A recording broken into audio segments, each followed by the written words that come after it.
Prologue York, 1847. "I'm afraid," said the little girl sitting on the bed. "Grandfather, can you stay with me?" Aloysius Starkweather made an impatient noise in the back of his throat as he drew a chair closer to the bedside and seated himself. The impatient noise was only part in earnest. It pleased him that his granddaughter was so trusting of him, that often he was the only one who could calm her. His gruff demeanor had never bothered her, despite her delicate nature. "There's nothing to be afraid of, Adele," he said. "You'll see." She looked at him with large eyes. Normally the ceremony of first running would have been held in one of the grander spaces of the York Institute, but because of Adele's fragile nerves and health, it had been agreed that it could occur in the safety of her bedroom. She was sitting at the edge of her bed, her back very straight. Her ceremonial dress was red, with a red ribbon holding back her fine, fair hair. Her eyes were huge in her thin face, her arms narrow. Everything about her was as fragile as a china cup. "The Silent Brothers," she said. "What will they do to me?" "Give me your arm," he said, and she held out her right arm trustingly. He turned it over, seeing the pale blue tracery of veins below the skin. "They will use their steles, you know what a stele is, to draw a mark upon you. Usually they start with the voyance rune, which you will know from your studies, but in your case they will begin with strength because I am not very strong. To build your constitution like beef broth." Adele wrinkled her nose. He laughed. "Hopefully not so unpleasant. You will feel a little sting, so you must be brave and not cry out, because shadow hunters do not cry out in pain. Then the sting will be gone, and you will feel so much stronger and better. And that will be the end of the ceremony, and we will go downstairs and there will be iced cakes to celebrate." Adele kicked her heels. "And a party." "Yes, a party. And presents." He tapped his pocket, where a small box was hidden away, a small box wrapped in fine blue paper, that held an even smaller family ring. "I have one for you right here. You'll get it as soon as the marking ceremony is over." "I've never had a party for me before." "It's because you're becoming a shadow hunter," said Aloysius. "You know why that's important, don't you? Your first marks mean you are Nephilim, like me, like your mother and father. They mean you are part of the clave. Part of our warrior family, something different and better than everyone else." "Better than everyone else," she repeated slowly as her bedroom door opened and two silent brothers came in. Aloysius saw the flicker of fear in Adele's eyes. She drew her arm back from his grasp. He frowned. He did not like to see fear in his progeny, though he could not deny that the brothers were eerie in their silence and their peculiar, gliding motions. They moved around to Adele's side of the bed as the door opened again and Adele's mother and father entered, her father, Aloysius' son, in scarlet gear, his wife in a red dress that belled out at the waist, and a golden necklace from which hung an Enkeli rune. They smiled at their daughter, who gave a tremulous smile back, even as the silent brothers surrounded her. "Adele Lucinda Starkweather," it was the voice of the first silent brother, Brother Simon. "You are now of age. It is time for the first of the angels' marks to be bestowed on you. Are you aware of the honor being done you, and will you do all in your power to be worthy of it?" Adele nodded obediently, "Yes."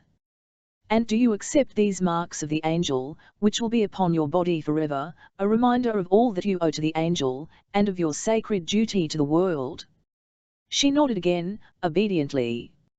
Aloysius' heart swelled with pride. "I do accept them," she said. "Then we begin." A stele flashed forth, held in the silent brother's long white hand. He took Adele's trembling arm and set the tip of the stele to her skin, and began to draw. Black lines swirled out from the stele's tip, and Adele stared in wonderment as the symbol for strength took shape on the pale skin of her inner arm, a delicate design of lines intersecting with each other, crossing her veins, wrapping her arm. Her body was tense, her small teeth sunk into her upper lip. Her eyes flashed upward at Aloysius, and he started at what he saw in them. Pain. It was normal to feel some pain at the bestowing of a mark, but what he saw in Adele's eyes was agony. Aloysius jerked upright, sending the chair he had been sitting on skittering away behind him. "Stop!" he cried, but it was too late. The rune was complete. The silent brother drew back, staring. There was blood on the stele. Adele was whimpering, mindful of her grandfather's admonition that she not cry out, but then her bloody, lacerated skin began to peel back from the bones, blackening and burning under the rune as if it were fire, and she could not help but throw her head back, and scream, London, 1873. WDL. Charlotte Fairchild eased the door of the Institute's training room open. "WLLL, are you in there?" A muffled grunt was the only response. The door swung all the way open, revealing the wide, high-ceilinged room on the other side. Charlotte herself had grown up training here, and she knew every warp of the floorboards, the ancient target painted on the north wall, the square-paned windows, so old that they were thicker at the base than the top. In the center of the room stood WLLL Herondale, a knife held in his right hand. He turned his head to look at Charlotte, and she thought again what an odd child he was, although at 12 he was barely still a child. He was a very pretty boy, with thick dark hair that waved slightly where it touched his collar, wet now with sweat, and pasted to his forehead. His skin had been tanned by country air and sun when he had first come to the Institute, though 6 months of city life had drained its color, causing the red flush across his cheekbones to stand out. His eyes were an unusually luminous blue. He would be a handsome man one day, if he could do something about the scowl that perpetually twisted his features. "Vivat is it, Charlotte?" he snapped. He still spoke with a slight Welsh accent, a roll to his vowels that would have been charming if his tone hadn't been so sour. He drew his sleeve across his forehead as she came partway through the door, then paused. "I've been looking for you for hours," she said with some asperity, though asperity had little effect on WLLL. Not much had an effect on Will when he was in a mood, and he was nearly always in a mood. "Didn't you recall what I told you yesterday, that we were welcoming a new arrival to the Institute today?" "Oh, I remembered." Will threw the knife. It stuck just outside the circle of the target, deepening his scowl. "I'll just don't care." The boy behind Charlotte made a stifled noise. A laugh, she would have thought, but certainly he couldn't be laughing. She had been warned the boy coming to the Institute from Shanghai was not well, but she had still been startled when he had stepped from the carriage, pale and swaying like a reed in the wind, his curling dark hair streaked with silver as if he were a man in his 80s, not a boy of 12. His eyes were wide and silvery black, strangely beautiful but haunting in such a delicate face. "WLLL, you shall be polite," she said now, and drew the boy out from behind her, ushering him ahead into the room. "Don't mind WLLL, he's only moody." "WLLL Herondale, may I introduce you to James Carstairs, of the Shanghai Institute?" "Jem," said the boy. "Everyone calls me Jem." He took another step forward into the room, his gaze taking in WLLL with a friendly curiosity. He spoke without the trace of an accent, to Charlotte's surprise, but then his father had been, British. "You can too." "Well, if everyone calls you that, it's hardly any special favor to me, is it?" WLLL's tone was acid. For someone so young, he was amazingly capable of unpleasantness. "I'll think you will find, James Carstairs, that if you keep to yourself and let me alone, it will be the best outcome for both of you." Charlotte sighed inwardly. She had so hoped that this boy, the same age as WLLL, would prove a tool to disarm WLLL of his anger and his viciousness, but it seemed clear that WLLL had been speaking the truth when he had told her he did not care if another shadow hunter boy was coming to the Institute. He did not want friends, or want for them. She glanced at Jem, expecting to see him blinking in surprise or hurt, but he was only smiling a little, as if Will were a kitten that had tried to bite him. "I haven't trained since I left Shanghai," he said. I could use a partner, someone to spar with, so could L, said WLLL, but I need someone who can keep up with me, not some sickly creature that looks as if he's doddering off to the grave. Although I suppose you might be useful for target practice, Charlotte, knowing what she did about James Carstairs, a fact she had not shared with Will, felt a sickly horror come over her. Doddering off to the grave, 0B, dear Lord, what was it her father had said? That Jem was dependent on a drug to live, some kind of medicine that would extend his life but not save it. Oh, Will, she made as if to move in between the two boys, as if she could protect Jem from Will's cruelty, more awfully accurate in this instance that even he knew, but then she paused. Jem had not even changed expression. If by doddering off to the grave you mean dying, then I am, he said. I have about years more to live, 3 if I am lucky, or so they tell me. Even Will could not hide his shock, his cheeks flushed red, but Jem had set his steps toward the target painted on the wall. When he reached it, he yanked the knife free from the wood. Then he turned and walked directly up to Will. Delicate as he was, they were of the same height, and only inches from each other their eyes met and held. You may use me for target practice if you wish, said Jem, as casually as if he were talking about the weather. It seems to me I have little to fear from such an exercise, as you are not a very shot. He turned, took aim, and let the knife fly. It stuck directly into the heart of the target, quivering slightly. Or Jem went on, turning back to WLLL, you could allow me to teach you, for I am a very good shot. Charlotte stared. For half a year she had watched Will push away everyone who'd tried to get near him, tutors, her father, her fiancé, Henry, both the Lightsixel brothers, with a combination of hatefulness and precisely accurate cruelty. If it were not that she herself was the only person who had ever seen him cry, she imagined she would have given up hope as well, long ago, that he would ever be any GCYXL to anybody. And yet here he was, looking at Jem Carstairs, a boy so fragile-looking that he appeared to be made out of glass, with the hardness of his expression slowly dissolving into a tentative uncertainty. You are not really dying, he said, the oddest tone to his voice, are you? Jem nodded. So they tell me. I am sorry, WLLL said. No, Jem said softly. He drew his jacket aside and took a knife from the belt at his waist. Don't be ordinary like that. Don't say you're sorry. Say you'll train with me. He held out the knife to WLLL, hilt first. Charlotte held her breath, afraid to move. She felt as if she were watching something very important happen, though she could not have said what. WLLL reached out and TMK the knife, his eyes never leaving Jem's face. His fingers brushed the other boy's as he took the weapon from him.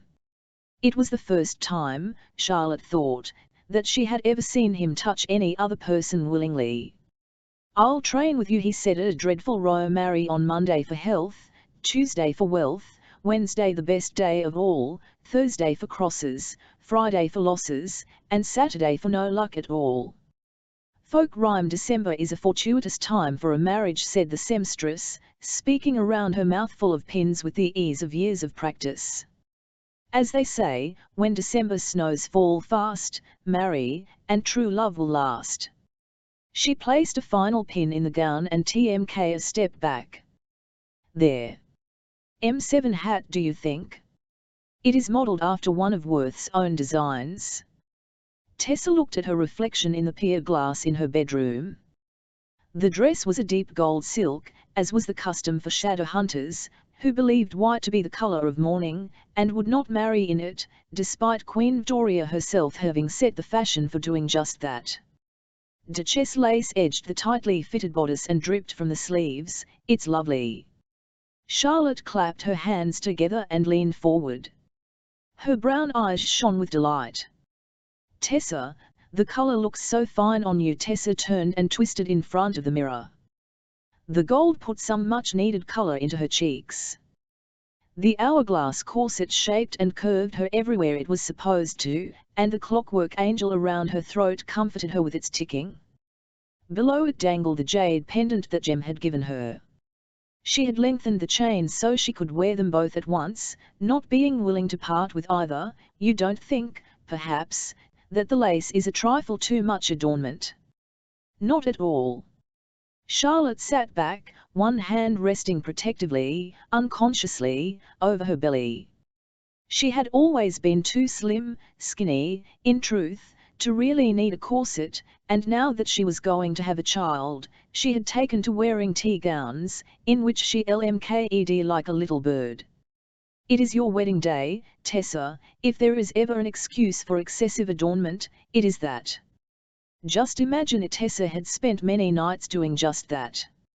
She was not yet sure where she and Jem would be married, for the council was still deliberating their situation.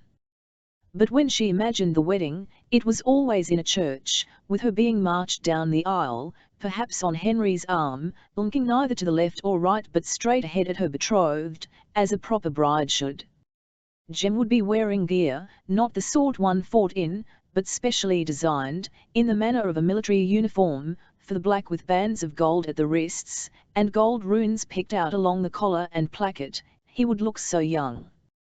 They were both so young.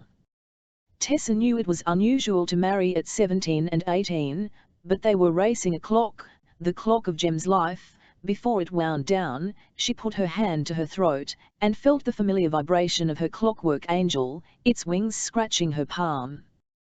The seamstress looked up at her anxiously. She was mundane, not Nephilim, but had the sight, as all who served the shadow hunters did. Would you like the lace removed, miss?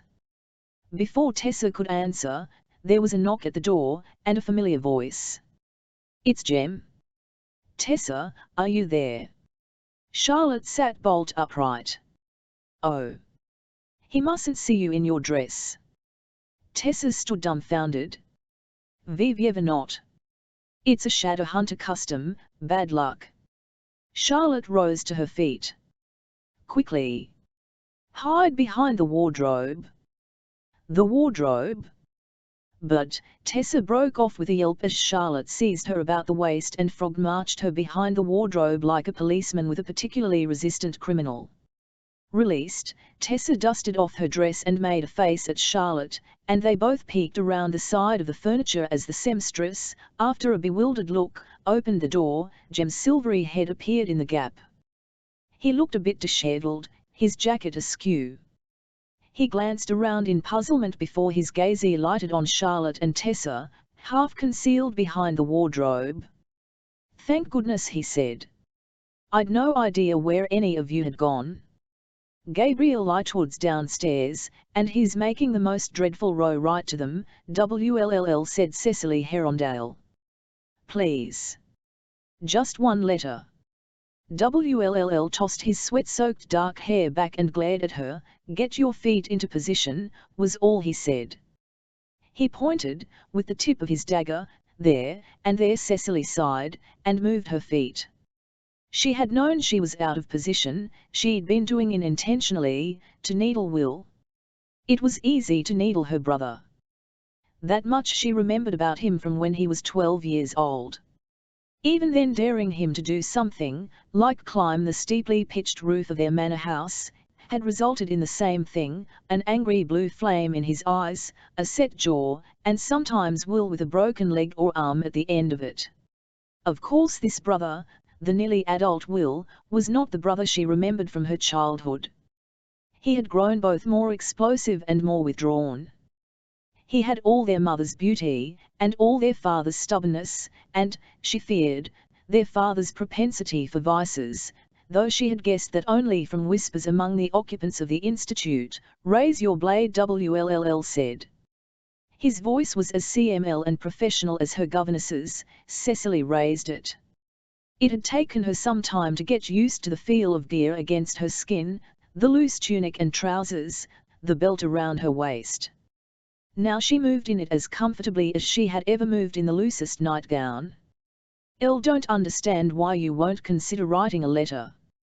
A single letter. Don't understand why you won't consider going home, WLLL said. If you would just agree to return to Yorkshire yourself, you could stop worrying about our parents and I could arrange. Cecily interrupted him. having heard this speech 1,000 times.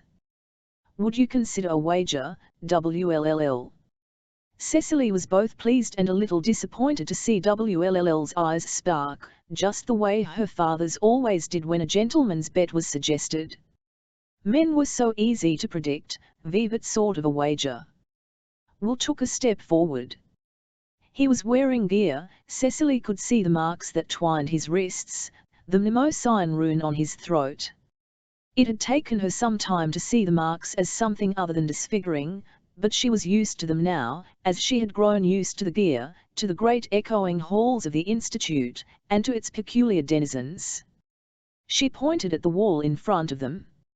An ancient target had been painted on the wall in black, a bullseye inside a larger circle. If I hit the center of that 3 times, you have to write a letter to Dad and Mam and tell them how you are. You must tell them of the curse and why you left. WLL's face closed like a door, the way it always did when she made this request.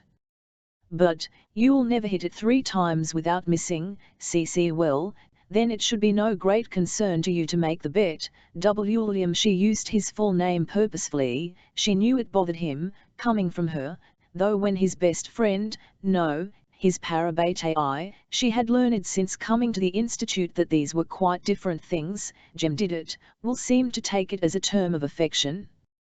Possibly it was because he still had memories of her sidling after him on chubby legs, calling Will, Will, after him in breathless Welsh. She had never called him William, only ever WLLL or his Welsh name, Gwilym. His eyes narrowed, those dark blue eyes the same colour as her own. V%en. Their mother had said affectionately that Will would be a breaker of hearts when he was grown. Cecily had always looked at her dubiously. WLLL had been all arms and legs then, skinny and dishevelled and always dirty. She could see it now, though, had seen it when she had first walked into the dining room of the Institute and he had stood up in astonishment, and she had thought, that can't be Will. He had turned those eyes on her, her mother's eyes, and she had seen the anger in them.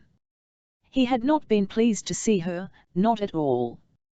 And where in her memories there had been a skinny boy with a wild tangle of black hair like a gypsy's and leaves in his clothes, there was now this tall, frightening man instead. The words she had wanted to say had dissolved on her tongue, and she had matched him, glare for glare. And so it had been since, WLLL barely enduring her presence as if she were a stone in his shoe, a constant but minor annoyance. Cecily Tmk a deep breath, raised her chin, and prepared to throw the first knife. WLLL did not know, would never know, of the hours she had spent in this room, alone, practicing, learning to balance the weight of the knife in her hand, discovering that a good knife throw began from behind the BCXLY.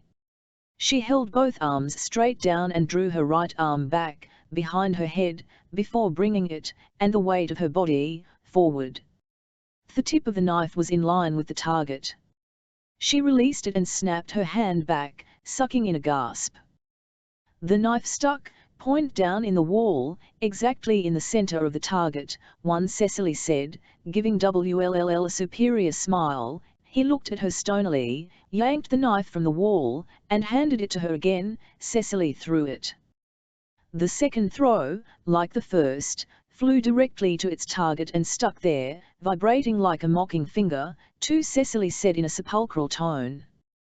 WLLL's jaw set as he tmk the knife again and presented it to her. She took it with a smile. Confidence was flowing through her veins like new blood. She knew she could do this. She had always been able to climb as high as WLLL, run as fast, hold her breath as long.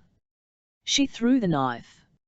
It struck its target, and she leaped into the air, clapping her hands, forgetting herself for a moment in the thrill of victory. Her hair came down from its pins and spilled into her face. She pushed it back and grinned at WLLL. You shall write that letter. You agreed to the bet. To her surprise he smiled at her. Oh, I will write it, he said. Elle will write it, and then I will throw it into the fire. He held up a hand against her outburst of indignation. Elle said I would write it, I never said I would send it. Cecily's breath went out of her in a gasp. How dare you trick me like that? Elle told you that you were not made of Shadowhunter stuff, or you would not be so easily fooled. I am not going to write a letter, Cece, it's against the law, and that's the end of it. As if you care about the law. Cecily stamped her foot, and was immediately more annoyed than ever. She detested girls who stamped their feet. WLL's eyes narrowed. And you don't care about being a shadow hunter? How is this? I shall write a letter and give it to you if you promise to deliver it home yourself, and not to return. Cecily recoiled. She had many memories of shouting matches with WLLL, of the china dolls she had owned that he had broken by dropping them out an attic window, but there was also kindness in her memories, the brother who had bandaged up a cut knee, or knitted her hair ribbons when they had come LMSE. That kindness was absent from the WLLL who STCYXL before her now. Ma'am used to cry for the first year or two after WLLL went, she had said, holding Cecily to her, that the shadow hunters would take all the love out of him. A cold people, she had told Cecily, a people who had forbidden her marriage to her husband. What could he want with them, her WLLL, her little one? Elle will not go, Cecily said, staring her brother down. And if you insist that I must, I will. The door of the attic slid open, and Jem STCYXL silhouetted in the doorway. Ah, he said, threatening each other, I see. Has this been going on all afternoon, or did it just begin? He began it, Cecily said, jerking her chin at will, though she knew it was pointless. Jem, WLL's parabete eye, treated her with the distant sweet kindness reserved for the little sisters of one's friends, but he would always side with WLLL kindly, but firmly. He put WLLL above everything else in the world. Well, nearly everything. She had been most struck by Jem when she first came to the Institute. He had an unearthly, unusual beauty, with his silvery hair and eyes and delicate features. He looked like a prince in a fairy tale book, and she might have considered developing an attachment to him, were it not so absolutely clear that he was entirely in love with Tessa Gray. His eyes followed her where she went, and his voice changed when he spoke to her. Cecily had once heard her mother say in amusement that one of their neighbours' boys looked at a girl as if she were the only star in the SW, and that was the way Jem looked at Tessa. Cecily didn't resent it. Tessa was pleasant and kind to her, if a little shy, and with her face always stuck in a book, like Will.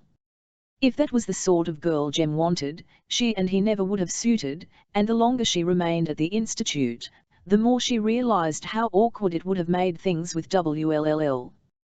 He was ferociously protective of Jem, and he would have watched her constantly in case she ever distressed or hurt him in any way. No, she was far better out of the whole thing. I was just thinking of bundling up Cecily and feeding her to the ducks in Hyde Park, said WLLL, pushing his wet hair back and favouring Jem with a rare smile. I could use your assistance. Unfortunately, you may have to delay your plans for Sora Ricide a bit longer. Gabriel Lightsixel is downstairs, and I have words for you. Of your favourite words, at least when you put them together. Utter simpleton, inquired WLLL, worthless upstart. Jem grinned. Demon pox, he said. Sophie balanced the salver on one hand with the ease of long practice while she rapped on Gideon Lightwood's door with the other. She heard the sound of a hurried shuffle, and the DMR swung open. Gideon stood before her in trousers, braces, and a white shirt rolled up to the elbows. His hands were wet, as if he had just run quick fingers through his hair, which was also damp. Her heart took a little leap inside her chest before settling. She forced herself to frown at him. Mr. Lightwood, she said. I've brought the scones you rang for, and Bridget's made you up a plate of sandwiches as well. Gideon took a step back to allow her into the room. It was like all the other rooms in the Institute, heavy dark furniture, a great four-poster bed, a wide fireplace, and high windows, which in this case LMKED down upon the courtyard below. Sophie could feel his gaze on her as she moved across the room to place the salver on the table before the fire. She straightened up and turned to him, her hands folded in front of her apron. Sophie, he began. Mr. Lightwood, she interrupted. Is there anything else you require? He looked at her half mutinously, half sadly. I wish you would call me Gideon. I have told you, I cannot call you by your Christian name. I am a shadow hunter, I do not have a Christian name. Sophie, please. He took a step toward her. Before I took up residence in the Institute, I had thought we were well on our way to a friendship. Yet since the day I arrived, you have been cold to me. Sophie's hand went involuntarily to her face. She remembered Master Teddy, the son of her old employer, and the horrible way he would catch her in dark corners and press her up against the wall, hands creeping under her bodice, murmuring in her ear that she had better be friendlier to him, if she knew what was good for her. The thought filled her with sickness, even now. Sophie. Gideon's eyes crinkled worriedly at the corners. Vivat, is it? If there is some wrong I have done you, some slight, please tell me what it is that I may remedy it. There is no wrong, no slight. You are a gentleman and I am a servant, anything more would be a familiarity. Please do not make me uncomfortable, Mr. Lightwood. Gideon, who had half raised his hand, let it drop to his side. He looked so woebegone that Sophie's heart softened. I have everything to lose, and B has nothing to lose, she reminded herself. It was what she told herself late at night, lying in her narrow bed, with the memory of a pair of storm-colored eyes hovering in her mind. I had thought we were friends, he said. Elle cannot be your friend. He took a step forward. Vivat, if I were to ask you, Gideon. It was Henry, at the open door, breathless, wearing one of his terrible green and orange striped waistcoats. Your brother's here, downstairs. Gideon's eyes widened. Gabriel's here. Yes. Shouting something about your father, but he won't tell us anything more unless you're there. He swears it. Come along. Gideon hesitated, his eyes moving from Henry to Sophie, who tried to look invisible. I'll come now, Gideon. Henry rarely spoke sharply, and when he did, the effect was startling. He's covered in blood. Gideon paled, and he reached for the sword that hung on a set of double pegs by his door. I'm on my way. Gabriel Lightwood leaned against the wall inside the Institute doors, his jacket gone, his shirt and trousers drenched in scarlet. Outside, through the open doors, Tessa could see the Lightwood carriage, with its flame blam on the side, drawn up at the foot of the steps. Gabriel must have driven it here himself, Gabriel, Charlotte said soothingly, as if she were trying to gentle a wild horse. Gabriel, tell us what happened, please. Gabriel, tall and slender, brown hair sticky with blood, scrubbed at his face, wild-eyed. His hands were bloody too. Vere's my brother? I have to talk to my brother. He's coming down. I sent Henry to fetch him, and Cyril to ready the Institute's carriage. Gabriel, are you injured? Do you need nerves? Charlotte sounded as motherly as if this boy had never faced her down from behind Benedict Lightsixel's chair, had never conspired with his father to take the Institute away from her. That is a great deal of blood, said Tessa, pushing forward. Gabriel, it is not all yours, is it? Gabriel looked at her.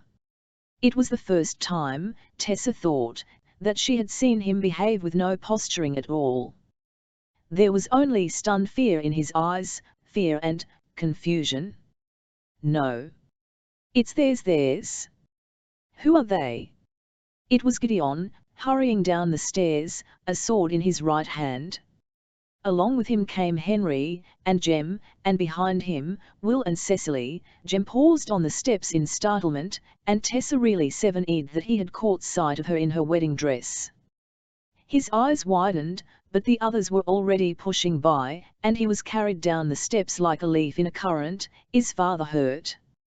Gideon went on, coming to a stop before his brother.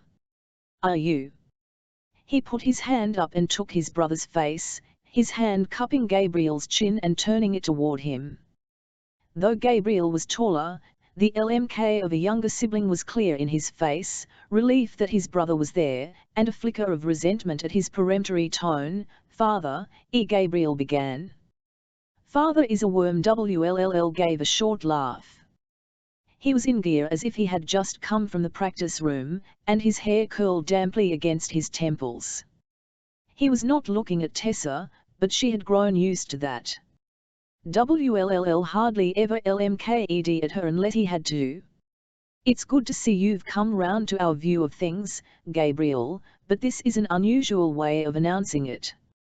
Gideon shot Wll a reproachful look before turning back to his brother. Vivat do you mean, Gabriel? Vivat did father do? Gabriel shook his head. He's a worm, he said again, tonelessly. No. He has brought shame on the name of Lightwood, and lied to both of us. He shamed and destroyed our mother. But we need not be like him. Gabriel pulled away from his brother's grip, his teeth suddenly flashing in an angry scowl. You're not listening to me, he said. He's a worm. A worm, a blcyxly great serpent-like thing. Since Mortmain stopped sending the medicine, he's been getting worse, changing. Those sores upon his arms, they started to cover him. His hands, his neck, his face. Gabriel's green eyes sorter. It was the pox, wasn't it? You know all about it, don't you? Aren't you some sort of expert? Well, you needn't act as if I invented it, said Will. Just because I believed it existed. There are accounts of it, old stories in the library. Demon pox, said Cecily, her face screwed up in confusion. Wll, what is he talking about? Wll opened his mouth, and flushed faintly across his cheekbones. Tessa hid a smile. It had been weeks since Cecily had come to the institute, and still her presence bothered and upset Wll. He did not seem to know how to behave around this younger sister, who was not the child he remembered, and whose presence he insisted was unwelcome. And yet Tessa had seen him follow Cecily around a room with his eyes, with the same protective love in his gaze that he sometimes bent on Jem. Certainly the existence of demon pox, and how one acquired it, was the last thing he would want to explain to Cecily. Nothing you need know about, he muttered. Gabriel's eyes went to Cecily, and his lips parted in surprise. Tessa could see him taking Cecily in. Will's parents must both have been very beautiful, Tessa thought, for Cecily was as pretty as Will was handsome, and with the same gleaming black hair and startling dark blue eyes.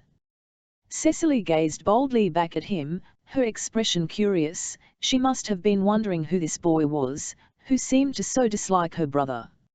Is father dead? Gideon demanded, his voice rising. Has the demon pox killed him? Not killed, said Gabriel. Changed? It has changed him. Some weeks ago he moved our household to Chiswick. He would not say why. Then a few days ago he locked himself in his study. He wouldn't come out, not even to eat. This morning I went to the study to try to rouse him. The door had been torn off its hinges. There was a trail of some slimy stuff leading down the hall. I followed it downstairs and into the gardens. He looked around the now silent entryway. He has become a worm. That is what I am telling you. Don't suppose it would be possible, said Henry into the silence, to, step on him. Gabriel lmked at him in disgust. Searched around the gardens. I found some of the servants. And when I say found some of them, I mean exactly what I say. They had been torn into pieces. He swallowed and looked down at his bloody clothes. Heard a sound, a high-pitched howling noise. I turned and saw it coming toward me. A great blind worm like a dragon out of a legend. Its mouth was open wide, lined with dagger teeth. I turned and ran for the stables. It slithered after me, but I leaped upon the carriage and drove it out through the gates. The creature, father, did not follow. I think it fears to be seen by the general populace, said Henry. Too big to be stepped on. The Mel shouldn't have run, said Gabriel, looking at his brother. Should have stood and fought the creature. Maybe it could be reasoned with. Maybe father is in there somewhere and maybe it would have bitten you in half, said Will. Vivat, you are describing, the transformation into a demon, is the last stage of the pox.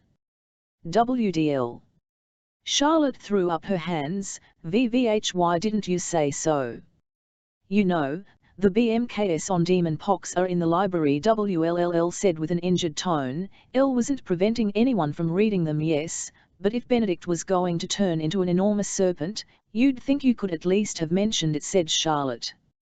As a matter of general interest first, said WLLL. L didn't know he was going to turn into a gigantic worm. The end stage of demon pox is turning into a demon. It could have been any sort. Second, it takes weeks for the transformation to occur. I would have thought even a certified idiot like Gabriel here would have taken account of it and notified someone. Notified who? Asked Jem, not unreasonably. He had moved closer to Tessa as the conversation had continued. As they stood side by side, the backs of their hands brushed. The clave. The postman. Us. Anyone, said WLLL, shouting an irritated LMK at Gabriel, who was starting to get some colour back and looked furious. I am not a certified idiot, lack of certification hardly proves intelligence, WLLL muttered. And as I told you, father locked himself in his study for the past week, and you didn't think to take any special notice of that, said Will. You don't know our father, said Gideon in the flat tone of voice he used sometimes when conversation about his family was inescapable. He turned back to his brother and put his hands on Gabriel's shoulders, speaking quietly, in measured tones none of them could hear. Jem, beside Tessa, hooked his smallest finger through hers. It was a habitual affectionate gesture, one that Tessa had grown used to over the past months, enough that she sometimes put out her hand without thinking when he was standing by her. Is that your wedding dress? He asked under his breath. Tessa was saved answering by the appearance of Bridget, carrying gear, and Gideon suddenly turning to the rest of them and saying, Chiswick. We must go, Gabriel and Elle, if no one go alone. Tessa said, startled enough to speak out of turn, but why would you not call upon others to come with you? The clave, said WLLL, his blue eyes keen. He doesn't want the clave to know about his father, would you? Said Gabriel hotly, if it were your family. His lip curled. Never mind. It's not as if you know the meaning of loyalty, Gabriel. Gideon's voice was a reprimand. Do not speak to WLLL in that manner. Gabriel looked surprised, and Tessa could hardly blame him. Gideon knew of WLLL's curse, of the belief that had caused his hostility and his abrupt manners, as all in the Institute did, but the story was private to them, and none outside had been told of. We will come with you. Of course we will come with you, said Jem, releasing Tessa's hand and stepping forward. Gideon did us a service. We have not forgotten, have we, Charlotte? Of course not, said Charlotte, turning. Bridget, the gear. I am conveniently already in gear, said WLLL as Henry shucked off his coat and traded it for a gear jacket and a weapons belt. Jem did the same, and suddenly the entryway was full of motion, Charlotte speaking quietly to Henry, her hand hovering just above her stomach. Tessa looked away from the private moment and saw a dark head bent with a fair one. Jem was at WLLL's side with his STELE drawn, tracing a rune on the side of WLLL's throat. Cecily looked at her brother and scowled. L, too, conveniently already in gear, she announced. WLLL jerked his head up, causing Jem to make a sound of annoyed protest. Cecily, absolutely not. You have no right to tell me yes or no. Her eyes flashed. I am going. WLLL jerked his head toward Henry, who shrugged apologetically. She does have the right. She has trained for nearly months, she is a little girl. You were doing the same at 15, said Jem quietly, and WLLL spun back toward him. For a moment everyone seemed to hold their breath, even Gabriel. Jem's gaze held WLL's steadily, and not for the first time Tessa had the sense of unspoken words passing between them. WLL sighed and half closed his eyes. Tessa will be wanting to come next. Of course I am coming, Tessa said. Elle may not be a shadow hunter, but I too have trained. Jem is not going without you are in your wedding dress, WLL protested. Well, now that you've all seen it, I can't possibly wear it to be married in, said Tessa. Bad luck, you know. WLL groaned something in Welsh, unintelligible, but clearly the tone of a man defeated. Across the Jem cast Tessa a slight, worried smile. The institute door swung open then, letting a blaze of autumn sunlight into the entryway. Cyril stood on the threshold, breathless. The second carriage is now ready, he said. Who'll be coming, then? 2. Consul Josiah Wayland Front. The council, dear sir, as you are doubtless aware, your term of service as consul, after 10 years, is coming to an end. The time base come to appoint a successor. As for ourselves, we are giving serious consideration to the appointment of Charlotte Branwell, née Fairchild. She base done good work as the bead of the London Institute, and we believe her to have your stamp of approval, as she was appointed by you after the death of her father. As your opinion and esteem are to us of the highest value, we would appreciate any thoughts that you might have on the matter. Yours with the highest regards, Victor Whitelaw, Inquisitor, on behalf of the Council. To the Conqueror, worm and much of madness, and more of sin, and horror the soul of the plot. Edgar Allan Poe, The Conqueror Worm. As the Institute's carriage rolled through the gates of Lightwood House in Chiswick, Tessa was able to appreciate the place as she had not the first time she had been there, in the dead of night. A long gravel road flanked by trees led up to an immense white house with a circular drive in front of it. The house bore a strong resemblance to sketches she had seen of the classical temples of Greece and Rome, with its strong, symmetrical lines and clean columns. There was a carriage drawn up before the steps, and gravel paths spread out through a network of gardens, and lovely gardens they were.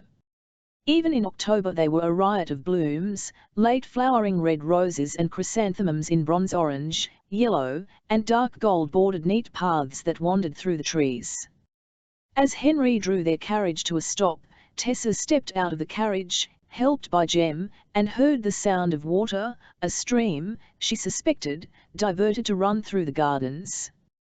It was such a lovely place, she could hardly associate it in her mind with the same location where Benedict had held his devilish ball, though she could see the path that wound around the side of the house that she had taken that night. It led to a wing of the house that looked as if it had been recently added. The Lightwood carriage rolled up behind them, driven by Gideon, Gabriel, WLL, and Cecily spilled out. The Herondale siblings were still arguing with each other as Gideon climbed down, Wool illustrating his points with bold sweeps of his arms. Cecily was scowling at him, the furious expression on her face making her look so much like her brother that it would, under other circumstances, have been amusing. Gideon, even paler than before, turned in a circle, his blade unsheathed in his hand.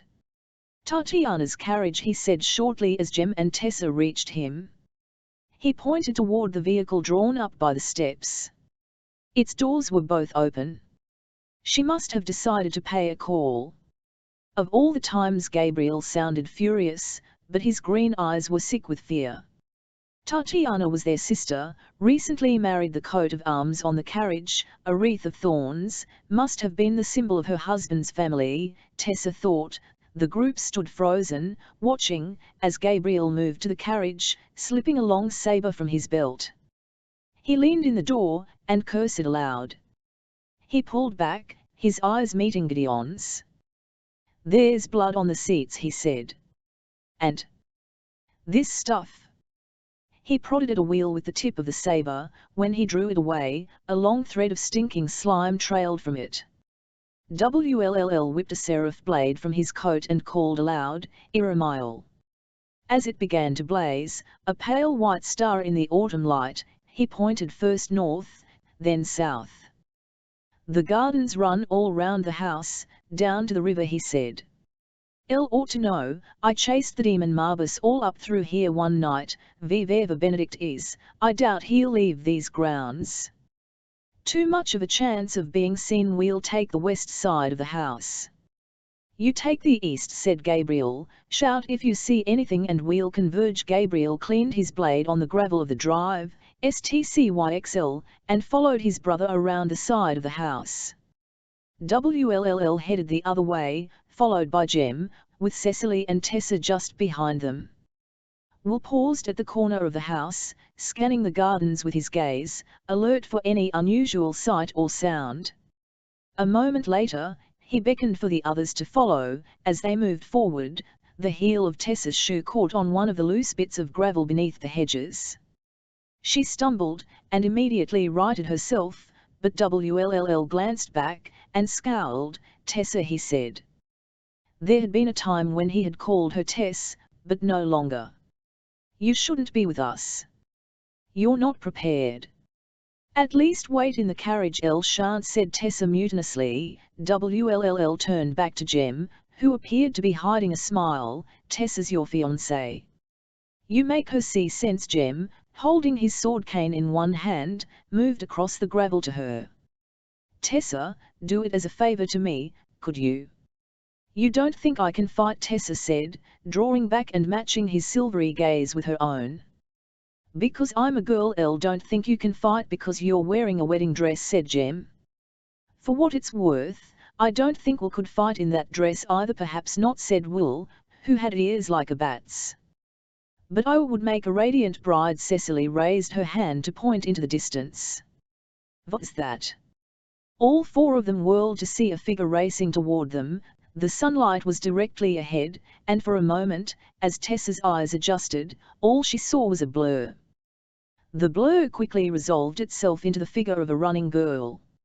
Her hat was gone, her light brown hair flew on the wind. She was tall and bony, dressed in a bright fuchsia dress that had probably once been elegant but was now torn and blood-stained. She continued shrieking as she barreled toward them and threw herself into WLLL's arms. He staggered backward, nearly dropping Iramile. Tatiana, Tessa couldn't quite tell if WLLL pushed her away or she drew back on her own, but either way Tatiana moved an inch or so away from Will, and Tessa could see her face for the first time. She was a narrow, angular girl. Her hair was sandy like Gideon's, her eyes green like Gabriel's, and she might have been pretty had her face not borne the lines of pinched disapproval. Even though she was tear-stained and gasping, there was something theatrical about it, as if she were aware of all eyes on her, especially WLLL's. A great monster, she wept. A creature, it seized darling Rupert from the carriage and made off with him.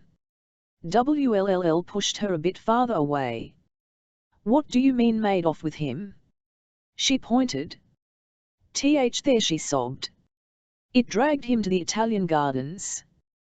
He managed to elude its maw at first, but it harried him through the paths. No matter how much I screamed, it would not put him down. She burst into a fresh wave of "You screamed," WLLL said. Is that all you did? Elle screamed a great deal. Tatiana sounded injured. She drew fully away from WLLL and fixed him with a green gaze. I see you are as ungenerous as you ever were. Her eyes skated to Tessa, Cecily, and Jem. Mr. Carstairs, she said stiffly, as if they were at a garden party. Her eyes narrowed as they fell on Cecily. And you, oh, in the name of the angel.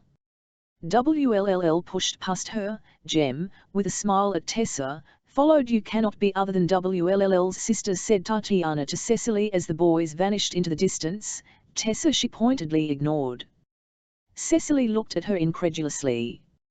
I am, though I cannot imagine what difference it makes. Tessa, are you coming? I am, Tessa said, and joined her, whether WLLL wanted her there or not, or Jem either. She could not watch the two of them walk into danger and not want to be where they were. After a moment she heard Tatiana's reluctant footsteps on the gravel behind her. They were moving away from the house, toward the formal gardens half hidden behind their high hedges. In the distance, sunlight sparked off a wood and glass greenhouse with a cupola on the roof. It was a fine autumn day, there was a brisk wind, the smell of leaves in the air. Tessa heard a rustle and glanced at the house behind her. Its SMMTH white facade rose high, broken only by the arches of balconies. "Will," SBE whispered as Bea reached up and unlocked her hands from around his neck. He drew her gloves off, and they joined her mask and Jess's pins on the stone floor of the balcony. He pulled off his own mask next and cast it aside, running wristbands through his damp black hair, pushing it back from his forehead. The lower edge of the mask bad left marks across his high cheekbones, like light scars, but when SBE reached to touch them, Bea gently caught at Burr's hands and pressed them down. "No," he said, "let me touch you first, I have wanted." Blushing furiously, Tessa pulled her gaze away from the house and the memories it contained. The group had reached a gap in the hedges on their right. Through it what was clearly the Italian garden was visible, ringed round by foliage. Within the circle the garden was lined with rows of statuary depicting classical heroes and figures of myth. Venus poured water from an urn in a central fountain, while statues of great historians and statesmen, Caesar, Herodotus, Thucydides, regarded each other with blank eyes across the walkways that radiated out from the central point. There were also poets and playwrights.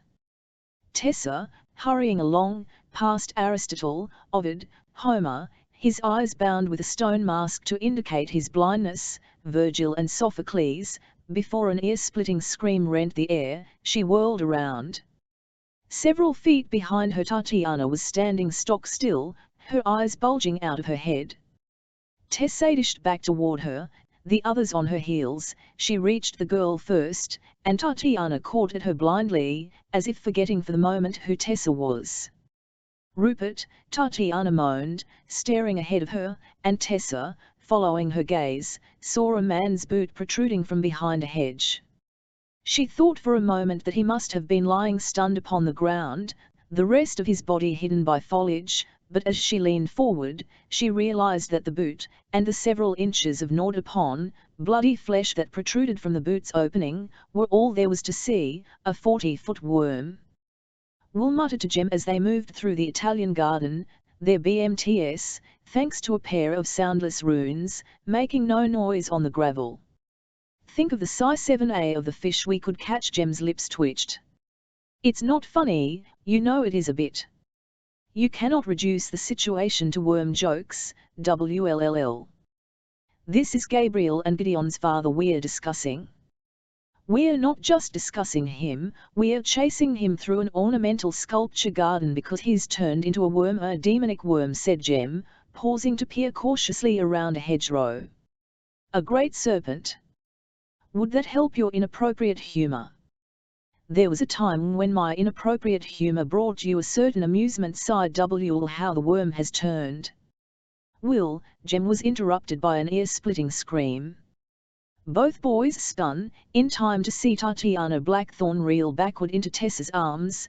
Tessa caught the other girl, supporting her, as Cecily moved toward a gap in the hedges, whipping a seraph blade from her belt with the ease of a practiced shadow hunter. Will did not hear her speak, but the blade sprang up in her hand, lighting her face and setting a sick blaze of dread alight in WLL's stomach. He began to run, Jem at his heels. Tatiana was sagging limply in Tessa's arms, her face starkly twisted into a wail. "Rupert! Rupert!" Tessa was struggling with the other girl's weight, and WLLL wanted to pause to help her, but Jem already had his hand on Tessa's arm, and it was reasonable.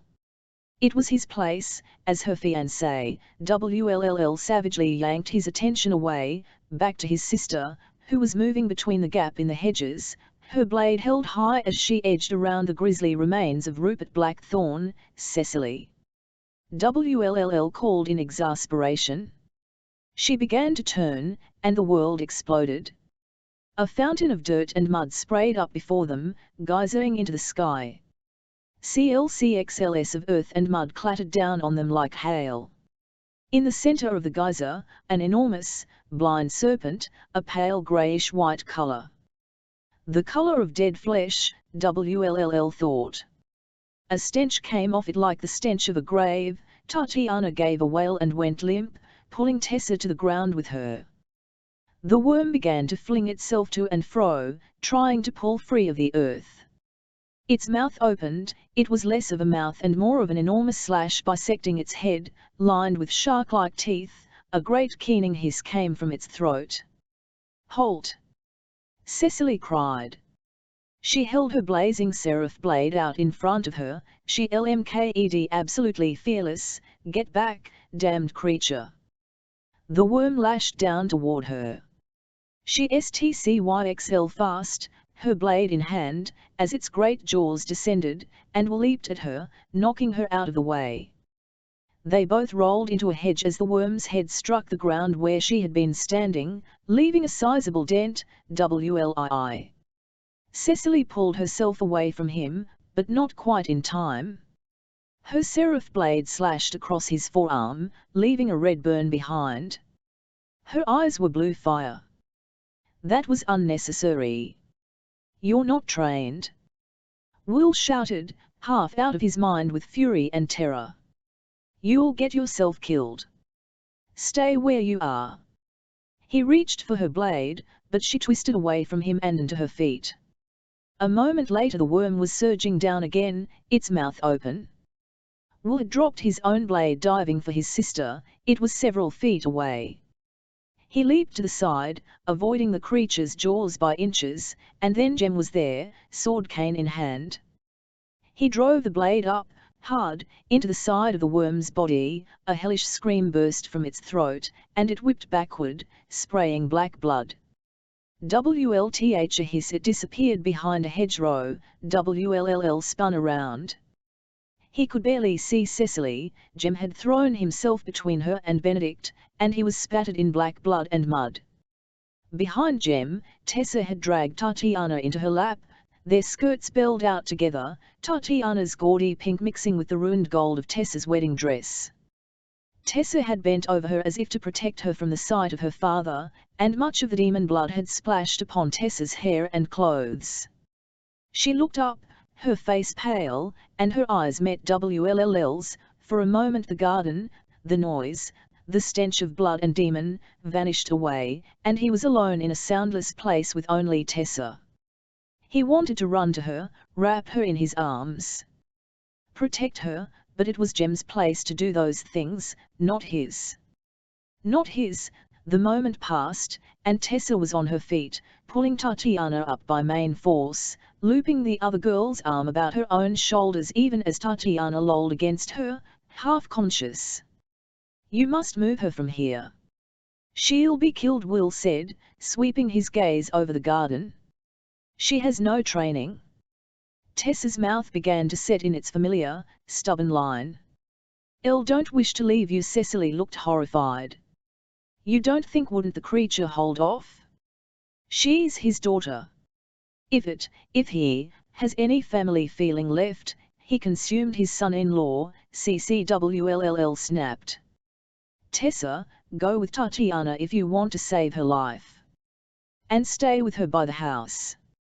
It would be a disaster if she came rushing back here." "Thank you," Will Jem murmured as Tessa drew the stumbling girl away as quickly as she could, and Will felt the words as 3 needle pricks inside his heart.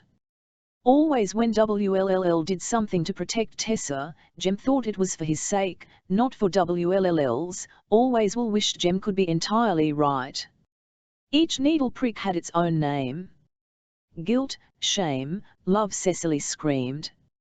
A shadow blotted out the sun, and the hedgerow in front of WLLL burst apart. He found himself staring down the dark red gullet of the massive worm. Ropes of spittle hung between its enormous teeth. WLLL snatched for the sword at his belt, but the worm was already rearing back, a dagger protruding from the side of its neck. WLLL recognized it without turning. It was Jem's. He heard his Parabatai cry out a warning, and then the worm was hurtling toward WLLL again, and he slammed his sword upward, through the underside of its jaw. Blood spurted through its teeth, splattering Will's gear with a hissing noise. Something struck the back of his knees and, unprepared, he went over hard, his shoulders slamming into the turf. He choked as the wind was knocked out of him. The worm's thin, annulated tail was wrapped around his knees. He kicked out, seeing stars, Jem's anxious face, blue sky above him. Thunk, an arrow embedded itself in the worm's tail, just below WLL's knee. Benedict's grip loomed end, and WLL rolled away across the dirt and struggled to his knees, just in time to see Gideon and Gabriel Lightwood pounding toward them across the dirt path. Gabriel held a bow. He was notching it again as he ran, and WLL realized with a distant surprise that Gabriel Lightwood had just shot his father to save WLL's life. The worm carromed backward, and there were hands under WLL's arms, hauling him to his feet. Jem, he released Will, who turned to see that his Parabatai already had his sword cane out and was glaring ahead. The demon worm appeared to be writhing in agony, undulating as it swept its great, blind head from side to side, uprooting shrubbery with its thrashings. Leaves filled the air, and the small group of shadow hunters choked on dust. WLL could hear Cecily coughing and longed to tell her to run back to the house, but he knew she wouldn't do it. Somehow the worm, by thrashing its jaws, had worked the sword free. The weapon clattered to the ground among the rose bushes, smeared with black ichor. The worm began to slide backward, leaving a trail of slime and blood. Gideon grimaced and dashed forward to seize up the fallen sword with a gloved hand. Suddenly Benedict reared up like a cobra, his jaws apart and dripping. Gideon raised the sword, looking impossibly small against the creature's vast bulk. Gideon.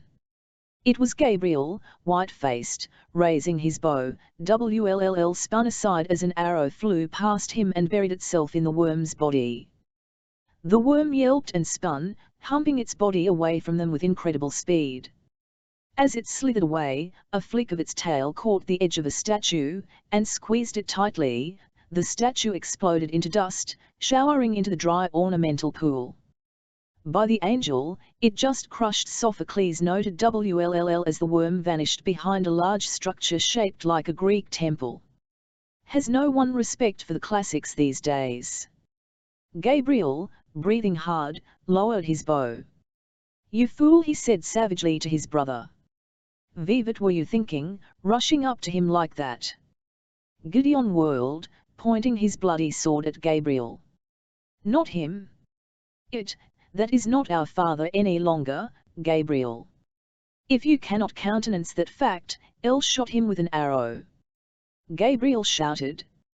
Mlut more do you want of me, Gideon?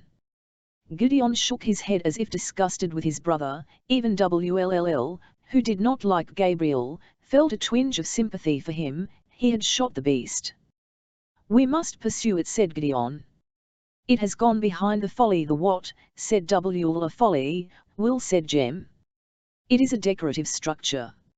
I assume there is no real interior. Gideon shook his head. It is merely plaster. If we were to go around one side of it, and you and James the other, Cecily, what are you doing? WLL demanded, interrupting Gideon. He knew he sounded like a distracted parent, but he didn't care. Cecily had slid her blade into her belt and appeared to be trying to climb one of the small yew trees inside the first row of hedges. Now is not the time for climbing trees. She looked toward him angrily, her black hair blowing across her face. She opened her mouth to answer, but before she could speak, there was a sound like an earthquake, and the folly burst apart in shards of plaster. The worm hurtled forth, heading straight toward them with the terrifying speed of an out-of-control train. By the time they reached the front courtyard of Lightwood House, Tessa's neck and back were aching. She was tightly laced into her corset beneath the heavy wedding dress, and the weight of the sobbing Tatiana dragged down her left shoulder painfully. She was relieved to see the carriages come into view, relieved, and also startled. The scene in the courtyard was so peaceful, the carriages where they had left them, the horses cropping grass, the facade of the house undisturbed. After half carrying, Half dragging Tatiana to the first carriage, Tessa wrenched the door open and helped her in, wincing when the other girl's sharp nails dug into her shoulders as she heaved herself and her skirts into the space inside. "Oh, God," Tatiana moaned. "The shame of it, the terrible shame, that the Clave might know of what has befallen my father. For pity's sake, could he not have thought of me, even for a moment?" Tessa blinked. "That thing," she said. "I do not think it was capable of thinking of anyone, Mrs. Blackthorne." Tatiana looked at her dizzily, and for a moment Tessa was ashamed of the resentment she had felt toward the other girl. She had not liked being sent away from the gardens, where she might perhaps have helped, but Tatiana had just seen her husband torn to pieces before her eyes by her own father. She was deserving of more sympathy than Tessa had been feeling. Tessa made her voice more gentle. "No, you have had a bad shock. If you would lie down, you are very tall," Tatiana said. "Do gentlemen complain of?" Tessa stared. "And you are dressed as a bride," said Tatiana. "Is that not very odd? Would not gear suit the task better? I understand it is unflattering, and needs must as the devil drives, but—" There was a sudden loud crash. Tessa detached herself from the carriage and glanced about. The sound had come from inside the house. Hemi, Tessa thought. Henry had gone into the house, alone. Of course, the creature was out in the gardens, but nevertheless, it was Benedict's house. She thought of the ballroom, full of demons the last time Tessa had been there, and she gathered up her skirts in both hands. "Remain here, Mrs. Blackthorne," she said. "Must discover the cause of that noise." "No." Tatiana sat bolt upright. "Do not leave me." "I am sorry." Tessa backed away, shaking her head. Must, please stay inside the carriage." Tatiana cried something after her, but Tessa had already turned to dash up the steps. She pushed her way through the front doors and emerged in a grand entryway floored with alternating squares of black and white marble, like a checkerboard. A massive chandelier hung from the ceiling, though none of its tapers were lit. The only light in the place came from the daylight flooding in through the high windows. A curving staircase of great grandeur wound its way upward. "Henry!" Tessa cried. "Henry, where are you?" An answering cry and another crash came from the floor above. Tessa dashed up the stairs, stumbling as her foot caught on the hem of her dress and ripped a seam wide open. She switched the skirt out of the way impatiently and continued running, down a long corridor whose walls were painted powder blue and were hung with dozens of gilt-framed etchings, through a pair of doors, and into another room. It was most assuredly a man's room, a library or an office. The curtains a heavy dark fabric, oil paintings of great ships of war hung on the walls. Rich green wallpaper covered the walls, though it appeared to be mottled with odd dark stains. There was a strange smell to the place, a smell like the one down by the banks of the Thames, where odd things rotted in the weak daylight. And laid over that, the coppery tang of blood. A bookcase had tipped over, a welter of smashed glass and broken wood, and on the Persian rug beside it was Henry, in a wrestling match with a thing with grey skin and an unnerving number of arms. Henry was yelling and kicking out with his long legs, and the thing, a demon, no doubt, was tearing at his gear with claws, its wolf-like snout snapping at his face. Tessa looked around wildly, seized up the poker that lay by the dormant fireplace, and charged. She tried to keep her training in mind, all those hours of Gideon's careful talk of calibration and speed and grip, but in the end it seemed pure instinct to drive the long steel rod into the creature's torso, where there would have been a rib cage if it had been a real, earthly animal. She heard something crunch as the weapon went in. The demon gave a howl like a baying dog and rolled off Henry, and the poker clattered to the floor. Black itches sprayed, filling the with the stench of smoke and rot. Tessa stumbled back, her heel catching on the torn edge of her gown. She fell to the ground just as Henry heaved himself over and, with a muttered curse, slashed the demon across the throat with a dagger-like blade that glowed with runes. The demon gave a gurgling cry and folded up like paper, Henry lurched to his feet, his gingery hair matted with blood and ichor. His gear was torn at the shoulder, scarlet fluid leaking from the wound. "Tessa," he exclaimed, and then he was beside her, helping her to her feet. "By the angel, we're a pair," he said in his rueful Henry way, looking at her worriedly. "You're not hurt, are you?" She glanced down at herself and saw what he meant. Her dress was soaked with a spray of ichor, and there was an ugly cut on her forearm where she had fallen on the broken glass. It didn't hurt much, yet, but there was blood.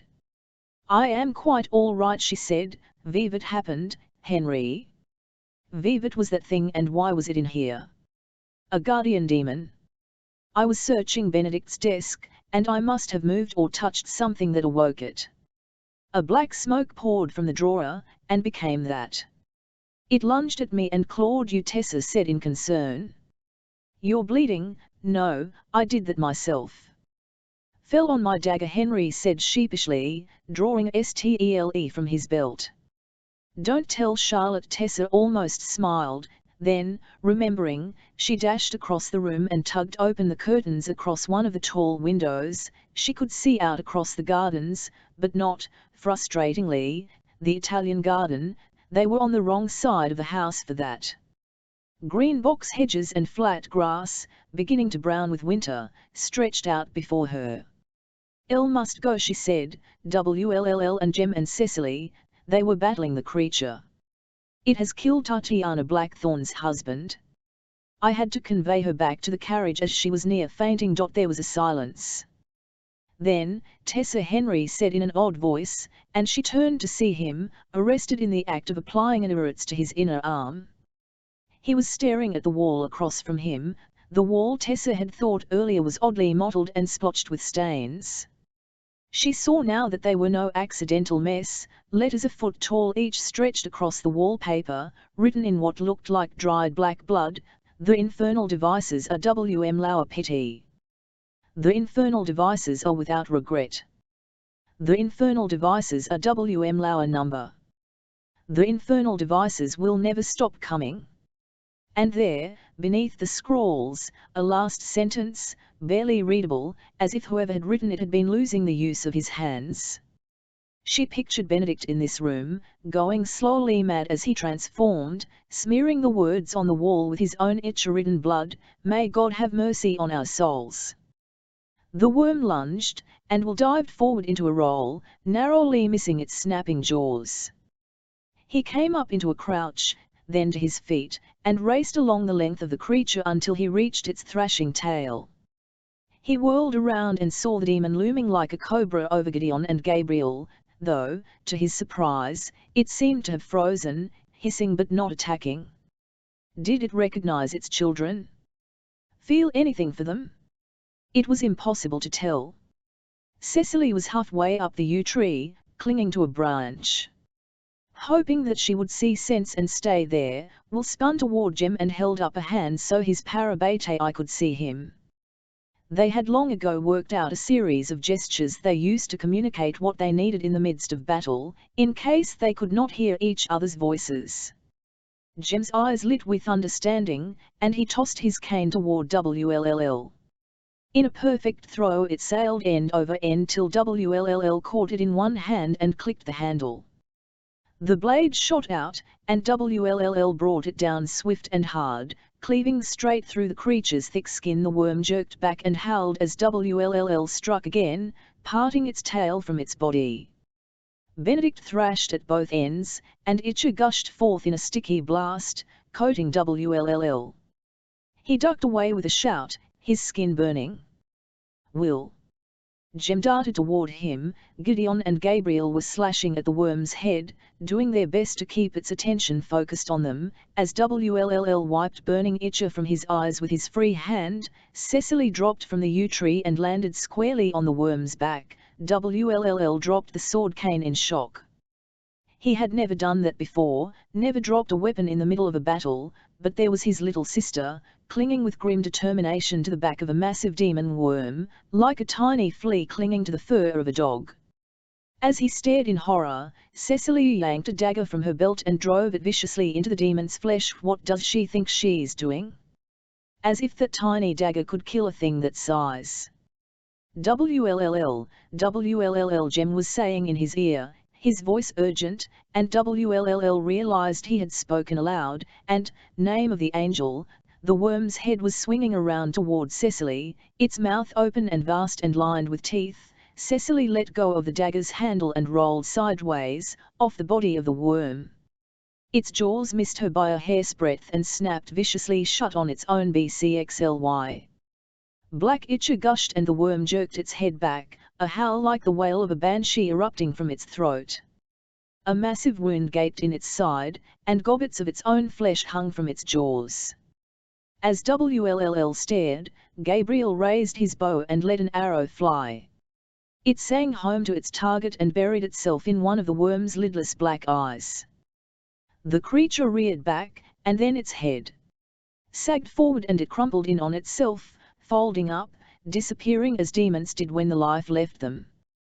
Gabriel's bow fell to the ground with a clatter that Will barely heard. The trampled ground was soaked with blood from the worm's savaged BCXLY.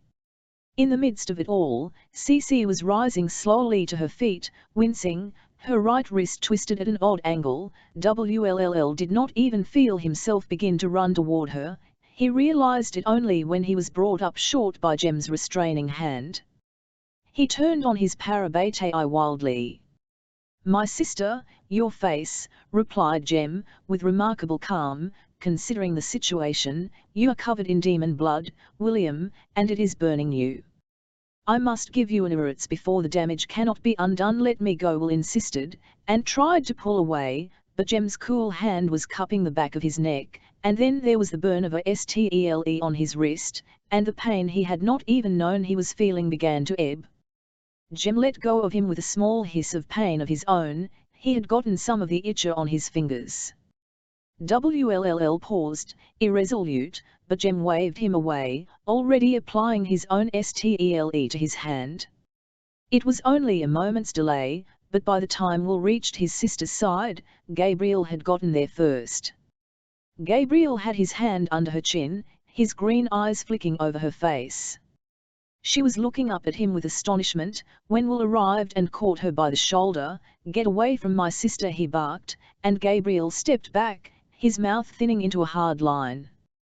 Gideon was hard on his heels, and they swarmed around Cecily as Will held her fast with one hand, drawing his stle with the other. She looked at him with flashing blue eyes as he carved a black irrits against one side of her throat, and a Mendelin on the other.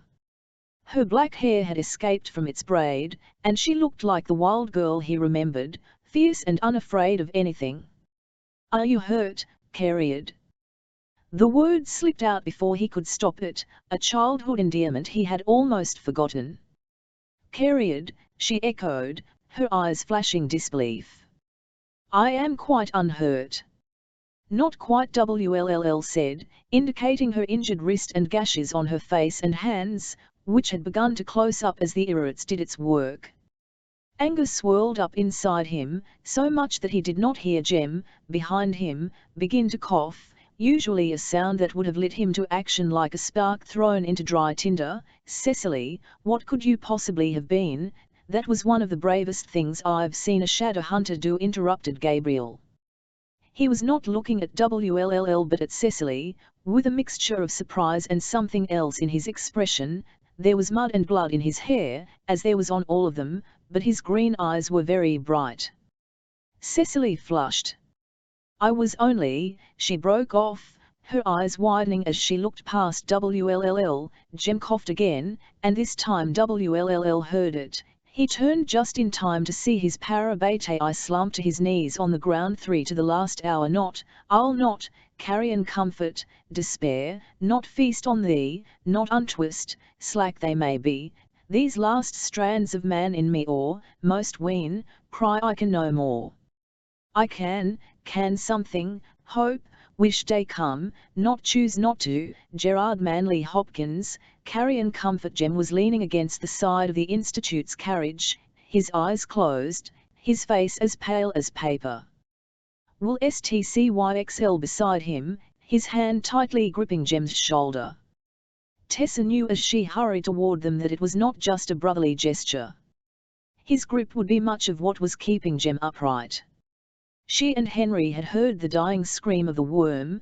Gabriel had found them, what felt like moments later, racing down the front steps. He had told them breathlessly of the death of the creature, and then of what had happened to Jem, and everything for Tessa had gone white, as if she had been struck suddenly and hard across the face. They were words she had not heard in a long time, but half expected always, and dreamed of sometimes in nightmares that left her bolting upright, fighting for collapse, breathing blood. WDL WLLL is with him. WDL, of course WLLL was with him. The others were swarming about, the Lightsixel brothers with their sister, and even Tatiana was quiet, or perhaps Tessa simply could not hear her hysterics. Tessa was aware of Cecily nearby as well, and Henry standing awkwardly beside her, as if he wished to comfort her but did not know how to begin. WLL's eyes met Tessa's as she came closer, almost tripping again over her torn gown.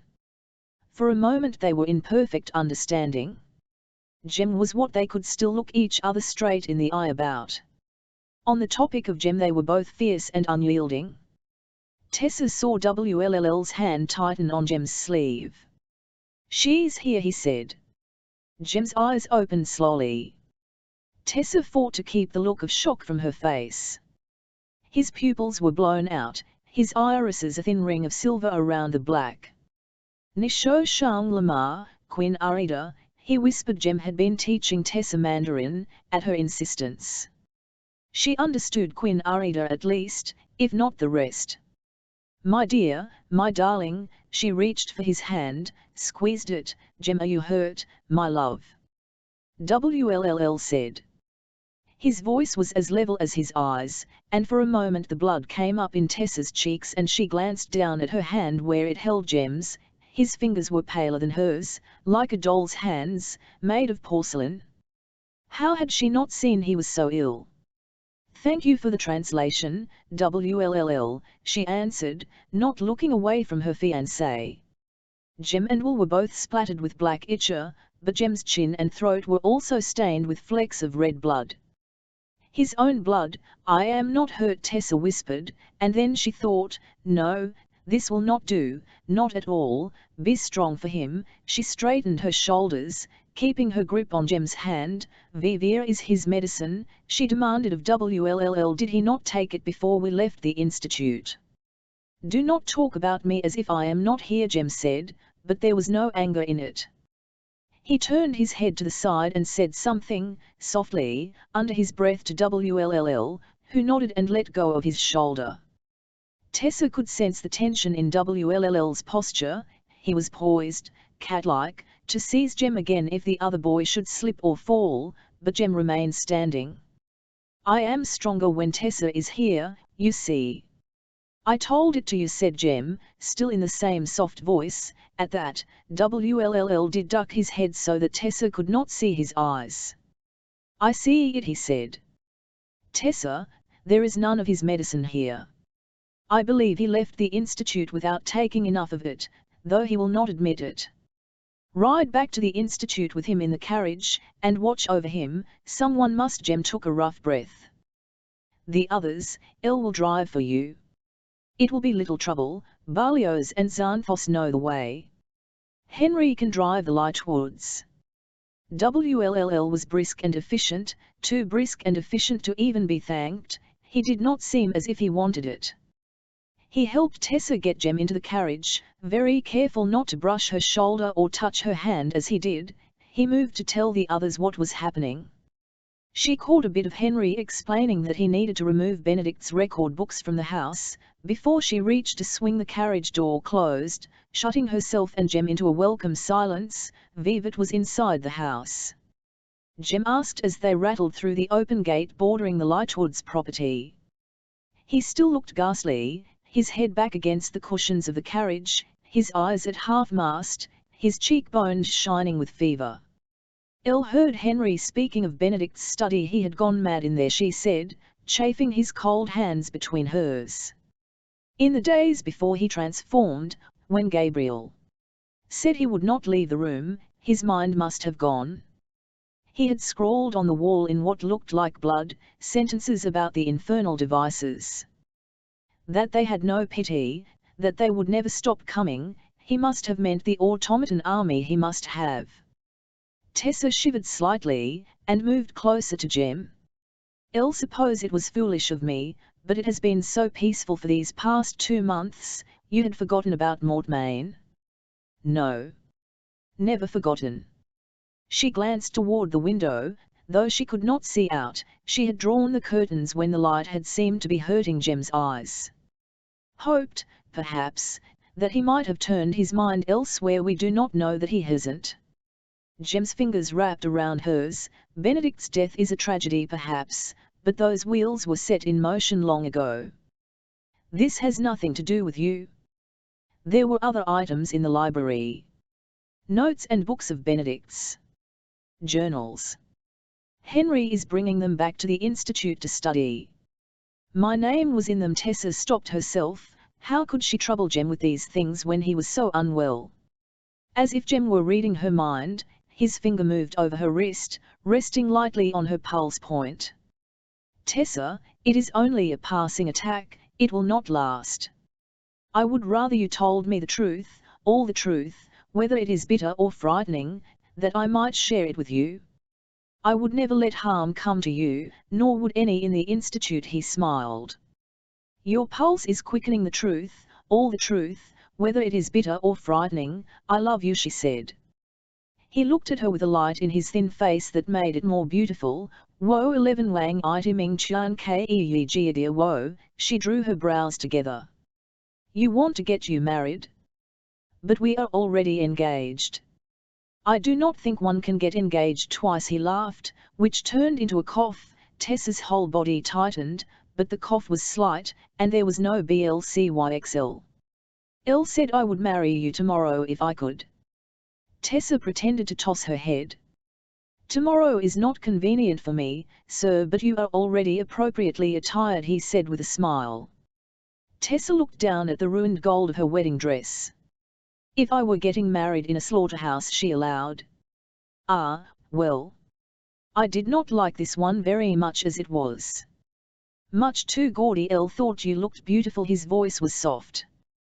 Tessa laid her head against his shoulder. "There will be another time," she said. "Another day, another dress. A time when you are well and everything is perfect." His voice was still gentle, but it held a terrible weariness. "There is no such thing as perfect." Sophie was standing at the window of her small bedroom, the curtain drawn back, her eyes fixed on the courtyard.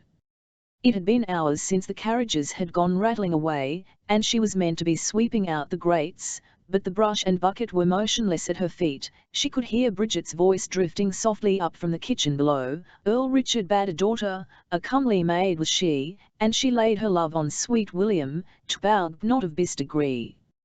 Sometimes, when Bridget was in a particularly melodious mood, Sophie thought about stalking downstairs and pushing her into the oven like the witch in Hansel and Gretel. But Charlotte would certainly not approve. Even if Bridget were singing about forbidden love between the social classes just at the same moment that Sophie was cursing herself for clutching the curtain fabric tightly in her hand, seeing grey-green eyes in her mind as she wondered and worried, would Gideon be all right? Was he hurt? Could he fight his father? And how dreadful if he had to. The gates of the Institute creaked open, and a carriage rattled inside. WLLL was driving. Sophie recognized him, hatless, his black hair wild in the wind.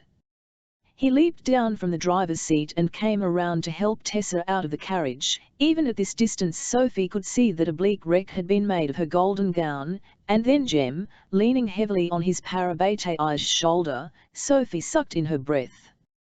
Though she no longer fancied herself in love with Jem, she still cared for him a great deal. It was hard not to, considering his open-heartedness, his sweetness and graciousness. He had never been anything but exquisitely kind to her. She had been relieved over the past months that he had not had one of his bad spells, as Charlotte called them, that though happiness had not healed him, he had seemed to be stronger, better. The threesome had disappeared inside the Institute. Cyril had come from the stables and was dealing with the Wicking Barlios and Xanthos. Sophie took a deep breath and let the curtain fall away from her hand. Charlotte might need her, want her, to assist with Jem. If there was anything she could do, she pulled herself away from the window and hurried out into the corridor and down the narrow servants' stairs. In the hall downstairs she met Tessa, ashen and pinched looking, hesitating just outside Jem's bedroom. Through the partly open door Sophie could see Charlotte bending over Jem, who was sitting on the bed, leaned by the fireplace, his arms crossed, tension clear in every line of his body. Tessa raised her head as she saw Sophie, a little of the colour coming back into her face. "Sophie," she cried softly. "Sophie, Jem isn't well. He's had another bout of illness." "It will be all right, Miss Tessa. I've seen him very ill before, and he always comes through it, right as rain." Tessa closed her eyes. The shadows beneath them were grey. She did not need to say what they were both thinking, that one day there would be a time when he would have an attack and he would not come through it. "Elle ought to be fetching hot water," Sophie added, "and cloths." "I should be fetching those things," said Tessa. "And I would, but Charlotte says that I must change out of this dress, that demon blood can be dangerous if it greatly encounters the skin." She sent Bridget for cloths and poultices, and Brother Enoch will arrive at any moment, and Jem will not hear otherwise. "But that is enough," Sophie said firmly. "You will do him no good at all if you let yourself become ill as well. I will help you with the dress. Come, let us manage it, and quickly." Tessa's eyes fluttered open. "Dear sensible Sophie. Of course you are right." She began to move across the corridor, toward her room. At the door she paused, and turned to LMK at Sophie. Her wide grey eyes searched the other girl's face, and she seemed to nod to herself, as if she had been proved right in a guess. "He's all right, you know. Not hurt at all. Master Jem?" Tessa shook her head. "Gideon Lightwood." Sophie blushed. Gabriel wasn't sure quite why he was in the Institute's drawing room, except that his brother had told him to come here and wait, and even after everything that had happened, he was still used to doing what Gideon said. He was surprised at how plain the room was, nothing like the grand drawing rooms in either the Lightwoods' Pimlico house or the one in Chiswick. The walls were papered with a faded print of cabbage roses, the surface of the desk stained with ink and scarred with the marks of letter openers and pen nibs, and the grate was SMTY. Over the fireplace hung a water-blotched mirror, framed in gilt. Gabriel glanced at his own reflection. His gear was torn at the neck, and there was a red mark on his jaw where a long graze was in the process of healing. There was BLCYXL all over his gear, your own blood, or your father's blood. He pushed the thought away quickly. It was, he thought, how he was the one who looked like their mother, Barbara. She had been tall and inclined towards slenderness, with curling brown hair and eyes he remembered as the purest green, like the grass that sloped down toward the river behind the house. Gideon looked like their father, broad and stocky, with eyes more grey than green. Was ironic, because Gabriel was the one who had inherited their father's temperament, headstrong and quick to anger, slow to forgive. Gideon and Barbara were more peacemakers, quiet and steady, faithful in their beliefs. They were both much more like. Charlotte Branwell came in through the open door of the drawing room in a loose dress, her eyes as bright as a small bird's. Whenever Gabriel saw her, he was struck by how small she was, how he towered over her. What had Consul Whelan been thinking, giving this tiny creature power over the Institute and all the shadow hunters of London? "Gabriel." She inclined her head. "Your brother says you were not hurt." "I'm quite all right," he said shortly, and immediately knew he had sounded rude. He had not meant to, precisely. His father had drilled into his head for years now what a fool Charlotte was, how useless and easily influenced, and though he knew his brother disagreed, Cleese agreed enough to come and live in this place and leave his family behind. It was a hard lesson to put aside. "Elle thought you would be with Carstairs." "Brother Enoch has arrived, with another of the silent brothers. They have banned us all from Jem's room." WLLL is pacing outside in the corridor like a caged panther. Poor boy. Charlotte looked at Gabriel briefly before walking to the fireplace. In her glance was a look of keen intelligence, quickly masked by the lowering of her eyelashes. But enough of that. I understand that your sister has already been delivered to the Blackthorns residence in Kensington, she said. Is there someone you would like me to send a message to for you? A message? She paused before the fireplace, clasping her hands behind her back. You need to go somewhere, Gabriel, unless you want me to turn you out of DMRS with only the key of the streets to your turn me out of doors. Was this horrible woman actually throwing him out of the institute? He thought of what his father had always told him, the Fairchilds don't care about anyone but themselves and the law. The house in Pimlico, the consul will shortly be informed of all that transpired at Lightwood House, said Charlotte.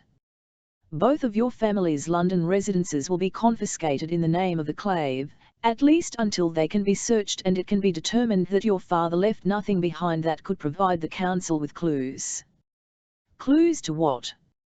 To your father's plans, she said, unfazed. To his connection to Mortmain, his knowledge of Mortmain's plans. To the infernal devices. I've never even heard of the bloody infernal devices, Gabriel protested, and then blushed. He had sworn, and in front of a lady, not that Charlotte was quite like any other lady. I'll believe you, she said. I don't know if Consul Wayland will, but that is your lookout. If you will give me an address. I haven't got one, Gabriel said, in desperation. Vivia, do you think I could go? She just looked at him, one eyebrow raised. I want to stay with my brother, he said finally, aware that he sounded petulant and angry, but not quite sure what to do about. But your brother lives here, she said. And you have made your feelings about the institute and about my claim to it very clear. Jim told me what you believe. That my father drove your uncle to suicide. It isn't true, you know, but I don't expect you to believe me. It leaves me wondering, however, why you would wish to remain here. The institute is a refuge. Was your father planning on running it as a refuge? I don't know. I don't know what his plans are, what they were. Then why did you go along with them? Her voice was soft but merciless. Because he was my father. Gabriel shouted. He spun away from Charlotte, his breath becoming ragged in his throat.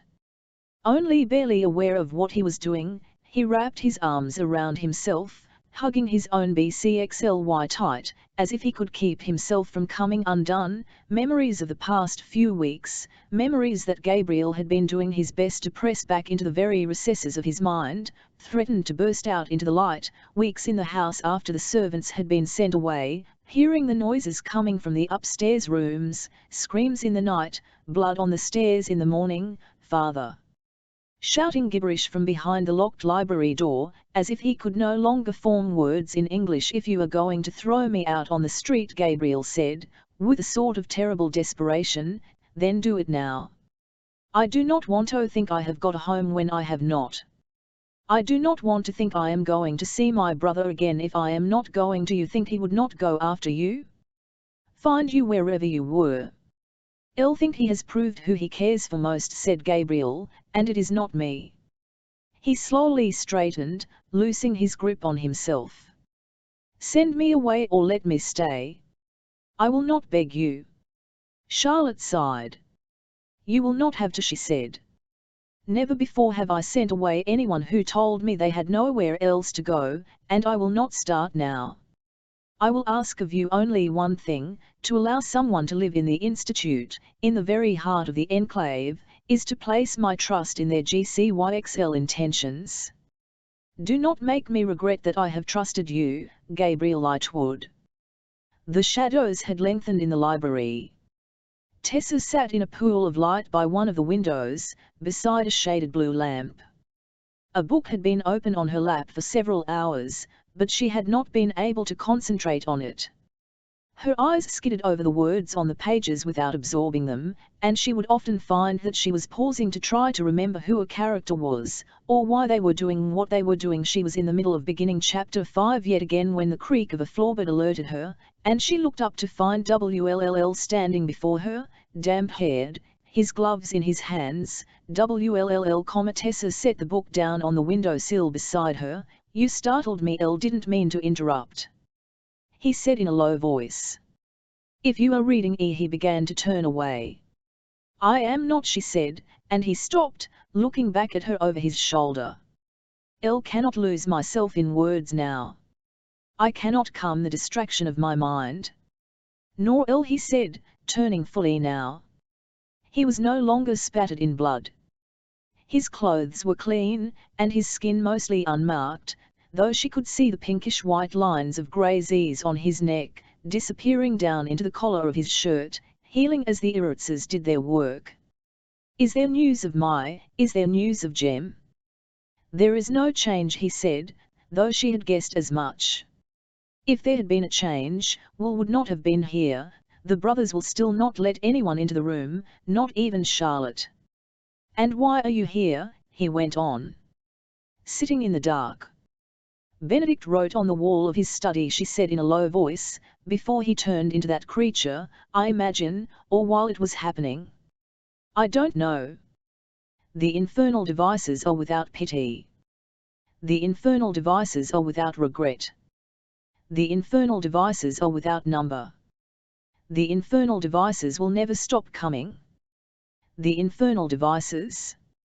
I assume he means Mortmain's clockwork creatures. Not that we have seen any of them for months. That does not mean they will not come back, Tessa said. She looked down at the library table, its scratched veneer.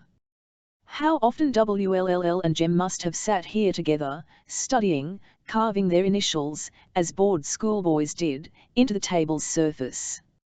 I am a danger to you here, Tessa, we have talked about this before. You are not the danger. You are the thing Mortmain wants, yes, but if you were not here and protected, he could get you easily, and to what destruction would he turn your powers? We don't know, only that he wants you for something, and that it is to our advantage to keep you from him. It is not selflessness. We shadow hunters are not selfless. She looked up at that. Elle, think you are very selfless. At his noise of disagreement she said, surely you must know that what you do is exemplary. There is a coldness to the clave, it is true, we are dust and shadows, but you are like the heroes of ancient times, like Achilles and Jason. Achilles was murdered with a poisoned arrow, and Jason died alone, killed by his own rotting ship. Such is the fate of heroes. The angel knows why anyone would want to be one. Tessa looked at him. There were shadows under his blue eyes, she saw, and his fingers were worrying at the material of his cuffs, thoughtlessly, as if he were not aware he was doing it. Months, she thought. Months since they had been alone together for more than a moment. They'd had only accidental encounters in hallways, in the courtyard, awkwardly exchanged pleasantries. She had missed his jokes, the books he had lent her, the flashes of laughter in his gaze.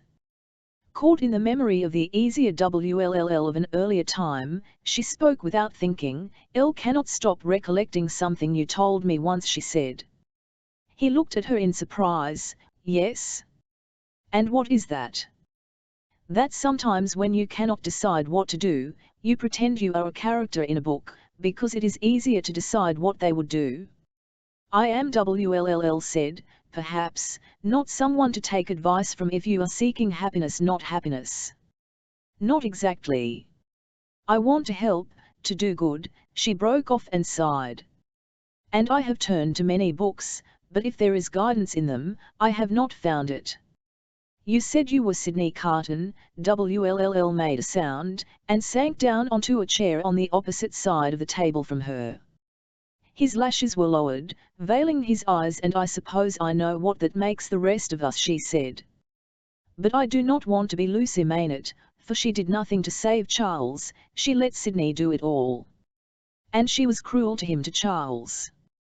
Will said. To Sydney, Tessa said. He wanted to be a better man, but she would not help him. She could not. She was engaged to Charles Darnay still. It was not kind, Tessa said.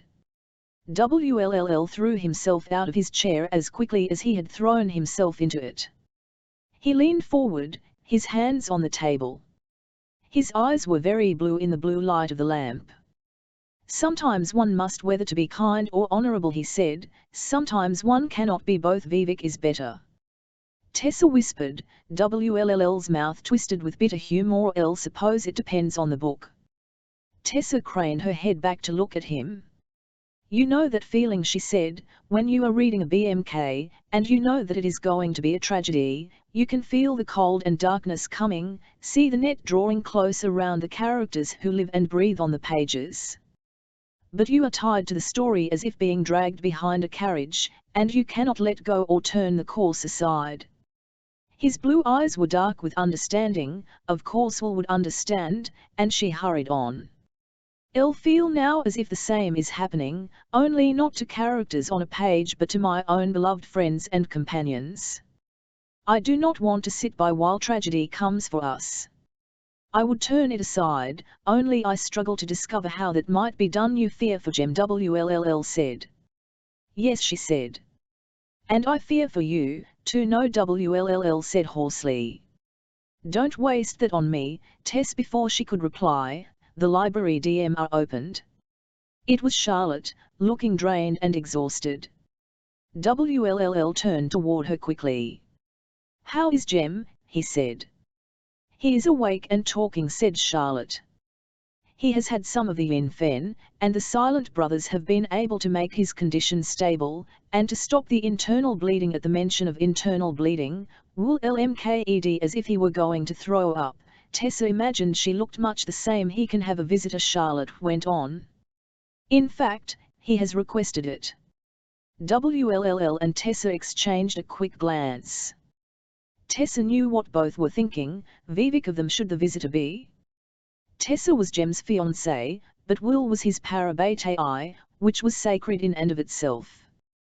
Wll had begun to step back, when Charlotte spoke again, sounding tired down to her bones. He has asked for you. Wll looked startled. He darted a glance at Tessa. Tessa could not deny the little burst of surprise and almost jealousy she had felt behind her rib cage at Charlotte's words, but she pushed it down ruthlessly. She loved Jem enough to want whatever he wanted for himself, and he always had his reasons. You go, she said gently. Of course he would want to see you. Wll began to move toward the door to join Charlotte. Halfway there he turned back and crossed the room to Tessa. Tessa, he said, while I am with Jem, would you do something for me? Tessa looked up and swallowed. He was too close, all the lines, shapes, angles of Wll filled her field of vision as the sound of his voice filled her ears. Yes, certainly, she said. Vivat is it? Do. Edmund and Lynette Herondale, Ravenscar Manor, West Riding, Yorkshire. Cecily drew the nib of the pen viciously through the lines she had written, then crumpled up the paper in one hand and rested her head on the desk. She had started this letter so many times, and had yet to arrive at any satisfactory version. Perhaps she should not be attempting it now, she thought, not when she had been trying to calm her nerves since they had returned to the Institute. Everyone had been swarming about Jem, and Will, after roughly checking her for injuries in the garden, had barely spoken to her again. Henry had gone running for Charlotte, Gideon had drawn Gabriel aside, and Cecily had found herself climbing the Institute stairs alone. She had slipped into her bedroom, not bothering to divest herself of her gear, and curled up on the soft four-poster bed. As she'd lain among the shadows, hearing the faint sounds of London passing by outside, her heart had clenched with sudden, painful homesickness. She'd thought of the green hills of Wales, and of her mother and father, and had bolted out of the bed as if she had been pushed, stumbling to the desk and taking up pen and paper, the ink staining her fingers in her haste. And yet the right words would not come. She felt as if she bled her regret and her loneliness from her very pores, and yet she could not shape those feelings into any sentiment she could imagine her parents could bear reading. At that moment there was a knock on the DMR. Cecily reached for a book she had left resting on the desk, propped it up as if she had been reading, and called, "Come in." The DMR swung open. It was Tessa, standing hesitantly in the doorway. She was no longer wearing her destroyed wedding dress but a simple gown of blue muslin with her necklaces glittering at her throat, the clockwork angel and the jade pendant that had been her bridal gift from Jem. Cecily looked at Tessa curiously. Though the two girls were friendly, they were not close. Tessa had a certain wariness around her that Cecily suspected the source of without ever being able to prove it. On top of that there was something fey and strange about her. Cecily knew she could shape-shift, could transform herself into the likeness of any person, and Cecily could not rid herself of the sense that it was unnatural. How could you know someone's true face if they could change it as easily as someone else might change a gown? Yes, Cecily said. Miss Gray. Please call me Tessa, said the other girl, shutting the door behind her. It was not the first time she had asked Cecily to call her by her given name, but habit and perversity kept Cecily from doing it. "Elle came to see if you were all right and if you needed anything." "Ah." Cecily felt a slight pang of disappointment. "I am quite all right." Tessa moved forward slightly. "Is that great expectations?" "Yes." Cecily did not say that she had seen Will reading it, and had picked it up to try to gain insight into what he was thinking. So far she was lost. Pip was morbid, and Estella so awful that Cecily wanted to shake her. "Estella," Tessa said softly. "To the last hour of my life, you cannot but remain part of my character, part of the little good in me, part of the evil. So you memorize passages of books, just like WLLL? Or is this a favorite?" "Elle don't have WLLL's memory," said Tessa, coming forward slightly, "or his mnemosyne rune. But I do love that BMK." Her grey eyes searched Cecily's face. "VVHY, are you still in your gear?" "I was thinking of going up to the training RMM," Cecily said. "I'll find I can think well there, and it isn't as if anyone minds one way or the other what I do." "More training?" "Cecily, you've just been in a battle." Tessa protested. "Elle, no, it can sometimes take more than one application of runes to entirely heal. Before you start training again, I should call someone to you, Charlotte, or Will." Cecily snapped. If either of them cared, they would have come already. Tessa paused by the bedside. "You cannot think Will doesn't care about you. He isn't here, is he?" "He sent me," Tessa said, "because he is with Jem," as if that explained everything. Cecily supposed that in a way it did. She knew that Will and Jem were close friends, but also that it was more than that. She had read of Parabatai in the Codex, and knew that the bond was one that did not exist among mundanes, something closer than brothers and better than blood. Jem is his Parabatai. He has made a vow to be there in times like this. He would be there, vow or not. He would be there for any of you. But he has not so much as come by to see if I needed another Irritz." Tessa began. "WLLL's curse, CC, it wasn't a real curse." "You know," Tessa said thoughtfully, "in its way, it was. He believed no one could love him, and that if he allowed them to, it would result in their death. That is why he left you all. He left you to keep you safe, and here you are now, the very definition, to him, of not safe. He cannot bear to come and look at your injuries, because to him it is as if he had put them there himself. Elle chose this shadow hunting. And not only because I wanted to be with WLLL. Know that," Tessa said. "But I also sat with WLLL while he was delirious from exposure to vampire blood, choking on holy water, and I know the name he called out. It was yours." Cecily looked up in surprise. "WLLL called out for me?" "Oh, yes." A small smile touched the edge of Tessa's mouth. "He wouldn't tell me who you were, of course, when I asked him, and it drove me half mad." She broke off, and looked away. "Why?" "Curiosity," said Tessa with a shrug, though there was a flush on her cheekbones. "It's my besetting sin."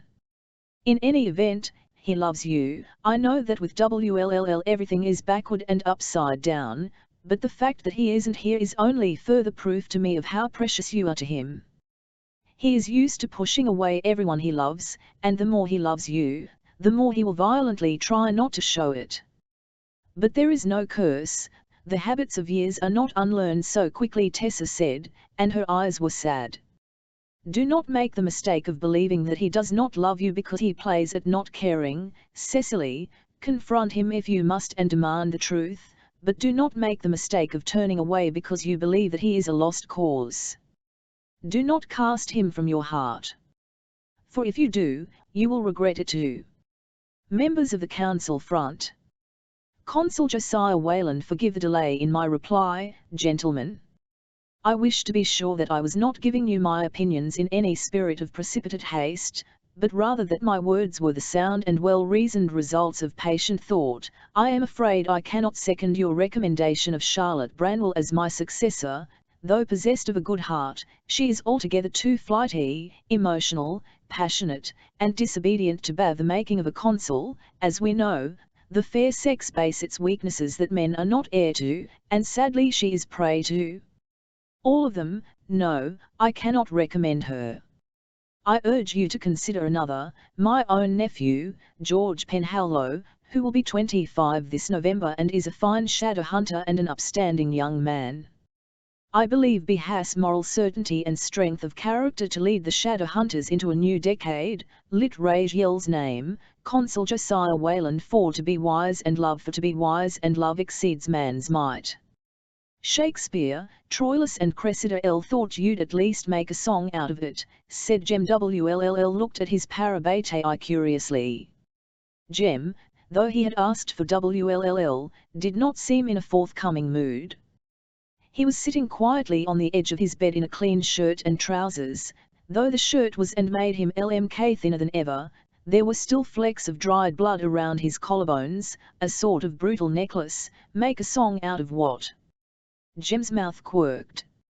Our defeat of the worm, he said. After all those jokes you made, I have not been in a joking mood these past few hours, WLLL said, his eyes flicking to the bloody rags that covered the nightstand by the bed, the bowl half full of pinkish fluid. Don't fuss, Jem said. Everyone's been fussing over me and I can't abide it. I wanted you because you wouldn't. You make me laugh. WLLL threw his arms up. Oh, all right, he said. How's this? For sort, I no longer toil in vain, to prove that demon pox warps the brain. So though 'tis pity, it's not in vain that the pox-lidden worm was slain, for to believe in me, you all must deign. Jem burst out laughing. Well, that was awful, it was impromptu. WLLL, there is such a thing as scansion. Between one moment and the next Jem's laughter turned into a fit of coughing. WLLL darted forward as Jem doubled up, his thin shoulders heaving. Blood splattered the bed's white coverlay. WLTH a hand, Jem gestured toward the box on his nightstand. WLLL reached for it. The delicately drawn woman on the lid, pouring water from a jug, was intimately familiar to him. He hated the sight of her. He snapped the box open, and froze. What looked like a light dusting of silvery powdered sugar barely covered the wooden bottom. Perhaps there had been a greater quantity before the Silent brothers had treated Jem. WLLL did not know. He did know was that there should have remained much, much more. Jem, he said in a strangled voice, how is this all there is? Jem had stopped coughing. There was blood on his lips, and as WLLL watched, TM shocked to move, Jem raised his arm and scrubbed the blood from his face with his sleeve. The linen was instantly scarlet. He looked feverish, his pale skin glowing, though he showed no other outward sign of agitation. WDL, he said softly. 2 months ago will began, really 7 his voice was rising, and forced it down again with an effort. 2 months ago I purchased enough yin-fen that it should have lasted a year.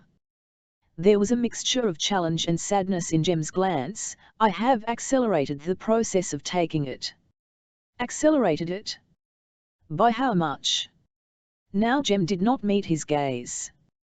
I have been taking twice, perhaps 3 times, as much, but the rate at which you take the drug is tied to the deterioration of your health, Wll said, and when Jem said nothing back, his voice rose and cracked on a single word, why? I do not want to live half a life, at this rate you won't even live a fifth of one, shouted Wll, and he sucked in his breath. Jem's expression had changed, and Wll had to slam the box he was holding back onto the nightstand to keep himself from punching the wall. Jem was sitting up straight, his eyes blazing. There is more to living than not dying, he said. Look at the way you live, Wll. You burn as bright as a stare. I had been taking only enough of the drug to keep me alive, but not enough to keep me well. A little extra of the drug before battles, perhaps, to give me energy, but otherwise, a half-life, a grey twilight of a life. But you have changed your dosage now? Has this been since the engagement? Wll demanded. Is this because of Tessa? You cannot blame her for this. This was my decision. She has no knowledge of it. She would want you to live, James. I am not going to live. And Jem was on his feet, his cheeks flushed. It was the angriest, Will thought, that he had ever seen him. I am not going to live, and I can choose to be as much for her as I can be, to burn as brightly for her as I wish, and for a shorter time, than to burden her with someone only half alive for a longer time. It is my choice, William, and you cannot make it, for maybe I can. I have always been the one to buy your yin fen for you. The colour went in Jem's face. If you refuse to do it, I will buy it on my own. I have always been willing. You said you wished to be the one who bought it. And as to that, he pulled the Carstairs family ring from his finger and held it out to Wll. Take it. Wll let his eyes drift down toward it, and then up to Jem's face. A dozen awful things he could say, or do, went through his mind. One did not slough off a persona so quickly, he had found. He had pretended to be cruel for so many years that the pretense was still what he reached for first, as a man might absently turn his carriage toward the home he had lived in for all his life, despite the fact that he had recently moved. You wish to marry me now, he said, at last. Sell the ring, Jem said. For the money. I told you, you should not have to pay for my drugs. I paid for yours, once, you know, and I recall the feeling. It was unpleasant. Wll winced, then LMKED down at the Carstairs family symbol glittering in Jem's pale, scarred palm. He reached out and took his friend's hand gently, closing his fingers over the ring. Vivian, did you become reckless and I cautious? Since when have I had to guard you from yourself? It is always you who has guarded me. His eyes searched Jem's face. Help me to understand you. Jem stood very still. Then he said, in the beginning, when I first realized I loved Tessa, I did think that perhaps love was making me well. I had not had an attack in so long. And when I asked her to marry me, I told her that love was healing me. So the first time it happened again, after that, I could not bear to tell her, lest she think it meant a lessening of my love for her. I took more of the drug, to fend off another illness. Soon it was taking more of the drug to simply keep me on my feet than it used to take to keep me going for a week. I don't have years, Will. I might not even have months. And I don't want Tessa to know. Please don't tell her. Not just for her sake but for mine. Against his own will, almost, Wll felt himself understanding. He would have done anything, he thought, told any lie, taken any risk, to make Tessa love him. He would have done, almost anything. He would not betray Jem for it. That was the one thing he would not do. And here Jem stood, his hand in Will's, his eyes asking for Will's sympathy, his understanding. And how could Will not understand? He recalled himself in Magnus's drawing room, begging to be sent to the demon realms rather than live another hour, another moment, of a life he could no longer bear. So you are dying for love, then WLLL said finally, his voice sounding constricted to his own ears. Dying a little faster for love. And there are worse things to die for. WLLL released Jem's hand. Jem looked from the ring to him, his eyes questioning. WDL, I'll go to Whitechapel, said Will. Tonight. I will get you all the info there is, everything you could need. Jem shook his head.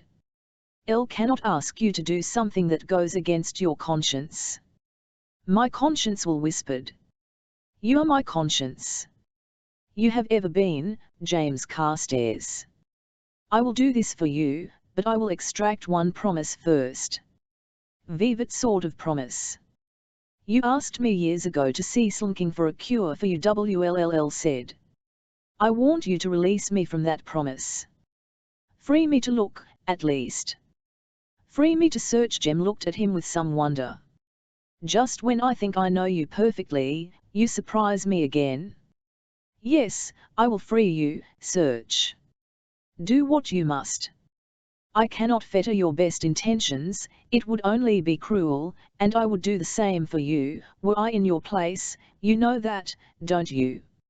L know it. WLLL took a step forward. He put his hands on Jem's shoulders, feeling how sharp they were beneath his grip, the bones like the wings of a bird. This is not some empty promise, James. Believe me, there is no one who knows more than I do the pain of false hope. I will LMK. If there is anything to be found, I will find it. But until then, your life is yours to live as you choose. Incredibly, Jem smiled. I'll know that, he said, but it is gracious of you to remind me I am nothing if not gracious, Will said. His eyes searched Jem's face, that face as familiar to him as his own. And determined. You will not leave me, not while I live. Jem's eyes widened, but he said nothing.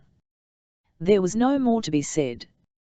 WLLL dropped his hands from his parabate's shoulders and turned toward the door. Cecily stood where she had stood earlier that day, the knife in her right hand.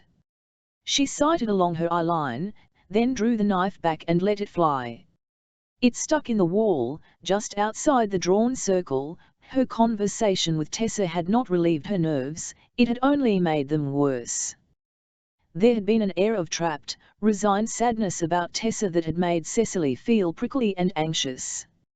As angry as she was at WLLL, she could not help but feel that Tessa held some fear for him, some dread she would not speak of, in her heart, and Cecily longed to know what it was. How could she protect her brother if she didn't know what he needed protecting from? After retrieving the knife, she raised it to shoulder level again and let fly.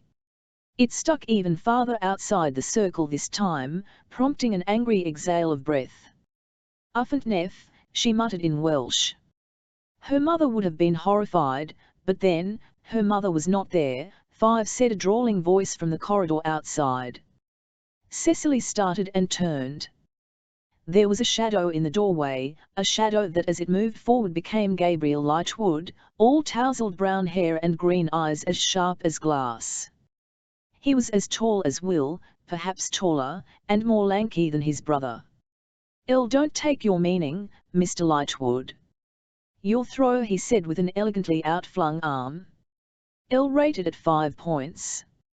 Your skill and technique may, perhaps, require work, but the native talent is certainly there. M7 hatch you require is practice. WLLL has been training me, she said as he drew closer, the corner of his mouth turned up slightly. As I said, suppose you could do better. He paused, and jerked the knife from the wall. It sparked as he twirled it between his fingers. I could, he said. I was trained by the best, and I had been training Miss Collins and Miss Gray, heard. Until you grew bored. Not the commitment one might perhaps LMK for in a tutor. Cecily kept her voice CML, she remembered Gabriel's touch as he had lifted her to her feet at Lightwood House, but she knew WLLL disliked him, and the smug distance in his voice grated. Gabriel touched the tip of his finger to the point of the knife, blood sprang up in a red bead. He had calloused fingers, with a spray of freckles across the backs of his hands. You changed your gear. It was covered in blood and ichor. She glanced at him, her gaze raking him up and down. I see you have not. For a moment an odd look flashed across his face, then it was gone, but she had seen her brother hide emotion enough times to recognize the signs. None of my clothes are here, he said, and I do not know where I will be living. I could return to one of the family residences, but you are considering remaining at the institute. Cecily said in surprise, reading it on his face. Vivat does Charlotte say? She will allow it. Gabriel's face changed briefly, a sudden vulnerability showing where only hardness had shown before. My brother is here. Yes, said Cecily. So is mine. Gabriel paused for a moment, almost as if that had not occurred to him. WDL, he said, you do look very much like him. Unnerving.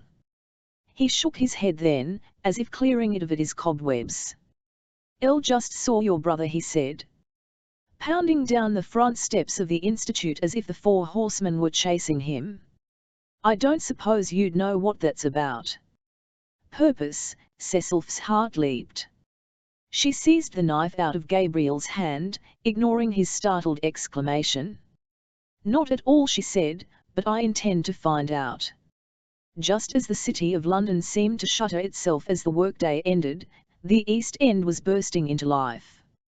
WLLL moved through streets lined with stalls selling second-hand clothes and shoes. Rag and bone men and knife sharpeners pushed their carts through the byways, shouting their wares in hoarse voices. Butchers lounged in open doorways, their aprons spattered with blood, carcasses hanging in their windows.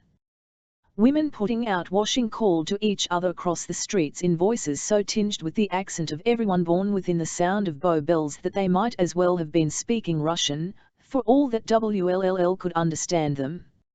A faint drizzle had begun to fall, dampening WLLL's hair as he crossed in front of a wholesale tobacconist's, closed now, and turned a corner onto a narrower street. He could see the spire of Vivite Chapel Church in the distance. The shadows gathered in here, the fog thick and soft and smelling of iron and rubbish. A narrow gutter ran down the centre of the street, filled with stinking water. Up ahead was a drouille, a gas carriage lamp hanging to either side. As WLLL was passing, he ducked into it suddenly and thrust out his hand. There was a cry, and then he was hauling a slim, black-clad figure toward him, Cecily, a velvet cloak thrown on hastily over her gear. Dark hair spilled from the edges of her hood, and his own blue eyes gazed back at him, snapping with fury. Let go of me. What are you doing following me about the back streets of London, you little idiot?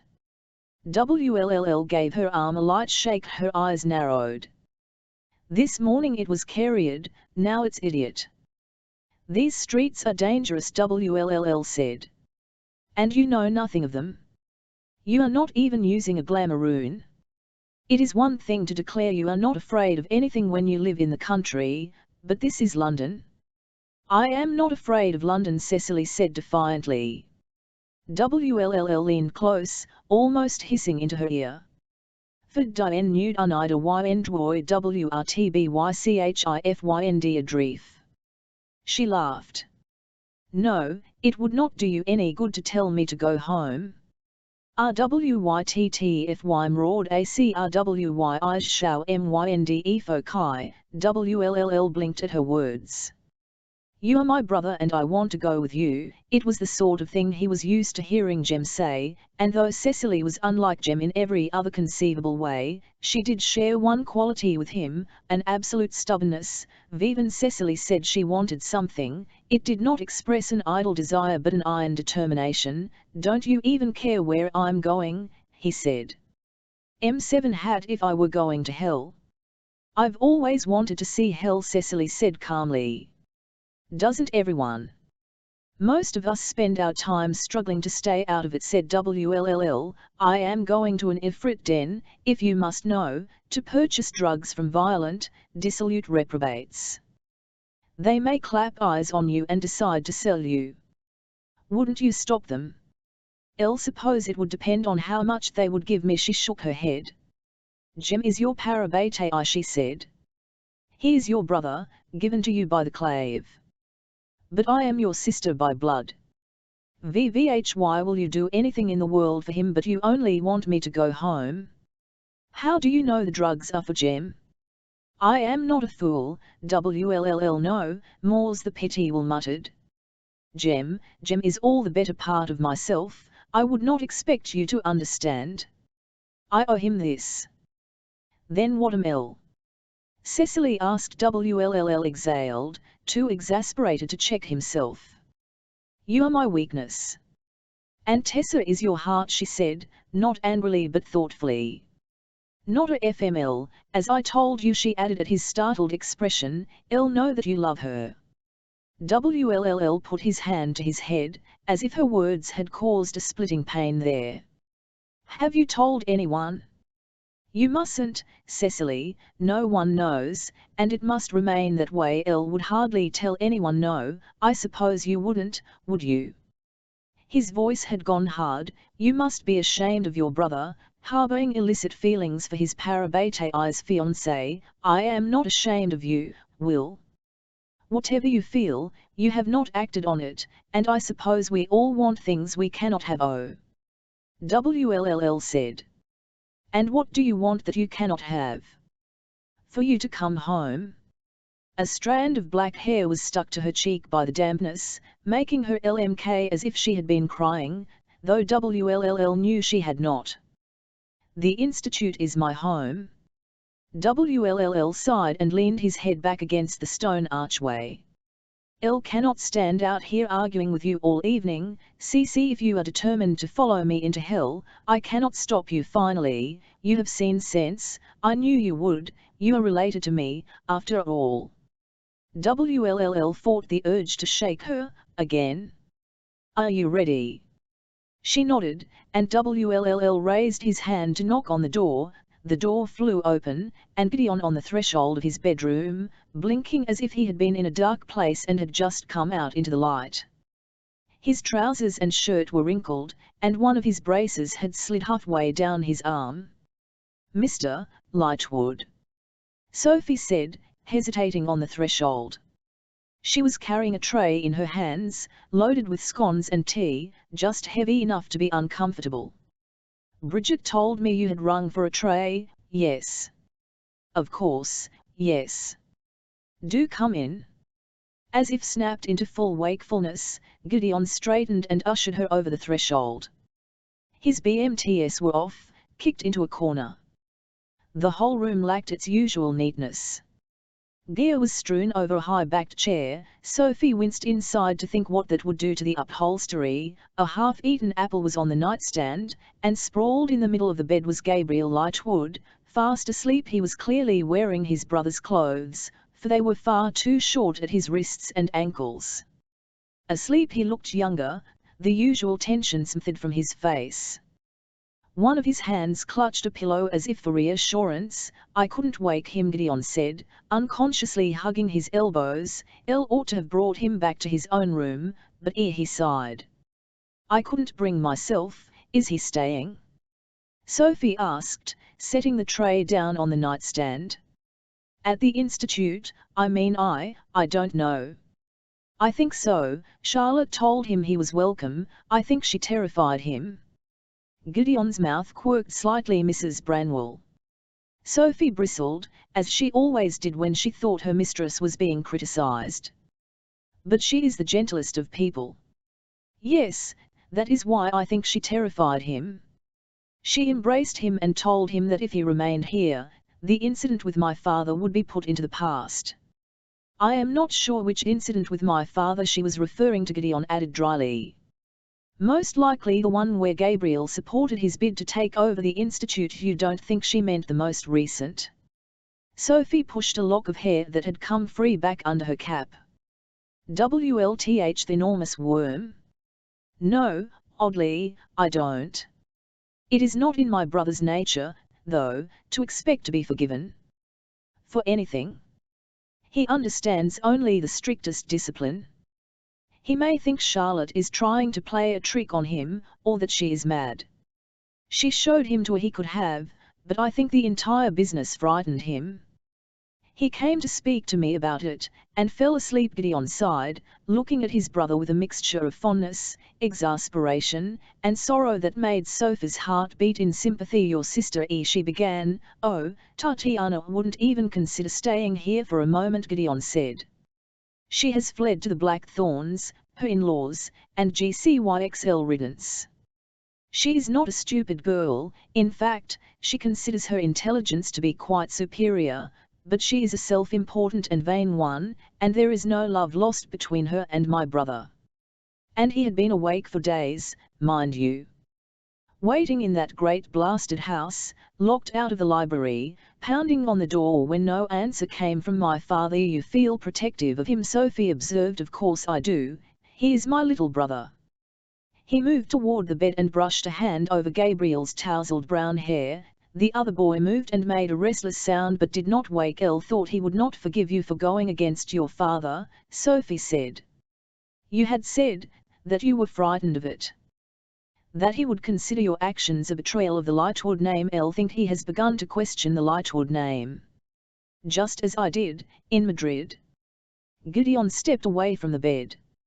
Sophie ducked her head. I am sorry, she said.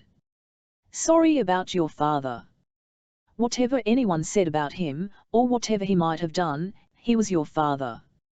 He turned toward her, but, Sophie, she did not correct him for the use of her Christian name.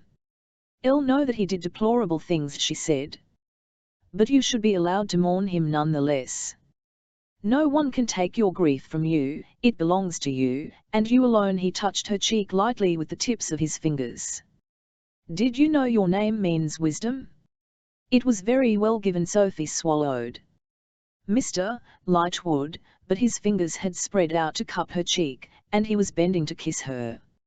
Sophie, he breathed, and then their lips found each other, a light touch giving way to a greater pressure as he leaned in.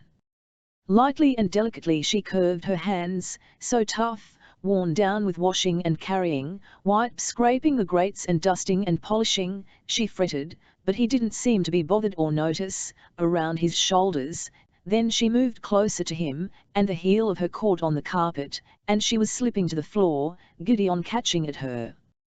They tumbled to the ground together, Sophie's face flaming in embarrassment. Dear God, he would think she had pulled him down on purpose, that she was some sort of wanton madwoman intent on passion. Her cap had fallen off, and her dark curls fell over her face.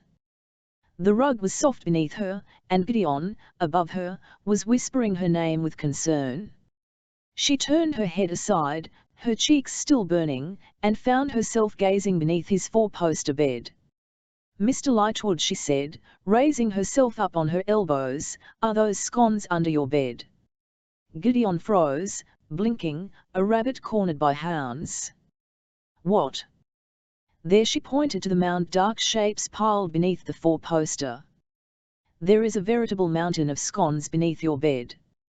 Vive it on earth. Gideon sat up, raking his hands through his tumbled hair as Sophie scrambled back away from him, her skirts rustling around her. Elle. You called for those scones nearly every day. You asked for them, Mr. Lightsixel. Would you do that if you didn't want them? His cheeks darkened. It was the only way I could think of to see you. You wouldn't speak to me, wouldn't listen when I tried to talk to you, so you lied. Seizing up her fallen cap, Sophie rose to her feet. Do you have any idea how much work I have to do, Mr. Lightwood? Carrying coal and hot water, dusting, polishing, cleaning up after you and the others, and I don't mind or complain, but how dare you make extra work for me, make me drag heavy trays up and down the stairs, just to bring you something you didn't even want. Gideon scrambled to his feet, his clothes even more wrinkled now. Forgive me, he said. Elle did not think no, Sophie said, furiously tucking her hair up under her cap. You lot never do you? And with that, she stalked from the room, leaving Gideon staring hopelessly after her. Nicely done, brother, said Gabriel from the bed, blinking sleepy green eyes at Gideon. Gideon threw a scone at him. Henry Charlotte moved across the floor of the crypt, the witch-light torches were burning so brightly it lmked almost as if it were day, though she knew it was closer to midnight. Henry was hunched over the largest of the great wooden tables scattered about the centre of the room. Something or other odious was burning in a beaker on another table, giving off great puffs of lavender smoke. A massive piece of paper, the sort butchers used to wrap their wares in, was spread across Henry's table, and he was covering it with all sorts of mysterious ciphers and calculations, muttering to himself under his breath as he scribbled, "Henry, darling, aren't you exhausted? You've been down here for hours." Henry started and looked up, pushing the spectacles he wore when he worked up into his gingery hair. "Charlotte." He seemed astonished, if thrilled, to see her. Only Henry, Charlotte thought dryly, would be astonished to see his own wife in their own home. "My angel. What are you doing down here? It's freezing cold. It can't be good for the baby." Charlotte laughed, but she didn't object when Henry hurried over to her and gave her a gentle hug. Ever since he had found out they were going to have a child, he had been treating her like fine china. He pressed a kiss into the top of her hair now and drew back to study her face. "In fact, you look a little peaked. Perhaps rather than supper you should have Sophie bring you some strengthening beef tea in your room?" "I shall go and, Henry. We decided not to have supper hours ago. Everyone was brought sandwiches in their rooms. Jem is still too ill to eat, and the Lightwood boys too shaken up. And you know how WLLL is when Jem is unwell. And Tessa, too, of course. Really, the whole house is going all to pieces." "Sandwiches," said Henry, who seemed to have seized on this as the substantive part of Charlotte's speech, and was looking wistful. Charlotte smiled. "There are some for you upstairs, Henry, if you can tear yourself away. I suppose I shouldn't scold you. I've been going through Benedict's journals, and quite fascinating they are, but what are you working on?" "A portal," said Henry eagerly. "A form of transport. Something that might conceivably whisk a shadow hunter from one point of the globe to another in a matter of seconds. It was Mortmain's rings that gave me the idea." Charlotte's eyes were wide. "But Mortmain's rings are assuredly dark magic, but this is not." "Oh, and there is something else. Come. It is for Buford." Charlotte allowed her husband to take her wrist and draw her across the room. "I have told you 100 times, Henry, no son of mine will ever be named Buford. By the angel, is that a cradle?" Henry beamed. "It is better than a cradle," he announced, flinging his arm out to indicate the sturdy-looking wooden baby's bed, hung between 6 poles that it might rock from side to side. Charlotte had to admit to herself it was quite a nice-looking piece of furniture. "It is a self-rocking cradle." "A what?" Charlotte asked faintly. "Watch proudly." Henry stepped forward and pressed some sort of invisible button. The cradle began to rock gently from side to side. Charlotte expelled a breath. "That's lovely, darling, don't you like it?" Henry beamed. "There, it's a bit faster now." It was, with a slight jerkiness to the motion that gave Charlotte the feeling that she had been cast adrift on a choppy sea. She said. "Henry, I do have something I wish to speak to you about, something important, more important than our child being rocked gently to sleep each night." "The Clave has decided to release Jessamine," Charlotte said. "She is returning to the Institute in days." Henry turned to her with an incredulous look. Behind him the cradle was rocking even faster, like a carriage hurtling ahead at full tilt. "She's coming back here. Henry, she has nowhere else to go."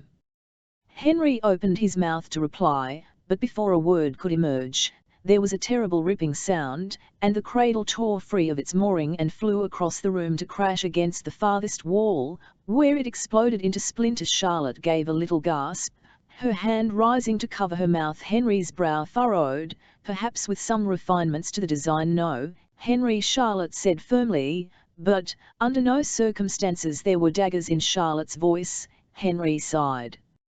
Very well, dear, the infernal devices are without pity, the infernal devices are without regret. The infernal devices are without number, the infernal devices will never stop coming. The words written on the wall of Benedict's study echoed in Tessa's head as she sat by Jem's bed, watching him sleep. She was not sure what time it was exactly, certainly it was in the wee smalls as Bridget would have said, no doubt past midnight. Jem had been awake when she had come in, just after WLLL had gone, awake and sitting up and well enough to take some tea and toast, though he'd been more breathless than she would have liked, and paler. Sophie had come later to clear away the FCYXL, and had smiled at Tessa. Fluff his pillows up, she had suggested in a whisper, and Tessa had done it, though Jem had looked amused at her fussing. Tessa had never had much experience with sickrooms. Taking care of her brother when he'd been drunk was the closest she had come to playing nursemaid. She did not mind it now that it was Jem, did not mind sitting holding his hand while he breathed softly, his eyes half closed, his eyelashes fluttering against his cheekbones. Not very heroic, he said suddenly without opening his eyes, though his voice was steady. Tessa started, and leaned forward. She had slid her fingers into his earlier, and their linked hands lay beside him on the bed. His fingers were cool in hers, his pulse slow. "Vivat, do you mean?" "Today," he said in a low voice, and coughed. Collapsing and coughing up blood all over Lightwood House, it only improved the look of the place, said Tessa. "Now you sound like WLLL." Jem gave a sleepy smile. "And you're changing the subject, just like he would." "Of course I am. As if I would ever think any less of you for being ill, you know that I don't. And you were quite heroic today, though WLLL was saying earlier," she added, "that all come to bad ends, and he could not imagine why anyone would want to be one anyway." Jem's hand squeezed hers briefly, and then let it go. "Well, WLLL is looking at it from the hero's viewpoint, isn't he? But as for the rest of us, it's an easy answer, of course. Heroes endure because we need them, not for their own sakes. You speak of them as though you were not one." She reached to brush the hair from his forehead. He leaned into her touch, his eyes closing. "Jem, have you ever," she hesitated, "have you ever thought of ways to prolong your life that are not a cure for the drug?" At that his eyelids flew open. "Vivat, do you mean?" She thought of WLLL, on the floor of the attic, choking on holy water, becoming a vampire. "You would live forever." He scrambled upright against the pillows. "Tessa, no. Don't, you can't think that way." She darted her eyes away from him. "Is the thought of becoming a downworlder truly so horrible to you?" "Tessa," he exhaled, "I am a shadow hunter. Nephilim. Like my parents before me. It is the heritage I claim, just as I claim my mother's heritage as part of myself. It not mean I hate my father. But I honor the gift they gave me, the blood of the angel, the trust placed in me, the vows I have taken. Nor, I think, would I make a very good vampire. Vampires by and large despise us. Sometimes they turn a Nephilim, as a joke, but that vampire is scorned by the others. We carry day and the fire of angels in our veins, everything they hate. They would shun me, and the Nephilim would shun me. I would no longer be Will's parabete, I no longer be welcome in the Institute. No, Tessa. I would rather die and be reborn and see the sun again, than live to the end of the world without daylight." "A silent brother," then she said. "The Codex says that the runes they put upon themselves are powerful enough to arrest their mortality. Silent brothers cannot marry, Tessa." He had lifted his chin. Tessa had known for a long time that beneath Jem's gentleness lay a stubbornness as strong as Will's. She could see it now, steel under silk. "You know I would rather have you alive and not married to me than—" Her throat closed on the word, his eyes softened slightly. "The path of silent brotherhood is not open to me. With the yin fen in my blood, contaminating it, I cannot survive the runes they must put upon themselves. I would have to cease the drug until it was purged from my system, and that would most likely kill me. He must have seen something in her expression, for he gentled his voice. And it is not much of a life they have, silent brothers, shadows and darkness, silence and no music. He swallowed. And besides, I do not wish to live forever. Elle may live forever, Tessa said. The enormity of it was something she could still not quite comprehend. It was as hard to comprehend that your life would never end as it was to comprehend that it would. Elle no, Jem said. And I am sorry for it, for I think it is a burden no one should have to bear. You know I believe we'll live again, Tessa. I will return, if not in this BCXLY. Souls that love each other are drawn to each other in their next lives. I will see WLLL, my parents, my uncles, Charlotte and Henry, but you will not see me. It was not the first time she had thought it, though she often pushed the thought down when it rose. If I am immortal, then I have only this one life. I will not turn and change as you do, James. I will not see you in heaven, or on the banks of the great river, or in whatever life lies beyond this one. I see you now. He reached out and put his hand on her cheek, his clear silver-grey eyes searching hers. And I see you, she whispered, and he smiled tiredly, closing his eyes. She put her hand over his, her cheek resting in the hollow of his palm. She sat, wordless, his fingers cool against her skin, until his breathing slowed and his fingers went boneless in hers. He had fallen asleep. With a rueful smile she lowered his hand gently so that it rested on the coverlet by his side. The bedroom door opened. Tessa turned round in her chair and saw Will standing on the threshold, still in his coat and gloves. One look at his stark, distraught face had her rising to her feet and following WLLL out into the corridor. WLLL was already striding down the corridor with the haste of a man with the devil at his heels. Tessa closed the bedroom door carefully behind her and hurried after him. Vivat, is it, WLLL? What's happened? Elle just came back from the East End, WLLL said. There was pain in his voice, pain she had not heard the likes of since that day in the drawing room when she had told him she was engaged to Jem. I had gone to look for more Yin Fen, but there is no. Tessa nearly stumbled as they reached the steps. What do you mean, there's no more? Jem has a supply, does he not? WLLL turned to face her, walking backward down the stairs. It's gone, he said curtly. He did not want you to know, but there is no way to hide it. It is gone, and I cannot find more. I have always been the one to buy it. I had suppliers, but they have either vanished or come up empty-handed. I went first to that place where you came and found me, you and Jem, together. They had no Yin Fen. Then another place, I went Eve to where Will said, spinning back around. They emerged into the corridor on the second level of the institute. The library and the drawing room were here. Both their doors were open, spilling yellow light into the hall. Everywhere. In the last place I went, someone told me that it had all been deliberately bought up in the last few weeks. There is nothing. But Jem, Tessa said, shock buzzing through her like fire, w'l't the Yin Fen he'll die. Will paused for a moment in front of the library door, his eyes met hers. Just this afternoon he gave me permission to seek a cure for him. To search.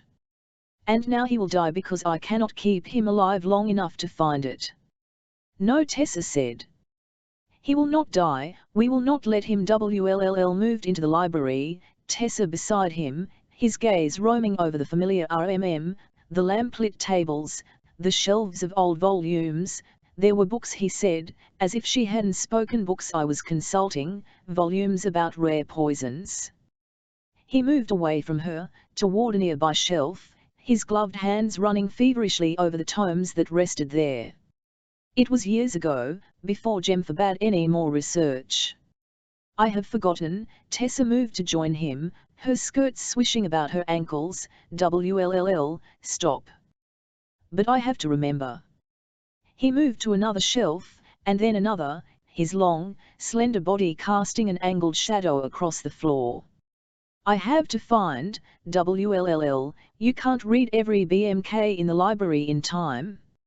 Stop, she had moved behind him, close enough to see where the collar of his jacket was damp from the rain. This will not help, Jem. Then what will? What will? He reached for another book, stared at it, and threw it to the floor. Tessa jumped. Stop, she said again, and caught at his sleeve, turning him to face her. He was flushed, breathless, his arm as tense as iron beneath her grip. M7 Hen, you searched for the cure before, you did not know what you know now. You did not have the allies you have now. We will go and we will ask Magnus Bane. He has eyes and ears in Downworld, he knows of all kinds of magic. He helped you with your curse, he can help us with this as well. There was no curse, said WLLL, as if he were reciting the lines of a play. His eyes were glassy. WDL, listen to me, please, let us go to Magnus, he can help. He closed his eyes and drew a deep breath. Tessa stared. She could not help watching him when she knew he could not see her, the fine spidering dark lashes against his cheekbones, the faint blue tint to his eyelids. Yes, he said finally. Yes. Of course, Tessa, thank you. I did not think you were grieved, she said, suddenly aware that she was still holding his arm, and that they were close enough that she could have pressed a kiss to his cheek, or wrapped her arms about his neck to comfort him. She stepped back, releasing him. His eyes opened. And you had thought he would always forbid you from searching for a cure. You know I have never been at peace with that. I had thought of Magnus before his eyes searched her face, but you have never asked him. She shook her head. Jem did not wish it. But now, all is changed now. Yes, he drew back from her, his eyes lingering on her face. Elle will go down and call Cyril to fetch the carriage. Meet me in the courtyard too. Consul Josiah Wayland front. Members of the Council, dear sir, we can but express our great distress at receiving your letter. It was our impression that Charlotte Branwell was a choice you wholeheartedly embraced, and that SBE had proven herself a fit leader of the London Institute. Our own Inquisitor Whitelaw speaks highly of Burr and the manner in which SBE managed the challenge laid against her authority by Benedict Lightwood. It is our opinion as a body that George Penhallow is not a fit successor to the place of consul. Unlike Mrs. Branwell, he has not proven himself as a leader of others. It is true Mrs. Branwell is young and passionate, but the role of consul is one that requires passion. We urge you to put aside thoughts of Mr. Penhallow, who is too young and green for the position, and take time to consider again the possibility of Mrs. Branwell, yours in Raziel's name, members of the council. 5 a.m. Heart divided. Though God search it warily enough, there is not one sound thing in all thereof. Though be search all my veins through, searching them he shall find nothing whole therein but love. Algernon Charles Swinburne, Laus Veneris 2. Members of the Council front. Josiah Wayland, Consul. It is with beweighted heart that I take up my pen to write to you, gentlemen.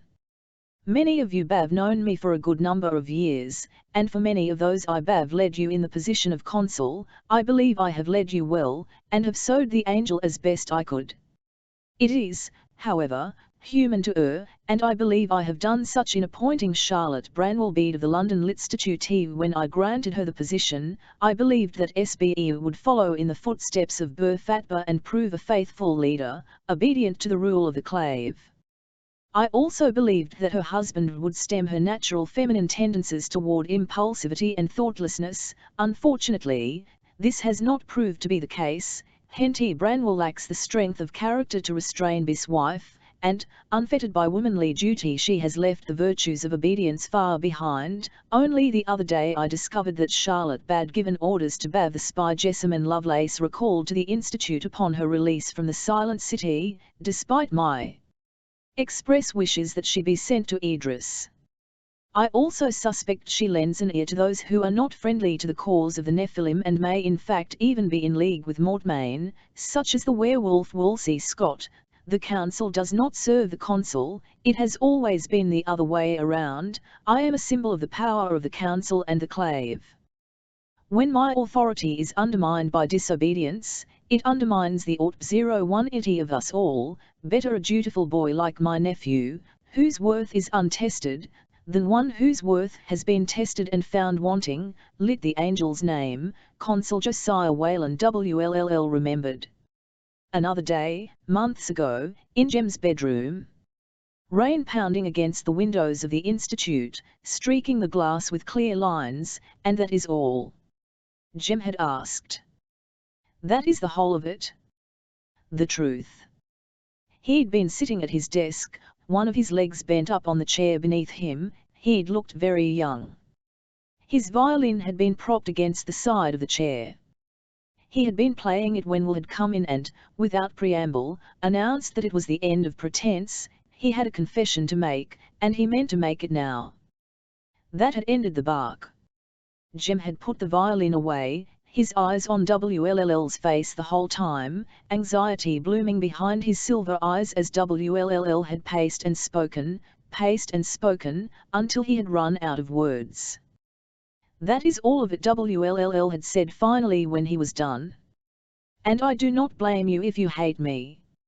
I could understand it. There'd been a long pause. Jem's gaze had been steady on his face, steady and silver in the wavering light of the fire.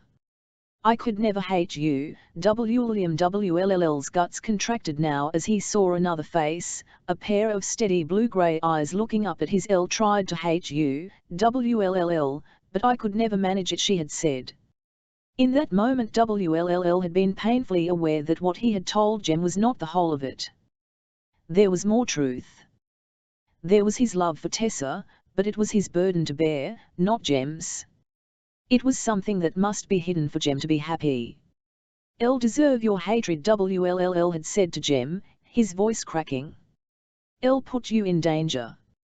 I believed I was cursed and that all who cared for me would die. I let myself care for you, and let you be a brother to me, risking the danger to you. There was no danger, but I believed there was. If I held a revolver to your head, James, and pulled the trigger, would it really matter if I did not know that there were no bullets in the chambers?"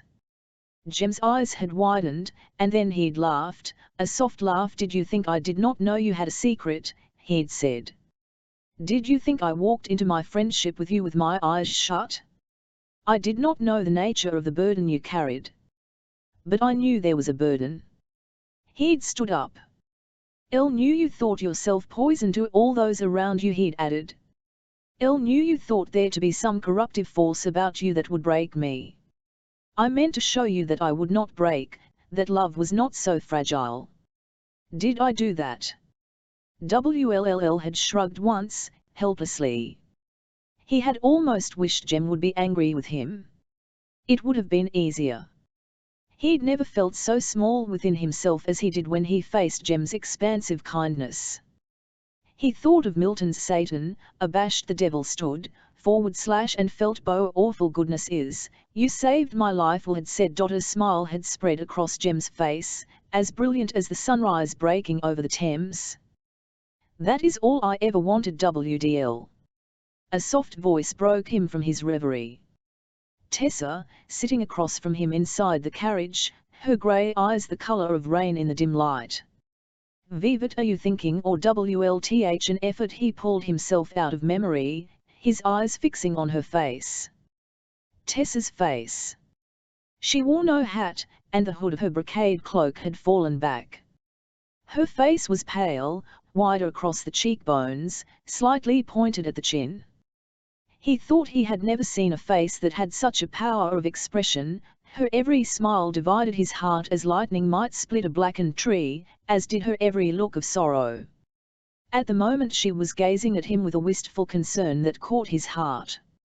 "Jem," he said, with perfect honesty. "I was thinking of his reaction when I told him of Marbus's curse." "He felt only sorrow for you," she said immediately. "No, he did. He told me as much sorrow but not pity," said WLL. "Jem has always given me exactly what I needed in the way that I needed it, even when I did not know myself what I required.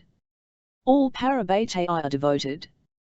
We must be, to give so much of ourselves to each other, even if we gain in strength by doing so. But with Jem it is different. For so many years I needed him to live, and he kept me alive. I thought he did not know that he was doing it, but maybe he did, perhaps, Tessa said. He would never have counted a moment of such effort as wasted. He has never said anything to you of it. She shook her head. Her small hands, in their white gloves, were in fists in her lap. He speaks of you only with the greatest pride, WLLL, she said. He admires you more than you could ever know. When he learned of the curse, he was heartbroken for you, but there was also, almost, a sort of, she nodded. He had always believed you were good, she said, and then it was proven. Oh, I don't know, he said bitterly, to be good and to be cursed, it is not the same thing. She leaned forward and caught at his hand, pressing it between her own. The touch was like white fire through his veins. He could not feel her skin, only the cloth of the gloves, and yet it did not matter. You kindled me, heap of ashes that I ant, into fire. He had wondered once why love was always phrased in terms of burning. The conflagration in his own veins, now, gave the answer. You are good, Will, she said. There is no one better placed than I am to be able to say with perfect confidence how good you really are, he said slowly, not wanting her to move her hands away. You know, when we were 15 years old, Yan Luo, the demon who murdered Jem's parents, was finally slain. Jem's uncle determined to himself from China to Idris and invited Jem to come and live with him there. Jem refused, for me. He said, you do not leave your Parabate. That it was part of the words of the oath, thy people shall be my people. I wonder, if I had had the chance to return to my family, would I have done the same for him? You are doing it, Tessa said. Do not think I do not know that Cecily wants you to return home with her. And do not think I do not know that you remain for Jem's sake and yours, he said before he could stop himself. She withdrew her hands from his, and he cursed himself silently and savagely. How could you have been so foolish? How could you, after 2 months? You've been so careful. Your love for Burr is only a burden she endures out of politeness, remember that, but Tessa was only pulling aside the curtain as the carriage came to a stop. They were rolling into a mews, from whose entry hung a sign, all drivers of vehicles are derisive to walk in horses while passing under this archway. We are here, she said, as if he had not said a word. Perhaps he had not, WLLL. Thought. Perhaps he had not spoken aloud. Perhaps he was only losing his mind. Certainly it was not unimaginable, under the circumstances. Even the carriage door opened, it brought with it a blast of cool Chelsea air. He saw Tessa raise her head as Cyril helped her down. He joined Tessa on the cobblestones. The place smelled of the Thames. Before the embankment had been built, the river had come much closer to these rows of houses, their edges softened by gaslight in the darkness. Now the river was separated by a greater distance, but one could still smell the salt dirt iron tang of water. The front of number 16 was Georgian, made of plain red brickwork, with a bay window that jutted out over the front door. There was a small paved court and a garden behind an elegant fence with a great deal of delicate scrolling ironwork. The gate was already open. Tessa pushed through and marched up the front steps to upon the door, Will only a few steps behind her. The door was opened by Wolsey Scott, wearing a canary yellow brocade silk dressing gown over trousers and a shirt. He had a gold perched in one eye socket, and regarded them both through it with some distaste. Bother, he said. Elle would have had the footman answer and send you away, but I thought you were somebody else. Vivo? Tessa inquired, which did not seem to WLLL to be germane to the issue, but it was Tessa's way. She was forever asking questions. Leave her alone in a room, and she'd begin asking questions of the furniture and plants. Someone with absinthe swallow enough of that stuff and you'll think you're somebody else, said Will. We're seeking Magnus Bane. If he isn't here, just tell us and we'll not take up more of your time. Wolsey sighed as if greatly prevailed upon. Magnus, he called. It's your blue-eyed boy. There were footsteps in the corridor behind Woolsey, and Magnus appeared in full evening dress, as if he had just come from a ball. Starched white shirt front and cuffs, swallowtail black coat, and hair like a ragged fringe of dark silk. His eyes flicked from WLLL to Tessa, and to what do I owe the honour, at such a late hour? A favour, WLLL said, and amended himself when Magnus's eyebrows went up. A question? Woolsey sighed and stepped back from the door. Very well. Come into the drawing room. No one offered to take their hats or coats, and once they reached the drawing room, Tessa stripped off her gloves and stood with her hands close to the fire, shivering slightly. Her hair was a damp mass of curls at the back of her neck, and WLLLMKED away from her before he could remember what it felt like to put his hands through that hair and feel the strands wind about his fingers. It was easier at the Institute, with Jem and the others to distract him, to remember that Tessa was not his, to recall that way, here, feeling as if he were facing the world with her by his side, feeling that she was here for him instead of, quite sensibly, for the health of her own fiancé. It was nearly impossible. Woolsey threw himself into a flower-patterned armchair. He had plucked the from his eye and was swinging it around his fingers on its long gold chain. Elle simply cannot wait to hear what this is about. Magnus moved toward the fireplace and leaned against the mantel, the very picture of a young gentleman at leisure. The room was painted a pale blue, and decorated with paintings that featured vast fields of granite, gleaming blue seas, and men and women in classical dress. Will thought he recognized a reproduction of an Alma Tadema, or at least it must have been a reproduction, mustn't it? Don't gape at the walls, WLLL said Magnus. You have been all but absent for months. Vivat brings you here now. Elle did not want to trouble you, Will muttered. It was only partly the truth. Once the curse WLLL had believed he was under had been proved, by Magnus, to be false. He had avoided Magnus, not because he was angry with the warlock, or had no more need of him, but because the sight of Magnus caused him pain. He had written him a short letter, telling him what had happened and that his secret was a secret no more. He had spoken of Jem's engagement to Tessa. He had asked that Magnus not reply. But this is a crisis. Magnus's cat eyes widened. Vivat sort of crisis. It is about Yuen Fen, said WLLL. Gracious, Woolsey said. Don't tell me my pack is taking the stuff again. No, WLLL said. There is none of it to take. He saw dawning comprehension on Magnus's face and went on to explain the situation, as best he could. Magnus didn't change expression as WLLL spoke, any more than Church did when someone spoke to him. Magnus only watched out of his gold-green eyes until WLLL was done, and without the Yuen Fen. Magnus said at last, he will die, said Tessa, turning from the fireplace. Her cheeks were flushed carnation pink, whether from the heat of the fire or from the stress of the situation, Will could not tell. Not immediately, but within the week. His body cannot sustain itself without the powder. How does he take it? Woolsey inquired. Dissolved in water, or inhaled. Vivat, has that got to do with anything? WLLL demanded. Nothing, Woolsey said, I was only wondering. Demon drugs are a curious thing for us, who love him. It is a sight more than curious, Tessa said. Her chin was up, and Will remembered what he had said to her once, about being like Boadicea. She was brave, and hated her for it, even as it was employed in the defense of her love for someone else. Why have you come to me with this? Magnus's voice was quiet. You helped us before, Tessa said. We thought perhaps you could help again. You helped with De Quincey, and WLLL, with his curse. I am not at your beck and call, Magnus said.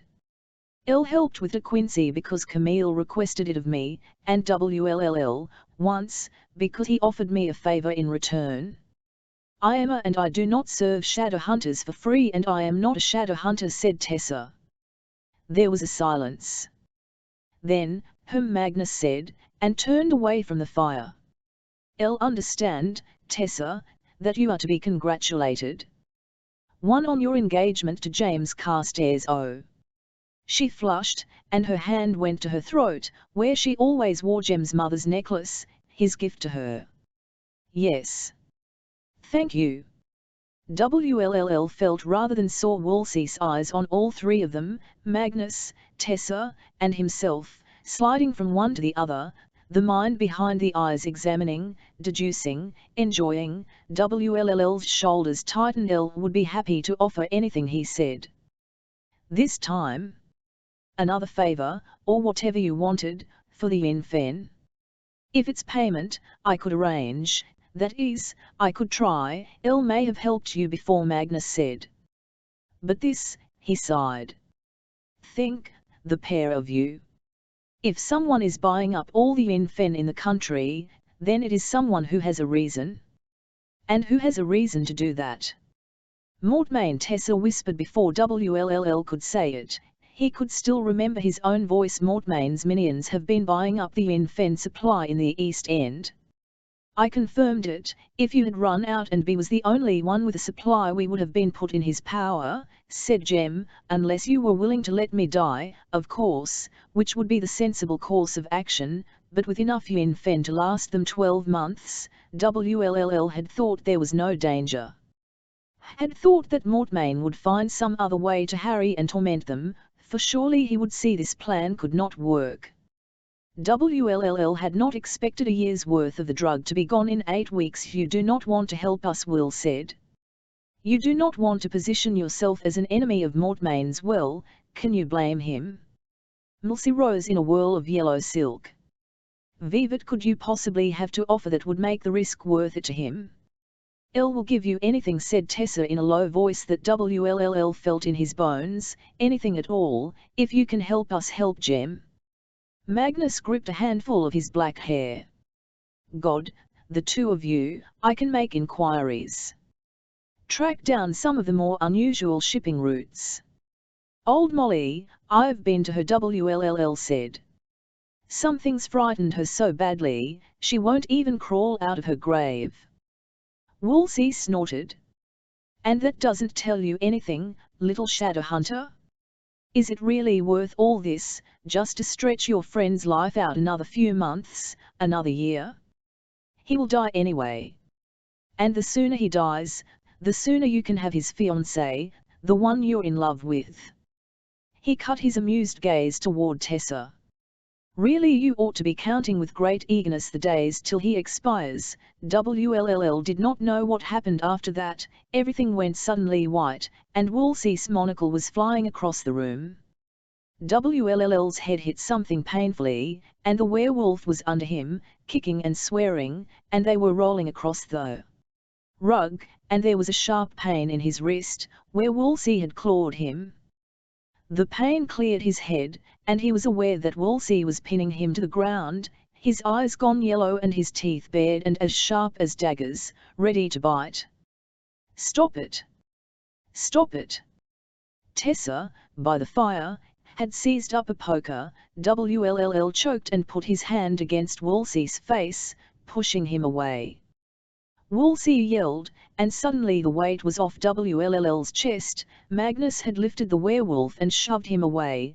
Then Magnus's hands were fisted in the back of WLLL's jacket, and WLLL found himself being dragged from the room, Milsey staring after him, one hand to his face where Will's silver ring had burned his cheekbone. Let me go. Let me go. WLLL struggled, but Magnus's grip was like iron. He marched Will down the corridor and into a half-lit library. WLLL pulled free just as Magnus let go of him, resulting in an inelegant stumble that fetched him up against the back of a red velvet sofa. Elle cannot leave Tessa alone with Wolsey, her virtue is hardly in danger from him, Magnus said dryly. Wolsey will behave himself, which is more than I can say for you. WLLL turned around slowly, wiping BLCYXL from his face. You're glaring at me, he said to Magnus. You LMK like church before he bites someone, picking a fight with the head of the Praetorlupus, Magnus said bitterly. You know what his pack would do to you if they had an excuse. You want to die, don't you? "Elle don't," WLLL said, surprising even himself a little. "Elle don't know why I ever helped you, you like broken things." Magnus took 2 strides across the room and seized WLL's face in his long fingers, forcing his chin up. "You are not Sydney Carton," he said. "What GCYXL will it do you to die for James Carstairs, when he is dying anyway? Because if I save him, then it is worth it, God." Magnus's eyes narrowed. "What is worth it? Vivat could possibly be worth it. Everything I have lost." WLLL shouted. "Tessa!" Magnus dropped his hand from WLL's face. He took several paces backward and breathed in and out slowly, as if mentally counting to 10. "I'm sorry," he said finally. "About what?" Woolsey said. "If Jem dies, I cannot be with Tessa," said WLLL, "because it will be as if I were waiting for him to die, or TMK some joy in his death, if it let me have her. And I will not be that person. I will not profit from his death. So he must live." He lowered his arm, his sleeve bloody. "It is the only way any of this can ever mean anything.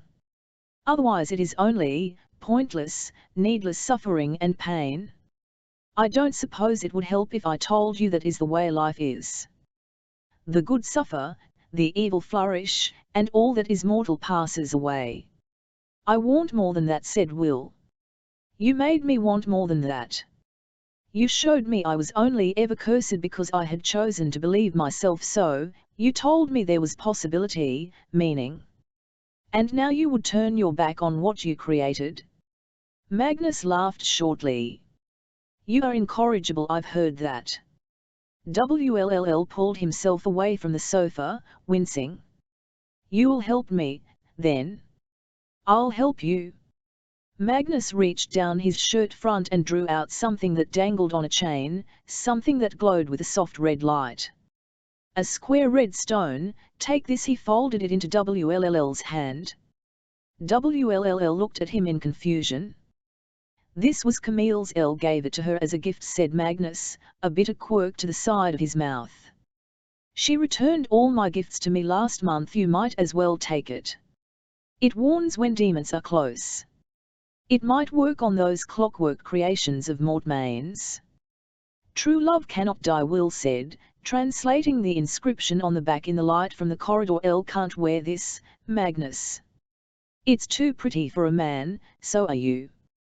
Go home and clean yourself up. I will call upon you as soon as I have information." He looked at Will keenly. "In the meantime, do your best to be worthy of my assistance. If you come near me, I shall bash in your head with this poker," Tessa said, brandishing the fireplace instrument between herself and Wolsey Scott as if it were a sword. "I've no doubt you would, TM," he said, looking at her with a grudging sort of respect as he mopped the blood from his chin with a monogrammed handkerchief. WLLL had been bloody too, his own blood and Mils's. He was doubtless in another room with Magnus now, getting more blood smeared everywhere. WLLL was never over-concerned with neatness, and even less so when he was emotional. "I see you've begun to be like them, the shadow hunters you seem to adore so much. Whatever possessed you to engage yourself to one of them? And a dying one at that?" Rage flared up in Tessa, and she considered smacking Wolsey with the poker whether he came near her or not. He had moved awfully quickly while fighting WLLL, though, and she didn't fancy her chances. "You don't know James Carstairs. Don't speak about him. Love him, do you?" Milsey managed to make it sound unpleasant. "But you love WLLL, too?" Tessa froze inside. She had known that Magnus knew of WLL's affection for her, but the idea that what she felt for him in return was written across her face was too $10 to contemplate. "That's not true." "Liar," said Wolsey. "Really, what is the difference if one of them dies? You always have a fine secondary option." Tessa thought of Jem, of the shape of his face, his eyes shut in concentration as he played the violin, the curve of his mouth when he smiled, his fingers careful in hers, every line of him inexpressibly dear to her. If you had 2 children, she said, would you say that it was all right if one of them died, because then you'd still have another? One can love 2 children. But your heart can be given in romantic love to only a single other, said Wolsey. That is the nature of Eros, is it not? So novels would tell us, though I have no experience of it myself. I have come to understand something about novels, Tessa said. And what is that? That they are not true. Wolsey quirked an eyebrow. You are a funny thing, he said. Elle would say I could see what those boys see in you, but... He shrugged. His yellow dressing gown had a long, bloody tear in it now. Women are not something I have ever understood. Vivat about them do you find mysterious, sir? The point of them, mainly. Well, you must have had a mother, said Tessa. Someone whelped me, yes, said Wolsey without much enthusiasm. I'll remember her little perhaps, but you would not exist without a woman, would you? However little use you may find us, we are cleverer and more determined and more patient than men. Men may be stronger, but it is women who endure. Is that what you are doing? Enduring? Surely an engaged woman should be happier. His light eyes raked her. A heart divided against itself cannot stand, as they say. You love them both, and it tears you apart. How, said Tessa. He raised an eyebrow. Vivat was that? A house divided against itself cannot stand. Not a heart. Perhaps you should not attempt quotations if you cannot get them correct, and maybe you should stop pitying yourself, he said. Most people are lucky to have even one great love in their life. You have found, says the man who has none. Oh. Wolsey staggered back with his hand against his heart, mock swooning. The dove has teeth. Very well, if you don't wish to discuss personal matters, then perhaps something more general? Your own nature? Magnus seems convinced you are a warlock, but I am not so sure. I think there may be some of the blood of fairies about you, for what is the magic of shape-changing if it is not a magic of illusion? And who are the masters of magic and illusion if not the fair folk? Tessa thought of the blue-haired fairy woman at Benedict's party who had claimed to know her mother, and her breath hitched in her throat. Before she could say another word to Wolsey, though, Magnus and WLLL came back in through the door, WLLL, as predicted, just as bloody as before, and scowling. He looked from Tessa to Wolsey and laughed a short laugh. "I'll suppose you were right, Magnus," he said. "Tessa is in no danger from him." "One cannot say the same in reverse, Tessa, darling, put the poker down," Magnus said, holding out his hand. "Wolsey can be dreadful, but there are better ways of handling his moods." WLTH a last glare at Wolsey. Tessa handed the poker to Magnus. She went to retrieve her gloves, and Will his coat, and there was a blur of movement and voices, and she heard Wolsey laugh. She was barely paying attention, she was too focused on WLLL. She could tell already from the look on his face that whatever he and Magnus had said to each other in private, it had not solved the problem of Jem's drugs. He looked haunted, and a little deadly, the blood freckling his high cheekbones only making the blue of his eyes more startling. Magnus led them from the drawing room and out to the front door, where the cool air hit Tessa like a wave. She tugged her gloves on and nodded a GCYXL bye to Magnus, who shut the door, closing the two of them out in the night. The Thames glittered past the trees, the roadway, and the embankment, and the gas lamps on Battersea Bridge shone down into the water, in blue and gold. The shadow of the carriage was visible beneath the trees by the gate. Above them the moon appeared and disappeared between moving banks of grey cloud. WLLL was utterly still.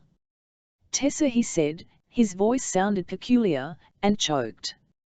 Tessa stepped quickly down to stand beside him, looking up into his face. WLLL's face was so often changeable as moonlight itself, she had never seen his expression so still. "Did he say he would help?" she whispered. "Magnus. He will try, but, the way he looked at me, he felt sorry for me, Tess." "That means there's no hope, doesn't it?" If even Magnus thinks the endeavour is doomed, there is nothing more I can do, is there? She laid her hand upon his arm. He did not move. It was so peculiar, being this close to him, the familiar feel and presence of him, when for months they had avoided each other, had barely spoken, he had not even wanted to meet her eyes. And now he was here, smelling of soap and rain and Will. You have done so much, she whispered. Magnus will try to help, and we will keep searching, and something may yet come to light. You cannot abandon hope. No. I know it. And yet I feel such dread in my heart, as if it were the last hour of my life. I have felt hopelessness before, Tess, but never such fear.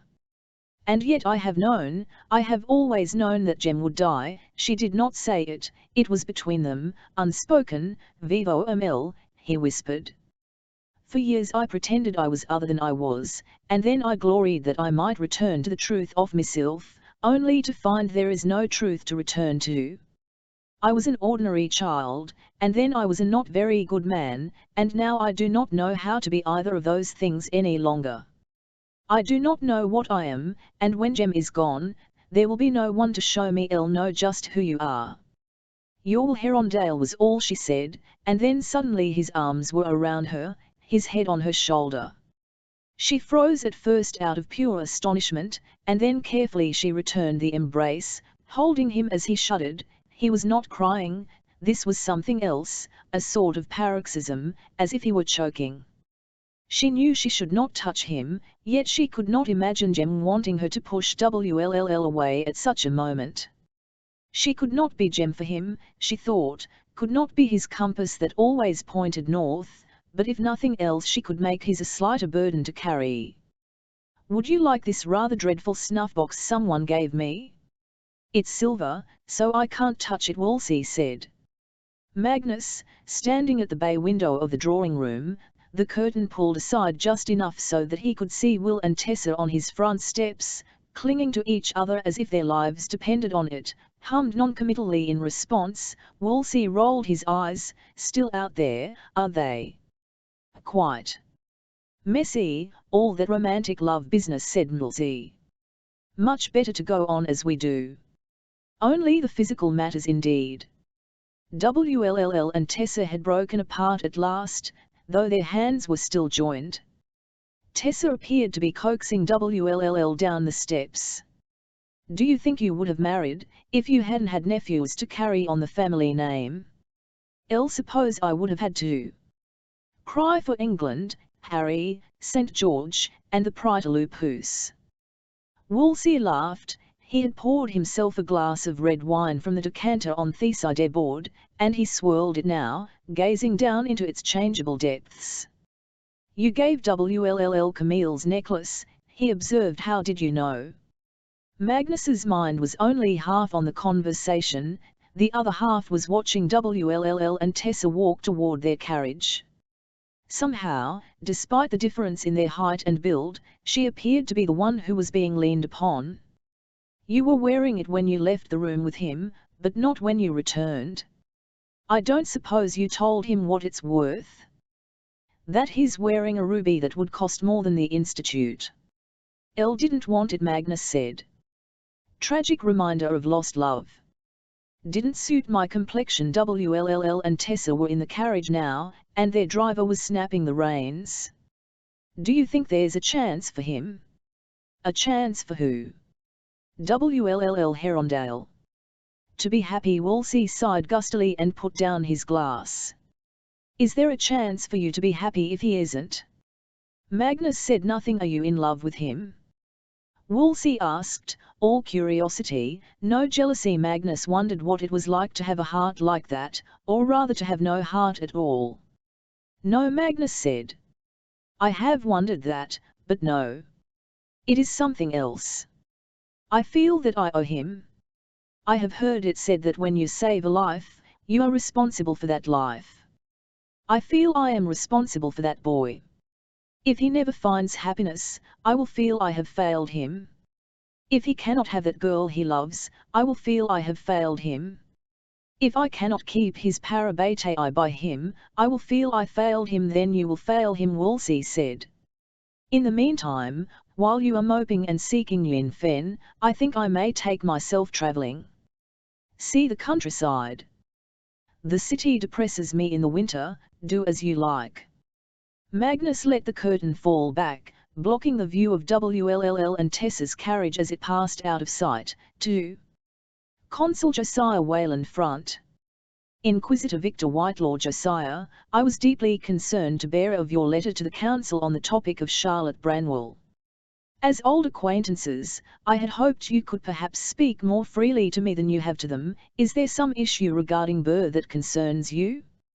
Her father was a dear friend of ours both, and I have not known her to do a dishonourable thing. Yours in concern, Victor Whitelaw. 6. Let darkness let love clasp grief lest both be drowned. Let darkness keep her raven gloss. 1. Sweeter to be drunk with loss, to dance with death, to beat the ground. Alfred, Lord Tennyson, In Memoriam. AHH. 2. Inquisitor Victor Whitelaw front. Consul Josiah Wayland. Victor, while your consent is much appreciated, I have no anxiety regarding Charlotte Branwell that I did not touch on in my letter to the council. May you take bet in the strength of the angel in these troubled times. Josiah Wayland. Breakfast was at first a quiet affair. Gideon and Gabriel came down together, both subdued, Gabriel barely saying a word, aside from asking Henry to pass the butter. Cecily had placed herself at the far end of the table and was reading a book as she ate. Tessa longed to see the title, but Cecily had placed the BMK at such an angle that it was not visible. WLLL, across from Tessa, had the dark shadows of sleeplessness below his eyes, a memory of their eventful night. Tessa herself poked unenthusiastically at her kedgeree, silent until the door opened and Jem came in. She looked up with surprise and a lurch of delight. He did not look unusually ill, only tired and pale. He slid gracefully into the seat beside her. "Good morning. You look much better, Jemmy," Charlotte observed with delight. "Jemmy?" Tessa looked at Jem with amusement. He shrugged and gave her a self-deprecating grin. She LMKED across the table and found Will watching them. Her gaze brushed his, just for a moment, a question in her eyes. Was there any chance that somehow WLLL had found some replacement Yin Fen in the time between returning home and this morning? But no, he looked as surprised as she felt. "I am, quite," Jem said. The silent brothers were of great assistance. He reached to pour himself a cup of tea, and Tessa watched the bones and tendons move in his thin wrist, distressingly visible. V%en. He set the pot down, she reached for his hand beneath the table, and he clasped it. His slim fingers wound about hers reassuringly. Bridget's voice floated out from the kitchen. "Cold blows the wind tonight, sweetheart, cold are the drops of rain. The very first love that ever I bade in Greenwood be was slain. I'll do as ntuck for my sweetheart as any young woman may. I'll sit and mourn at his graveside a 12-month and a day. By the angel, she's depressing," said Henry, setting down his newspaper directly on his plate and causing the edge to soak through with egg yolk. Charlotte opened her mouth as if to object, and closed it again. "It's all heartbreak, death, and unrequited love." "Well, that is what most songs are about," said W. "Requited love is ideal but doesn't make much of a ballad." Jem looked up, but before he could say anything, a great reverberation sounded through the institute. Tessa was familiar enough with her London home now to know it as the sound of the doorbell. They all looked down the table at the same time at Charlotte, as if their heads were mounted on springs. Charlotte, looking startled, put down her fork. "Oh, dear," she said. "There is something I had meant to tell you all, but..." It was Sophie, drifting into the room with a salver in one hand. Tessa could not help but notice that though Gideon was staring at her, she seemed to be deliberately avoiding his gaze, her cheeks pinking slightly. "Consul Wayland is downstairs requesting to speak with you." Charlotte took the folded paper off the salver, gazed at it, sighed, and said, "Very well, send him up." Sophie vanished in a swirl of skirts. Charlotte Henry sounded puzzled. Vivat is going on. Indeed will let his cutlery clatter onto his plate. The consul? Breaking up our breakfast time? M7 hate ever next? The Inquisitor over for tea? Picnics with the Silent Brothers. Duck pies in the park, said Jem under his breath, and he and WLLL smiled at each other, just a flash, before the DMR opened and the consul swept it. Consul Wayland was a big man, broad-chested and thick-armed, and the robes of the consul's status always seemed to hang a bit awkwardly from his wide shoulders. He was blonde-bearded like a Viking, and at the moment his expression was stormy. Charlotte, he said without preamble. I am here to talk to you about Benedict Lightwood. There was a faint rustling. Gabriel's fingers had clenched on the tablecloth. Gideon put a hand lightly over his brother's wrist, stilling him, but the consul was already looking at them. Gabriel, he said. I had rather thought you might go to the Blackthorns with your sister. Gabriel's fingers tightened on the handle of his teacup. They are quite overset in their grief for Rupert, he said. Elle did not think now was the time to intrude. Well, you are grieving your father, are you not? Said the consul. Grief shared is grief lessened, they say. Consul, Gideon began, shooting a worried LMK at his brother. Though perhaps it might be rather awkward to lodge with your sister, considering that she has brought a complaint against you for murder. Gabriel made a noise as if someone had spilled boiling water over him.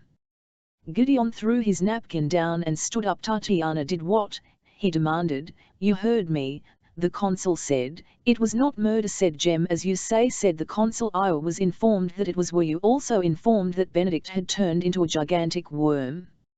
WLLL inquired, and Gabriel looked at him in surprise, as if he had not expected to be defended by WLLL. WLLL, please, Charlotte said. Consul, I notified you yesterday that Benedict Lightwood had been discovered to be in the last stages of Astriola. You told me there was a battle, and he was killed, the consul replied. But what I am hearing reported is that he was ill with the pox, and that as a result he was hunted down and killed despite offering no resistance. WLLL, his eyes suspiciously bright, opened his mouth. Jem reached out and clapped a hand over it. Elle cannot understand, Jem said, talking over Will's muffled protests, how you could know that Benedict Lightwood is dead but not the manner of his death. If there was no body to find, it was because he had become more demon than human, and had vanished when slain, as demons do. But the missing servants, the death of Tatiana's own husband, the consul looked weary. Tatiana Blackthorn says that a group of shadow hunters from the Institute murdered her father and that Rupert was killed in the brawl. Did she mention that her father had eaten her husband? Henry inquired, finally looking up from his newspaper. Oh, yes, ate him. Left his bloody BMT in the garden for us to find. There were teeth marks. Love to know how that could have been an accident. Elle would think that counted as offering resistance, Will said. Eating one's son-in-law, that is. Though I suppose everyone has their family altercations. You are not seriously suggesting, Charlotte said, that the worm, that Benedict should have been subdued and restrained, are you, Josiah? He was in the last stages of the pox. He had gone mad and become a worm. He could have become a worm and then gone mad, WLLL said diplomatically. We cannot be entirely sure. Tatiana is greatly upset, the consul said. She is considering demanding reparations, then I will pay them. It was Gabriel, having pushed his chair back from the table and risen to his feet. Elle will give my ridiculous sister my salary for the rest of my life if she desires it, but I will not admit to wrongdoing, not for myself, not for any of us. Yes, I put an arrow through his eye, its eye. And I would do it again, whatever that thing was. It was not my father anymore. There was a silence. Even the consul did not seem to have a ready word to hand. Cecily had put her BMK down and was looking intently from Gabriel to the consul and back again. Elle, beg your pardon, consul, but whatever Tatiana is telling you, she not know the truth of the situation, said Gabriel. Only I was there in the house with my father as he sickened. I was alone with him as he was going mad for the past fortnight, Finally I came here. I begged for my brother's help, Gabriel said. Charlotte kindly lent me the assistance of her shadow hunters. By the time we had arrived back at the house, the thing that had been my father had torn my sister's husband apart. I assure you, Consul, there was no manner in which my father could have been saved. We were in a fight for our lives. Then why would Tatiana? Because she is humiliated, Tessa said. It was the first words she had spoken since the consul had entered the room. She said as much to me. She believed it would be a blight on the family name if the demon pox was known of. I assume she is trying to present some kind of alternate narrative in the hopes you will repeat it to the council. But she is not telling the truth really, Consul said Gideon. M7 hat makes more sense. That we all ran mad and killed my father, and his sons are covering it up, or that Tatiana is lying.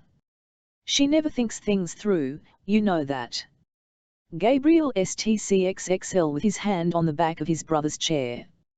If you believe I would have so lightly committed patricide, feel free to bring me to the Silent City to be questioned. That would probably be the most sensible course of action, the consul said. Cecily set her teacup down with a sharp bang that made everyone at the table jump. That is not fair, she said. He is telling the truth. We all are. You must know that the consul gave her a long, measuring look, then turned back to Charlotte. You expect my trust, he said.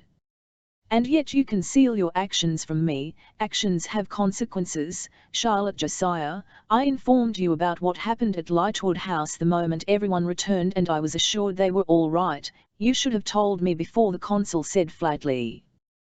The moment Gabriel arrived. This was no routine mission. As it is, you have left yourself in a position in which I must defend you, despite the fact that you disobeyed protocol and set out upon this mission without council approval. There wasn't time enough, said the consul, in a voice that implied it was anything but enough. Gideon and Gabriel, you will come with me to the Silent City to be questioned. Charlotte began to protest, but the consul held up a hand. To have Gabriel and Gideon cleared by the brothers is expedient. It will avoid any mess and allow me to have Tatiana's request for reparations dismissed swiftly. The of you. Consul Whalen turned to the Lightwood brothers. Go downstairs to my carriage and wait for me. We will all three adjourn to the Silent City. When the brothers are done with you, if they find nothing of interest, we will return you here. If they find nothing, Gideon said in a disgusted tone. He took his brother by the shoulders and guided him out of the room. As Gideon closed the door behind them, Tessa noticed something spark on his hand. He was wearing his Lightwood ring again. All right, said the consul, rounding on Charlotte. Why did you not tell me the very moment your shadow hunters returned and told you Benedict was dead? Charlotte fixed her eyes on her tea. Her mouth was pressed into a firm line. Elle wanted to protect the boys, she said. Elle wanted them to have some moments of peace and quiet. Some respite, after seeing their father die before their eyes, before you started asking questions, Josiah. That is hardly all, the consul went on, ignoring her expression. Benedict's BMKs and papers. Tatiana told us of them. We searched his house, but his journals are gone, his desk is empty. This is not your investigation, Charlotte. Those papers belong to the Clave Vivat. Are you searching for in them? Henry asked, moving his newspaper off his plate. He sounded deceptively uninterested in the answer, but there was a hard glint in his eyes that belied his apparent disinterest. Information about his connection to Mortmain. Information about any other Clave members that might have had a connection to Mortmain. Clues as to Mortmain's whereabouts, and his devices. Henry said. The consul paused mid-sentence. His devices. The infernal devices. His army of automatons. It is an army created for the purpose of destroying shadow hunters, and he means to bend it against us. Charlotte, seemingly recovered, said as she set her napkin down. In fact, if Benedict's increasingly incomprehensible notes are believed, that time will come sooner rather than later. So you did take his notes and journals. The Inquisitor was convinced of it. The consul rubbed the back of his hand across his eyes. Of course I took them. And of course I will give them to you. I always planned to do so. Eminently composed, Charlotte picked up the small silver bell by her plate and rang it. When Sophie appeared, she whispered to the girl for a moment, and Sophie, with a curtsy to the consul, slipped out of the room. You should have left the papers where they were, Charlotte. It is procedure, said the consul. There was no reason for me not to look at them. You must trust my judgment, and the laws. Protecting the Lightwood boys is not a higher priority than discovering Mortmain's whereabouts, Charlotte. You are not running the clave. You are part of the enclave, and you will report to me. Is that clear? Yes, Consul, Charlotte said as Sophie re-entered the room with a packet of papers, which she silently offered to the consul. The next time one of our esteemed members turns into a worm and eats another esteemed member, we will inform you immediately. The consul's jaw set. Your father was my friend, he said. I trusted him, and because of that I have trusted you. Do not make me sorry I appointed you, or supported you against Benedict Lightwood when he challenged your position. You went along with Benedict. Charlotte cried. When he suggested I be given a fortnight only to complete an impossible task, you agreed to it. You spoke not a word in my defense. If I were not a woman, you would not have behaved in such a way. If you were not a woman, said the consul, Elle would not have had to. And with that, he was gone, in a swirl of dark robes and dully sparkling runes. No sooner had the door closed behind him than WLLL hissed, how could you give him those papers? We need those, Charlotte, who had sagged back in her chair, her eyes half closed, said, WLLL, I have already been up all night copying down the relevant parts. Much of it was gibberish. Jem suggested pornographic, said WLLL at the same time, could be both, said Will. Haven't you ever heard of pornographic gibberish before? Jem grinned, and Charlotte put her face in her hands. It was more the former than the latter, if you must know, she said. Elle copied down all I could, with Sophie's invaluable assistance. She looked up then. WLLL, you need to remember. This is no longer our charge. Mortmain is the clave's problem, or at least that is how they see it. There was a time when we were singularly responsible for Mortmain, but we are responsible for protecting Tessa. Will said with a sharpness that startled even Tessa. Will paled slightly when he realized everyone had looked at him with surprise, but he went on anyway, Mortmain wants Tessa, still. We cannot imagine he has given up. He may come with automatons, he may come with witchcraft and fire and betrayal, but he will come, of course we will protect her, Charlotte said. We need no reminders, Will. She is one of our own. And speaking of our, she glanced down at her plate. Jessamine returns to us own. Tomorrow. Vivat. WLLL upset his teacup, soaking the tablecloth with the dregs. There was a buzz around the table, though Cecily Only stared in puzzlement, and Tessa, after a sharp intake of breath, stayed silent. She was remembering the last time she had seen Jessamine, in the silent city, pale and red-eyed, weeping and terrified. She tried to betray us, Charlotte. And you are simply allowing her back. She has no other family, her wealth has been confiscated by the clave, and she is besides in no fit state to live on her own. 2 months of questioning in the Bone City has left her nearly mad. I do not think she will be a danger to any of you, neither did we think she would be a danger before, said Jem, in a harder voice than Tessa would have expected of him, and yet the course of action she took nearly placed Tessa in Mortmain's hands, and the rest of us in disgrace. Charlotte shook her head. There is a need here for mercy and pity. Jessamine is not what she once was, as any of you would know if you had visited her in the Silent City. I have no wish to visit with traitors, said WLLL coldly. Was she still gibbering about Mortmain being in Idris? Yes, that is why the Silent brothers finally gave up. They could get no sense out of her. She has no secrets, nothing of worth that she knows. and she understands that. She feels worthless. If you could but put yourself in her shoes, oh, I don't doubt she's putting on a show for you, Charlotte, weeping and rending her garments. Well, if she's rending her garments, said Jem, with a flick of a smile toward his parabate eye. You know how much Jessamine likes her garments. WLL's smile back was grudging but real. Charlotte saw her opening and pressed the advantage. You will not even know her when you see her, I promise you that, she said. Give it a week only, and if none of you can bear to have her here, I will arrange for her transport to Idris. She pushed her plate away. And now to go through my copies of Benedict's papers. Vivo will assist me. 2.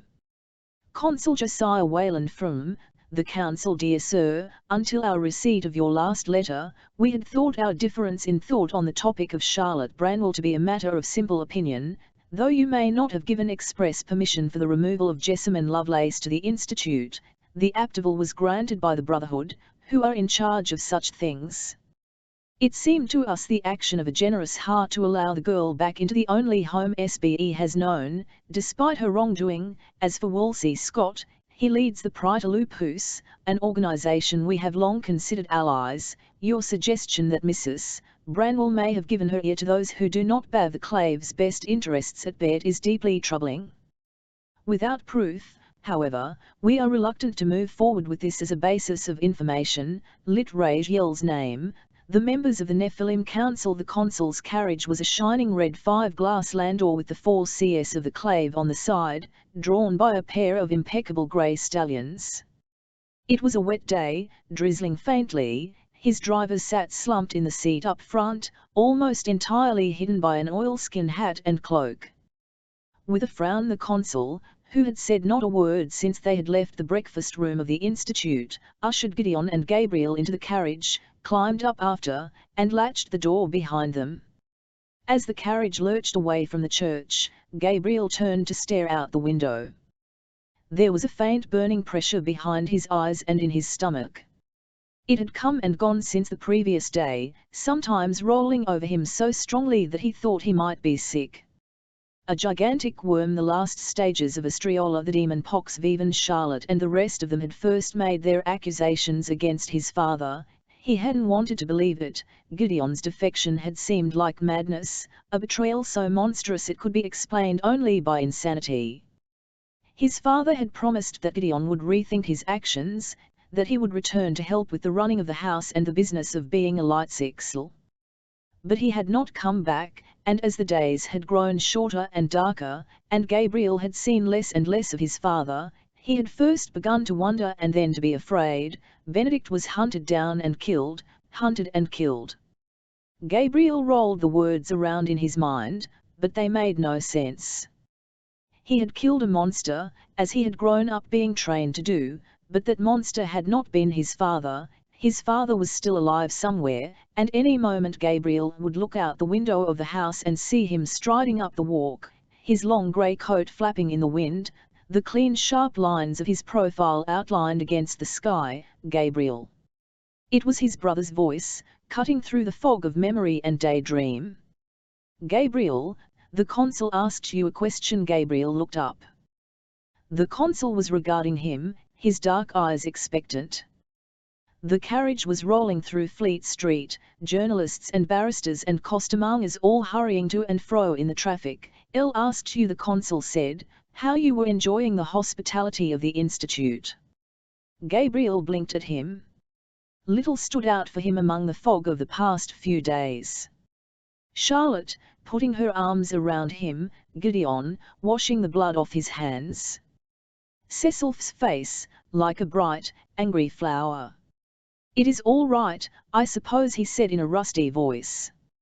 "It is not my home." "Well, Lightsixel House is magnificent," said the consul, "built on blood and spoils, of course." Gabriel stared at him, uncomprehending. Gideon was looking out the window, his expression faintly sick. "El thought you wished to speak to us about Tatiana," he said. "El no Tatiana," said the consul. "None of your father's sense and none of your mother's kindness. Rather a bad bargain for her, I'm afraid." Her request for reparations will be dismissed. Of course. Gideon twisted about in his seat and looked at the consul incredulously. If you credit her account so little, why are we here? So I could speak with you alone, the consul said. You understand, when I first turned over the institute to Charlotte, I had some thought that a woman's touch would be good for the place. Granville Fairchild was one of the strictest men I've known, and though he ran the institute according to the law, it was a cold, unwelcoming place. Here, in London, the greatest city in the world, and a shadow hunter could not feel at home. He shrugged fluidly. Thought giving over administration of the place to Charlotte might help. Charlotte and Henry. Gideon corrected. Henry was a cipher, said the consul. We all know, as the saying goes, that the grey mare is the better horse in that marriage. Henry was never meant to interfere, and indeed he does not. But neither was Charlotte. She was meant to be docile and obey my wishes. In that she has disappointed me deeply. You backed her against our father, Gabriel blurted, and was immediately sorry he had. Gideon shot him a quelling glare, and Gabriel folded his gloved hands tightly in his lap, pressing his lips together. The consul's eyebrows went up. Because your father would have been docile, he said. There were two bad ends, and I chose the best of them. I still had hopes of controlling her. But now, Sir, Gideon cut in his best polite voice. Why are you telling us this? Ah, said the consul, glancing out the rain-streaked window, here we are. He rapped on the carriage window. Richard. Stop the carriage at the Argent Rooms. Gabriel flicked his eyes toward his brother, who shrugged in bafflement. The Argent Rooms were a notorious music hall and gentlemen's club in Piccadilly Circus. Ladies of ill repute frequented the place, and there were rumours that the business was owned by down-worlders, and that on some evenings the magic shows featured real magic. Elle used to come here with your father, said the consul, once all three of them were on the pavement. Gideon and Gabriel were staring up through the drizzle at the rather tasteless Italianate theatre front that had clearly been grafted onto the more modest buildings that had stood there before. It featured a triple loggia and some rather loud blue paint. Once the police revoked the Alhambra's license because the management had allowed the can-can to be danced upon their premises. But then, the Alhambra is run by mundanes. This is much more satisfactory. Shall we go? His tone left no room for disagreement. Gabriel followed the consul through the arcaded entrance, where money changed hands and a ticket was purchased for each of them. Gabriel looked at his ticket with some puzzlement. It was in the form of an advertisement, promising best entertainment in London. Feats of strength, he read off to Gideon as they made their way down a long corridor. Trained animals, strong women, acrobats, circus acts, and comic singers, Gideon was muttering under his breath, and contortionists, Gabriel added brightly. It looks like there's a woman here who can put her foot on top of her. By the angel, this place is barely better than a penny gaff, Gideon said. Gabriel, don't look at anything unless I tell you it's all right. Gabriel rolled his eyes as his brother took firm hold of his elbow and propelled him into what was clearly the grand salon, a massive room whose ceiling was painted with reproductions of the Italian great masters, including Botticelli's Birth of Venus, now rather smoke-stained and the worse for wear. Gasoliers hung from gilded mounds of plaster, filling the room with a yellowish light. The walls were lined with velvet benches, on which dark figures huddled, gentlemen, surrounded by ladies whose dresses were too bright and whose laughter was too loud. Music poured from the stage at the front of the room. The consul moved toward it, grinning. A woman in a top hat and tails was slinking up and down the stage, singing a song entitled It's Naughty, but It's Nice. As she turned, her eyes flashed out green beneath the light of the gasolier. Werewolf, Gabriel thought. Wait here for me a moment, boys, said the consul, and he disappeared into the crowd. Lovely, Gideon muttered, and pulled Gabriel closer toward him as a woman in a tight-bodiced satin dress swayed by them. She smelled of gin and something else beneath it, something dark and sweet, a bit like James Carstairs' scent of burned sugar. Vivo knew the consul was such a camper. Gabriel said, couldn't this have waited until after he TMK us to the Silent City? He's not taking us to the Silent City. Gideon's mouth was tight. He's not. Don't be a half-wit, Gabriel. Of course not. He wants something else from us. I don't know what yet. He took us here to unsettle us, and he wouldn't have done it if he weren't fairly sure he has something over us that will prevent us from telling Charlotte or anyone else where we've been. Maybe he did used to come here with Father. Maybe, but that's not why we're here now, Gideon said with finality. He tightened his grip on his brother's arm as the consul reappeared, carrying with him a small bottle of what looked like soda water but what Gabriel guessed likely had at least a tuppence worth of spirit in it. Vivat, nothing for us? Gabriel inquired, and was met with a glare from his brother and a sour smile from the consul. Gabriel realized he had no idea if the consul himself had a family, or children. He was just the consul.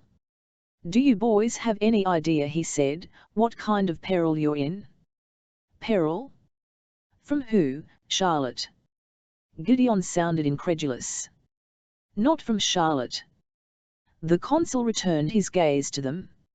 Your father did not just break the law, he blasphemed it. He did not just deal with demons, he lay down among them. You are the Lightwoods, you are all that is left of the Lightwoods. You have no cousins, no aunts and uncles.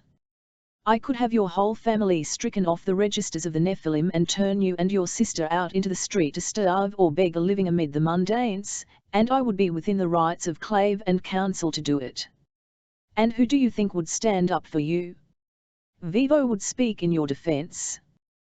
Gideon had gone very pale, and his knuckles, where he gripped Gabriel's arm, were white. That is not fair, he said. We did not know, my brother trusted my father, he cannot be held responsible, trusted him? He delivered the death blow, didn't he, said the consul. Oh, you all contributed, but his was the coup de grace that slew your father, which rather indicates that he knew exactly what your father was. Gabriel was aware of Gideon looking at him with concern.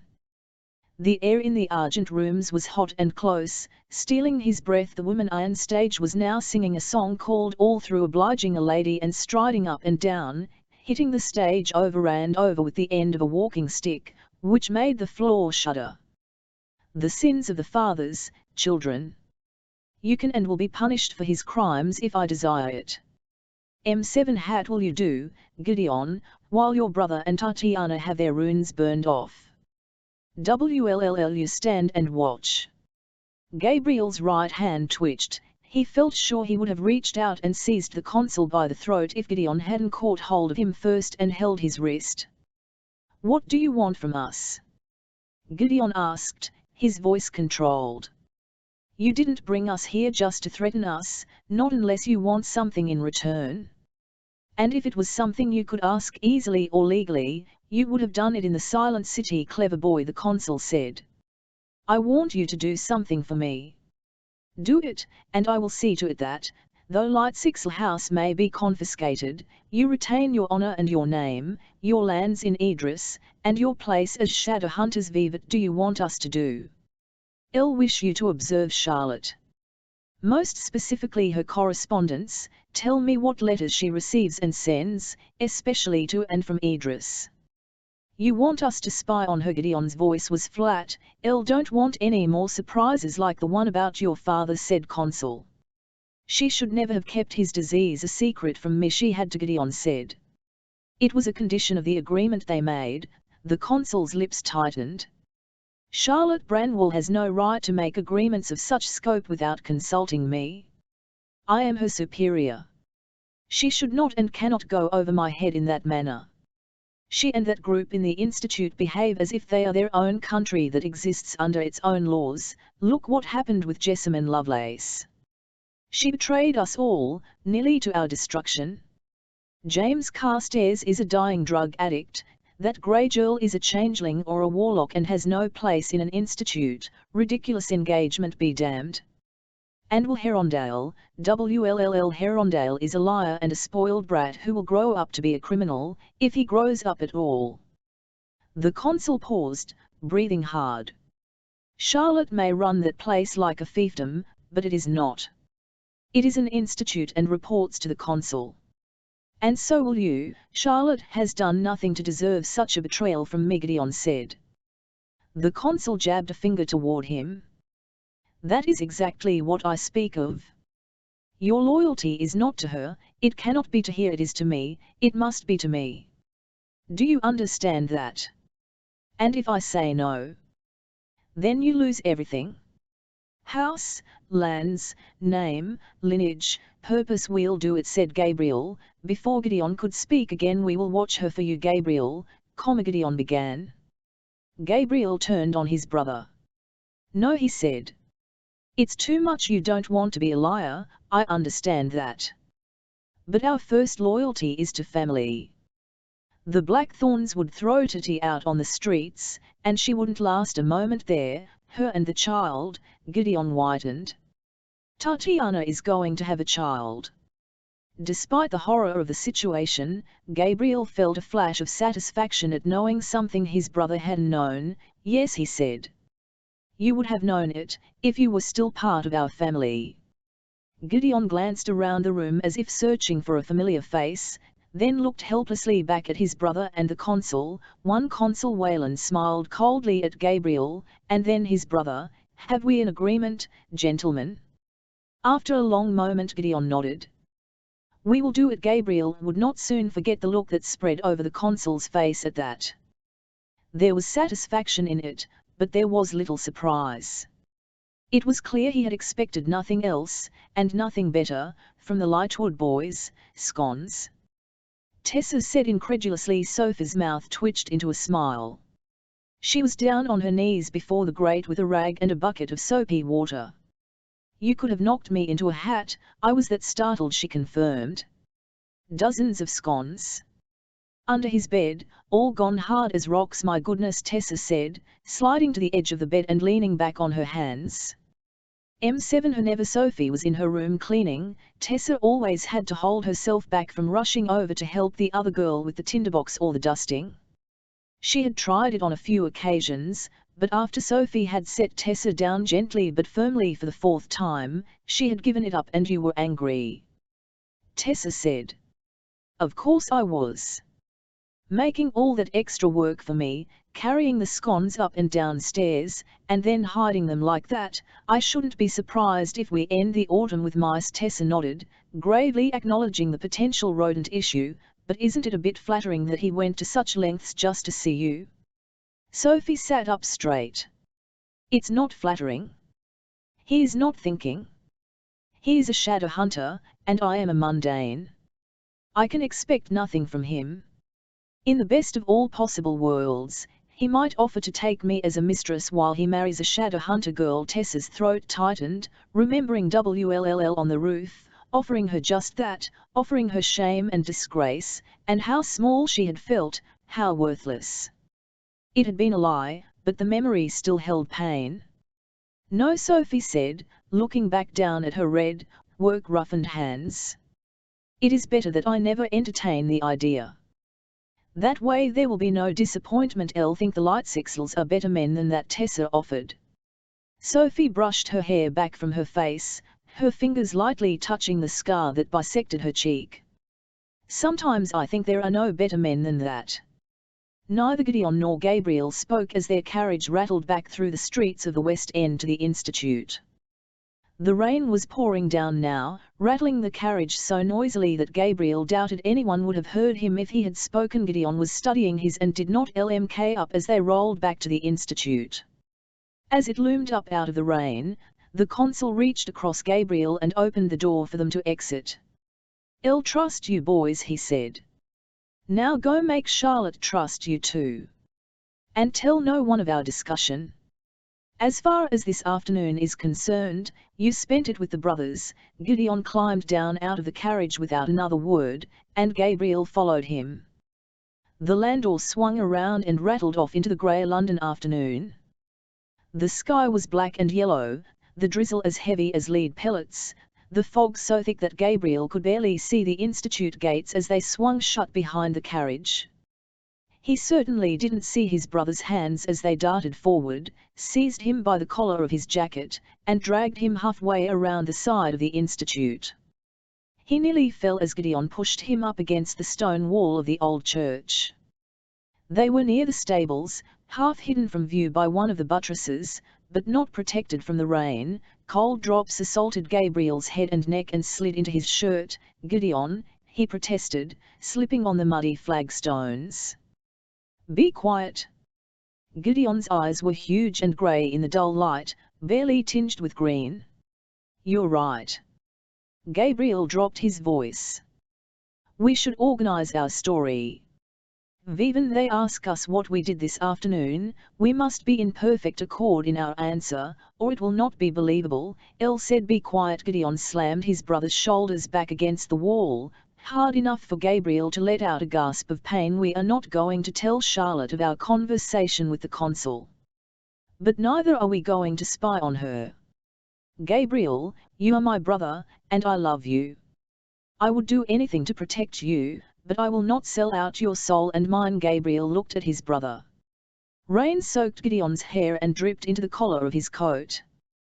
"We could die on the street if we refuse to do what the consul says." "I am not going to lie to Charlotte," said Gideon. "Gideon, did you see the LMK on the consul's face?" Gideon interrupted. "Viven, we agreed to spy for him, to betray the generosity of the house that hosts us." He was not in the least surprised.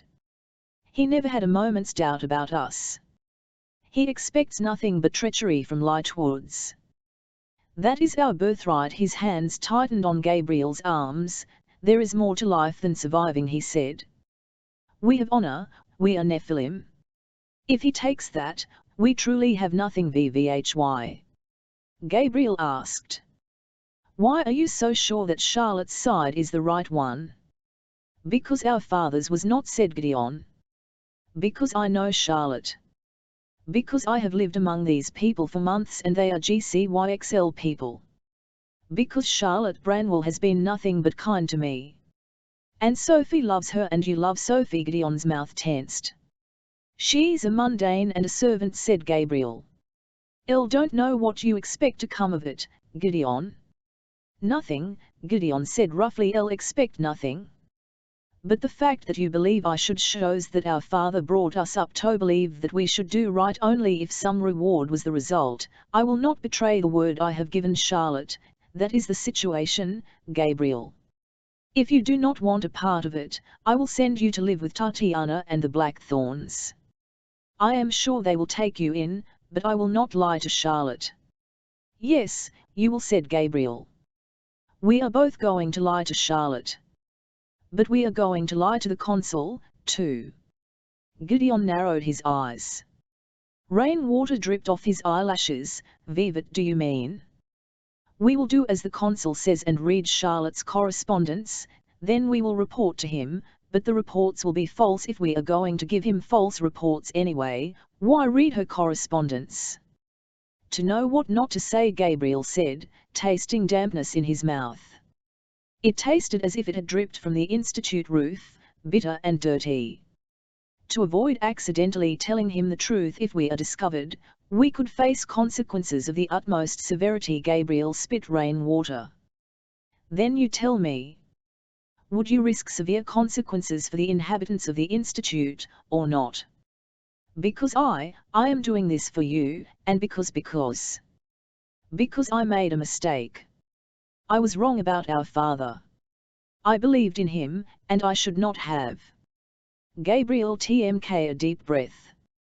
"I was wrong, and I seek to undo that, and if there is a price to be paid, then I will pay it." Gideon looked at him for a long time. "Was this your plan all along? V% you agreed to the consul's demands, in the Argent rooms, was this your plan?" Gabriel lmked away from his brother, toward the rain-wet courtyard. In his mind he could see the two of them, much younger, standing where the Thames cut through the edge of the house's property, and Gideon showing him the safe paths through swampy ground. His brother had always been the one to show him the safe paths. There had been a time when they had trusted each other implicitly, and he did not know when it had ended, but his heart ached for it more than it ached at the loss of his father. "Would you believe me," he said bitterly, "if I told you it was?" "Because it is the truth." Gideon was still for a long moment. Then Gabriel found himself hauled forward, his face mashed into the wet wool of Gideon's overcoat while his brother held him tightly, murmuring, "All right, little brother. It's going to be all right," as he rocked them both back and forth in the rain. 2. Members of the Council Front. Consul Josiah Wayland went, "Well, gentlemen, in that case I ask only for your patience and that you not act in haste. If it is proof you want, I will furnish proof. I shall write again on this subject soon, in Raziel's name and in defense of his honor. Consul Josiah Wayland 7 dare to wish if the past year were offered me again, and choice of good and ill before me set, would I accept the pleasure with the pain, or dare to wish that we had never met? Augusta, Lady Gregory, if the past year were offered me again too." Consul Wayland Front. Gabriel and Gideon Lightwood. "Dear Sir, we are most thankful that you have assigned us the task of monitoring Mrs. Branwell's behavior. Women, as we know, need to be closely watched so they do not go astray. We are grieved to announce that we have shocking tidings to report. A woman management of her household is her most important duty, and one of the most important womanly virtues is frugality. Mrs. Branwell, however, seems addicted to expenditure and cares for nothing save vulgar display. Though SBE may be dressed plainly when you pay a visit, we are saddened to report that in her leisure hours SBE bedecks herself white the finest silks and the most costly jewels imaginable. You asked us to, and loath bowed we were to invade a lady's privacy. We did so. We would report the exact details of her letter to her modist, but we fear you would be overcome. Suffice it to say, the money outlaid upon bats rivals the annual income of a large estate or a small country. We fail to see why one small woman needs so many bats. She is unlikely to be concealing additional heads upon her person.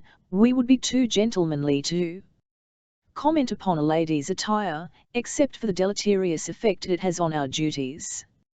She skimps on household necessities to the most bonifying degree. Even night we sit down to a dinner of gruel as she sits at table dripping with gems and gewgaws.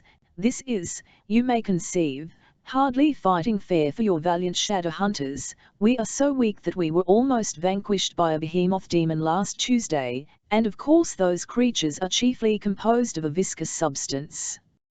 At our peak, and sustained with good victuals, either of us would be capable of crushing beneath our boot heels a dozen behemoth demons at a time. We very much hope that you will be able to render us assistance in this matter, and that Mrs. Branwell's outlay upon hats, and other feminine articles of clothing that we hesitate in delicacy to name, will be checked. Yours truly, Gideon and Gabriel Lightwood. What is a gewgaw? Gabriel asked, blinking owlishly down at the epistle he had just helped compose. Actually, Gideon had dictated most of it. Gabriel had merely moved the pen across the page. He was beginning to suspect that behind his brother's dour facade lay an unsung comic genius. Gideon waved a dismissive hand. "It doesn't matter. Seal the envelope and let us give it to Cyril that it may go out with the morning post." It had been several days since the battle with the great worm, and Cecily was in the training room again. She was beginning to wonder if she should simply move her bed and other furnishing into this space, as she seemed to spend most of her time here. The bedroom Charlotte had given her was nearly bare of decoration or anything that might remind her of home. She had brought almost nothing personal with her from Wales, not expecting that she would be staying for a lengthy time. Here, at least in the weapons room, she felt secure. Perhaps because there was no room like it where she had grown up, it was purely a shadow hunter place. Nothing about it could possibly make her homesick. The walls were hung with dozens of weapons. Her first lesson with WLLL, when he had still been blazing with rage that she was there at all, had involved memorizing all their names and what they did. Katana blades from Japan, double-handed broadswords, thin-bladed misericords, morning stars and maces, curved Turkish blades, crossbows and slingshots and tiny pipes that blew poisoned needles. She remembered him spitting the words out as if they were poison. Be as angry as you want, big brother, she had thought. I may pretend I whizzed to be a shadow hunter now, because it gives you no choice but to keep me here. But I will show you that these people are not your family, I will bring you home. She lifted a sword down from the wall now and balanced it carefully in her hands. WLLL had explained to her that the way to hold a two-handed sword was just below the rib cage, pointing straight out. Legs should be balanced with equal weight on them, and the sword should be swung from the shoulders, not the arms, to get the most force into a killing blow. A killing blow. For so many years she had been angry at her brother for leaving them all to join the shadow hunters in London, for giving himself up to what her mother had termed a life of mindless murder, of weapons and blood and death. Was so poor to him about the green mountains of Wales. V% it did their family lack. Turn your back on the bluest of blue seas, for something as empty as all that. And yet here she was, to spend her time alone in the training room with the silent collection of weaponry. The weight of the sword in her hand was comforting, almost as if it served as a barrier between herself and her feelings. She and WLLL had wandered all over the city a few nights before, from opium dens to gambling hells to ifrit haunts, a blur of colour and sense and light. He had not been exactly friendly, but she knew that, for WLLL, allowing her to accompany him on such a sensitive errand had been a gesture indeed. She had enjoyed their companionship that night. It had been like having her brother back. But as the evening had worn on, WLLL had become progressively more silent, and when they'd returned to the institute, he had stalked away, clearly wishing to be alone, leaving Cecily with nothing to do but return to her room and lie awake staring at the ceiling until dawn came. She had thought, somehow, when she had planned to come here, that the bonds that held him here could not be that strong. His attachment to these people could not be like his attachment to family. But as the night had gone on and she had seen his hope, and then his disappointment, at each new establishment when he'd asked after Yin Fen and there was none to be had, she had understood Xl. Oh, she had been told it before, had known it before, but that was not the same as understanding, that the ties that bound him here were as strong as any ties of blood. She was tired now, and though she gripped the sword as WLLL had taught her, right hand below the guard, left hand on the pommel, it slipped from her grasp and tipped forward, burying itself point down in the floor. Oh, dear, said a voice from the Druai. I'm afraid I could only give that effort a 3. 4 perhaps, if I were inclined to give you an extra point for practicing swordplay in an afternoon dress. Cecily, who indeed had not bothered to change into gear, flung her head back and glared at Gabriel Lightsixl, who had appeared in the doorway like some sort of imp of the perverse. Perhaps I am not interested in your opinion, sir. Perhaps he took a step forward into the RMM. The angel knows your brother never has been in that we are united, Cecily remarked, pulling the sword free of the floor, but not in much else. Gabriel moved to stand behind her. They were both reflected in one of the training mirrors. Gabriel was a good head taller than her, and she could see his face clearly over her shoulder. He had one of those odd sharp-boned faces, handsome from some angles, and peculiarly interesting looking from others. There was a small white scar on his chin, as if he had been nicked there by a thin blade. Would you like me to show you how to properly hold the sword? If you must, he did not reply but reached around her, adjusting her grip on the pommel.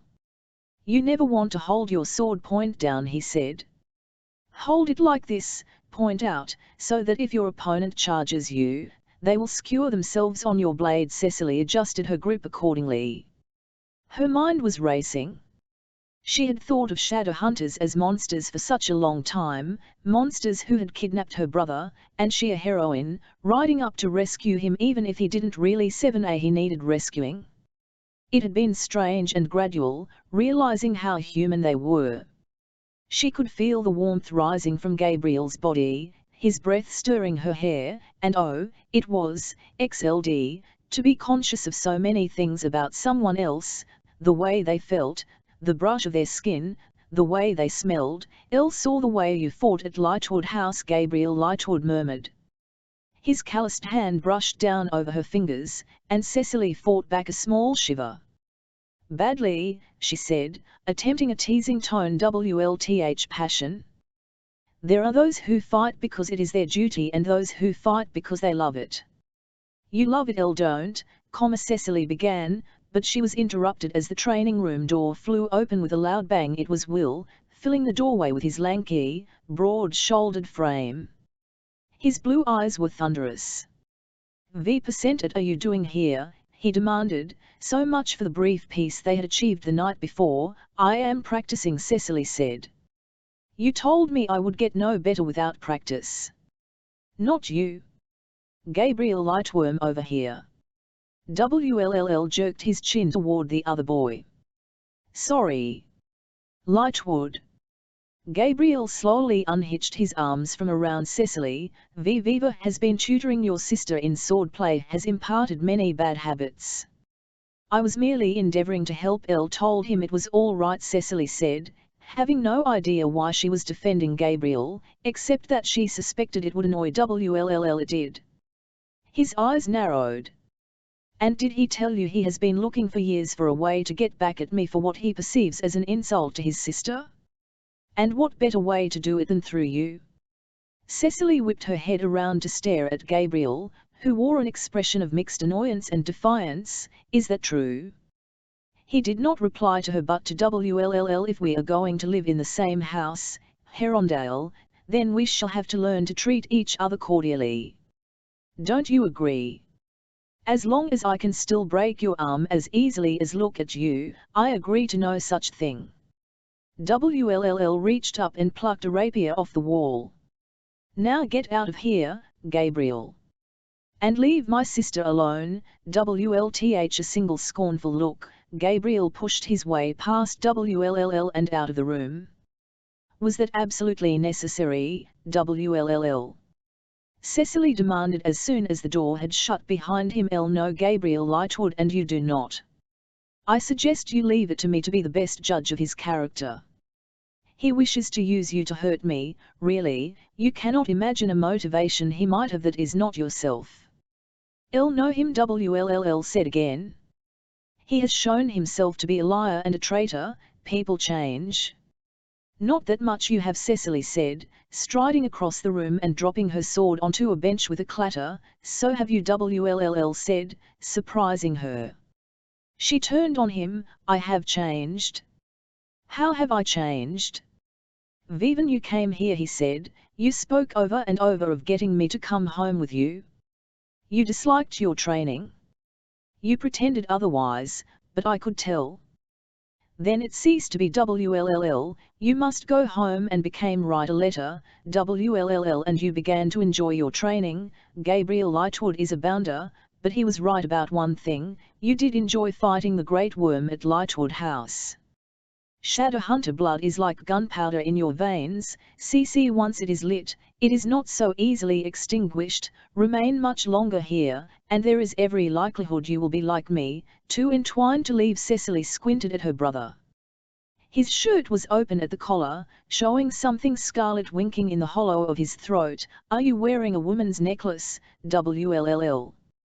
WLLL put a hand to his neck with a startled look, but before he could respond, the door to the training room opened once more and Sophie stood there, an anxious expression upon her scarred face. "Master WLLL, Miss Herondale," she said. "I have been looking for you. Charlotte has requested that everyone come to the drawing room right away. It is a matter of some urgency." Cecily had always been something of a lonely child. It was difficult not to be when your elder siblings were dead or missing and there were no young people your age nearby whom your parents considered suitable companions. She had learned early to amuse herself with her own observations of people, unshared with others but kept close that she might take them out later and examine them when she was in solitude. The habits of a lifetime were not broken quickly, and though Cecily was no longer lonely, since she had come to the Institute 8 weeks ago, she had made its inhabitants the subject of her close study. They were shadow hunters, after all, the enemy at first, and then, as that had become less and less her view, simply the subject of fascination. She examined them now as she walked into the drawing room beside WLLL. First was Charlotte, seated behind her desk. Cecily had not known Charlotte long, and yet she knew that Charlotte was the sort of woman who kept her calm even under pressure. She was tiny but strong, a bit like Cecily's own mother, although with less of a penchant for muttering in Welsh. Then there was Henry. He might have been the first of them all to convince Cecily that those shadow hunters were different, they were not dangerously alien. There was nothing frightening about Henry, all lanky legs and angles as he leaned against Charlotte's desk.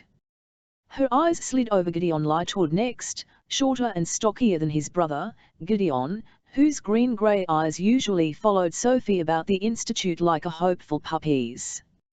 She wondered if the others in the institute had noticed his attachment to their maid, and what Sophie thought about it herself. And then there was Gabriel. Cecil's thoughts where he was concerned were jumbled and confused. His eyes were bright, his body tense as a coiled spring as he leaned against his brother's armchair. On the dark velvet sofa just across from the Lightwoods sat Jem, with Tessa beside him. He had looked up as the door had opened and, as he always did, had seemed to glow a little brighter when he saw Will. It was a quality peculiar to both of them, and Cecily wondered if it was that way for all parabatai, or if they were a unique case. In either eventuality, it must be terrifying to be so intertwined with another person, especially when one of them was as fragile as Jem. As she watched, Tessa laid her hand over Jem's and said something quiet to him that made him smile.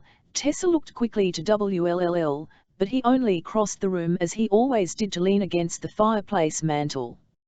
Cecily had never been able to decide if he did this because he was perpetually cold or because he thought he looked dashing standing before the leaping flames.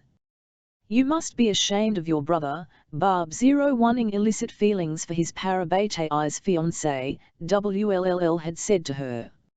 If he had been anyone else, she would have told him there was no point keeping secrets, the truth would out, eventually. But in Will's case, she was not sure. He had the skill of years of hiding and pretending on his side. He was a master actor. If it were not that she was his sister, if it were not that she saw his face at the moments when Jem was not looking, she did not think she would have guessed it either. And then there was the awful truth that he would not need to hide his secret forever. He needed to hide it only as long as Jem lived.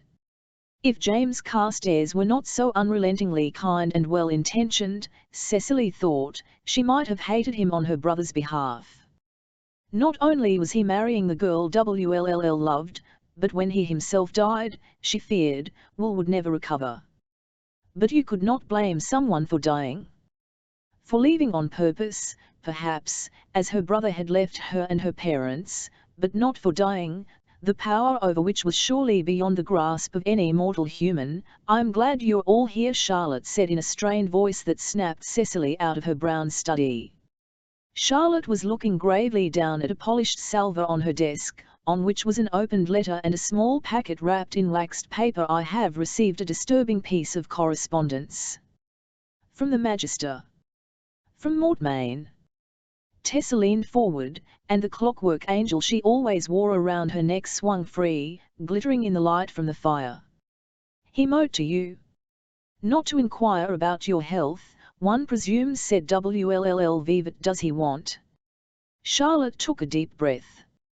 "Elle will read you the letter, my dear Mrs. Branwell. Forgive me for troubling you at what must be a distressing time for your household. I was grieved, though I must confess not shocked, to hear of Mr. Carstairs's grave indisposition. I believe you are aware that I am the happy possessor of a large, I might say exclusively large, portion of the medicine that Mr. Carstairs requires for his continued well-being. Thus we find ourselves in a most interesting situation, big and eager to resolve to the satisfaction of us both. I would be very glad to make an exchange. If you are willing to confide Miss Grey to my keeping, I will place a large portion of Yin Fen in yours. I send a token of my goodwill. Pray let me know your decision by writing to me. If the correct sequence of numbers that are printed at the bottom of this letter are spoken to my automaton, I am sure to receive it. Yours sincerely, Axel Mortmain." That is all Charlotte said, folding the letter in half and placing it back on the salver. There are instructions on how to summon the automaton to which he wishes us to give our answer, and there are the number he speaks of, but they give no clue as to his location." There was a shocked silence. Cecily, who had seated herself in a small flowered armchair, glanced at Will and saw him look away quickly as if to hide his expression.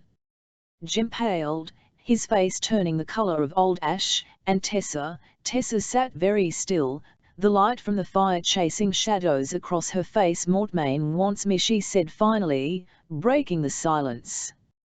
"In exchange for Jem's Yuen Fen." "It is ridiculous," Jem said. "Untenable.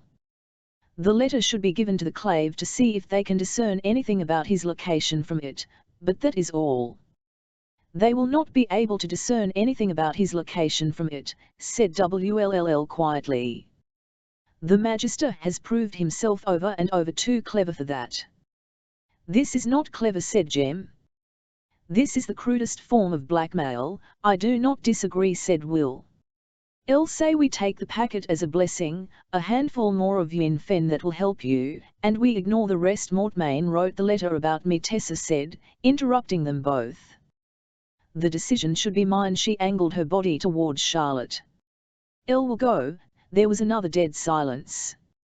Charlotte looked ashen. Cecily could feel her own hands slippery with sweat where they twisted in her lap. The Lightsixel brothers seemed desperately uncomfortable. Gabriel lmked as if he wished he were anywhere else but there. Cecily could hardly blame them. The tension between Will, Jem, and Tessa felt like a powder keg that needed only a match to blow it to kingdom come. "No," Jem said finally, rising to his feet. "Tessa, you cannot." She followed his motion, rising as well. "I can. You are my fiancé. I cannot allow you to die when I might help you, and Mortmain does not mean me physical harm. We do not know what he means. He cannot be trusted." Wll said suddenly, and then he put his head down, his hand gripping the mantle so hard that his fingers were white. Cecily could tell he was forcing himself to be silent. "If it were you Mortmain wanted, Will, you would go," said Tessa, looking at Cecil's brother with a meaning in her eyes that brooked no contradiction. Wll flinched at her words. "No," said Jem, "L would forbid him as well."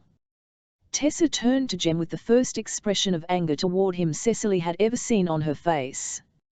"You cannot forbid me, any more than you could Wll. "I can," Jem said. "For a very simple reason. The drug is not a cure, Tessa. It only extends my living. I will not allow you to throw away your own life for a remnant of mine. If you go to Mortmain, it will be for nothing. I still won't take the drug."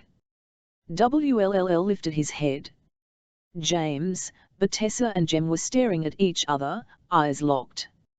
"You would not," Tessa breathed. "You would not insult me by hurling a sacrifice I made for you back in my face like that." Jem strode across the room and seized the packet, and the letter, off Charlotte's desk. "Elle would rather insult you than lose you," he said, and before any of them could make a move to stop him, he cast both items into the fire. The room erupted in shouts. Henry dashed forward, but Wll had already dropped to his knees before the grate and thrust both his hands into the flames. Cecily bolted out of her chair. "Will," she shouted, and darted over to her brother.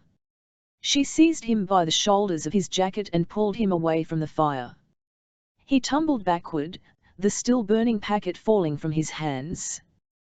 Gideon was there a moment later, stamping out the small flames with his feet, leaving a mess of burned paper and silvery powder on the rug. Cecily stared into the grate. The letter with the instructions telling how to summon Mortmain's automaton was gone, burned into ashes. "WDL," Jem said. "He lmked sick." He fell to his knees next to Cecily, still holding her brother's shoulders, and drew a stle from his jacket. Wll's hands were scarlet, livid white where blisters were already forming on the skin, and patched black with soot. His breath was hitching and harsh in Cecily's ear, gasps of pain, the way he had sounded when he'd fallen off the roof of their house when he was 9 and had shattered the bones in his left arm. Byddwchyn, Will, she said as Jem put the stle to her brother's forearm and drew quickly. You'll be all right WDL, Jem said, half under his breath. WLLL, I'm so sorry, I'm so sorry. WLL's hitching breaths were slowing as the irritants took effect, his skin paling back to its normal color. There's still some yin fen that can be preserved, Will said, slumping back against Cecily. He smelled like smoke and iron. She could feel his heart pounding through his back. It had better be gathered up before anything else, here. It was Tessa, kneeling down. Cecily was dimly aware that all the others were standing, Charlotte with one hand over her mouth in shock. In Tessa's right hand was a handkerchief, in which was perhaps half a handful of yin fen, all that Will had saved from the fire. Take this, she said, and put it in Jem's free hand, the one that did not hold the stle. He looked as if he were about to speak to her, but she had already straightened up looking utterly shattered. Jem watched as she walked from the room. Oh, WLLL, whatever are we going to do with you? WLLL sat, feeling rather incongruous in the flowered armchair in the drawing room, letting Charlotte, perched on a small stool before him, smear salve on his hands. They no longer hurt much, after 3 iritzes, and they had returned to their normal color, but Charlotte insisted on treating them anyway. The others had gone, save for Cecily and Jem. Cecily sat beside him, perched on the arm of his chair, and Jem knelt on the burned rug, his stle still in his hands, not touching Will but close. They had refused to leave, even after the others had drifted away and Charlotte had sent Henry back to the cellar to work. There was nothing more to be done, after all. The instructions on how to contact Mortmain were gone, burned to ash, and there was no more decision to be made. Charlotte had insisted that Will stay and have his hands salved, and Cecily and Jem had refused to leave him, and Will had to admit he liked it, liked having his sister there on the arm of his chair, liked the fiercely protective glares she shot at anyone who came near him, even Charlotte, sweet and harmless with her salve and her motherly clucking. And Jem, at his feet, leaning a bit against his chair, as he had so many times when Will was being bandaged up from fights or ritzed because of wounds he'd gotten in battle. Do you remember the time Malorn tried to your teeth out for calling him a pointy-eared layabout? Jem said. He had taken some of the yin fen Mortmain had sent, and there was colour in his cheeks again. WLLL smiled. Despite everything, he couldn't help it. It had been the one thing in the past few years that had made him feel fortunate, that he had someone in his life who knew him, knew what he was thinking before he said it out loud. Elle would have knocked his teeth out in return, he said, but when I went to find him again, he had emigrated to America. To avoid my wrath, no doubt. HMPH, said Charlotte, the way she always did when she thought Will was getting above himself. He had many enemies in London, to my understanding. DYDW idem YNGWIBD PWYYW UNIUNOR Bobble YRYDYCHYN Shirad Amdano, said Cecily plaintively. You may not know who we are talking about, but no one else knows what you are saying, said WLLL, though his tone held no real reproof. He could hear the exhaustion in his own voice. The look of sleep of the night before was taking its toll. Speak English, CC. Charlotte rose, returned to her desk, and set the jar of salve down. Cecily tugged on a lock of WLLL's hair. Let me see your hands. He held them up. He remembered the fire, the white-hot agony of it, and more than anything else Tessa's face. He knew she would understand why he had done what he had done, why he had not thought twice about it, but the look in her eyes, as if her heart had broken for him. He only wished that she was still here. It was good to be here with Jem and Cecily and Charlotte, to be surrounded by their affection, but without her there would always be something missing, a Tessa-shaped part chiselled out of his heart that he would never get back. Cecily touched his fingers, which looked quite normal now, aside from the soot under his fingernails. It is quite astonishing, she said, then patted his hands lightly, careful not to smear the salve. WLLL has always been prone to damaging himself, she added, with fondness in her tone. L cannot count the broken limbs he sustained when we were children, the scratches, the scars. Jem leaned closer against the chair, staring into the fire. Better it were my hands, he said. WLLL shook his head.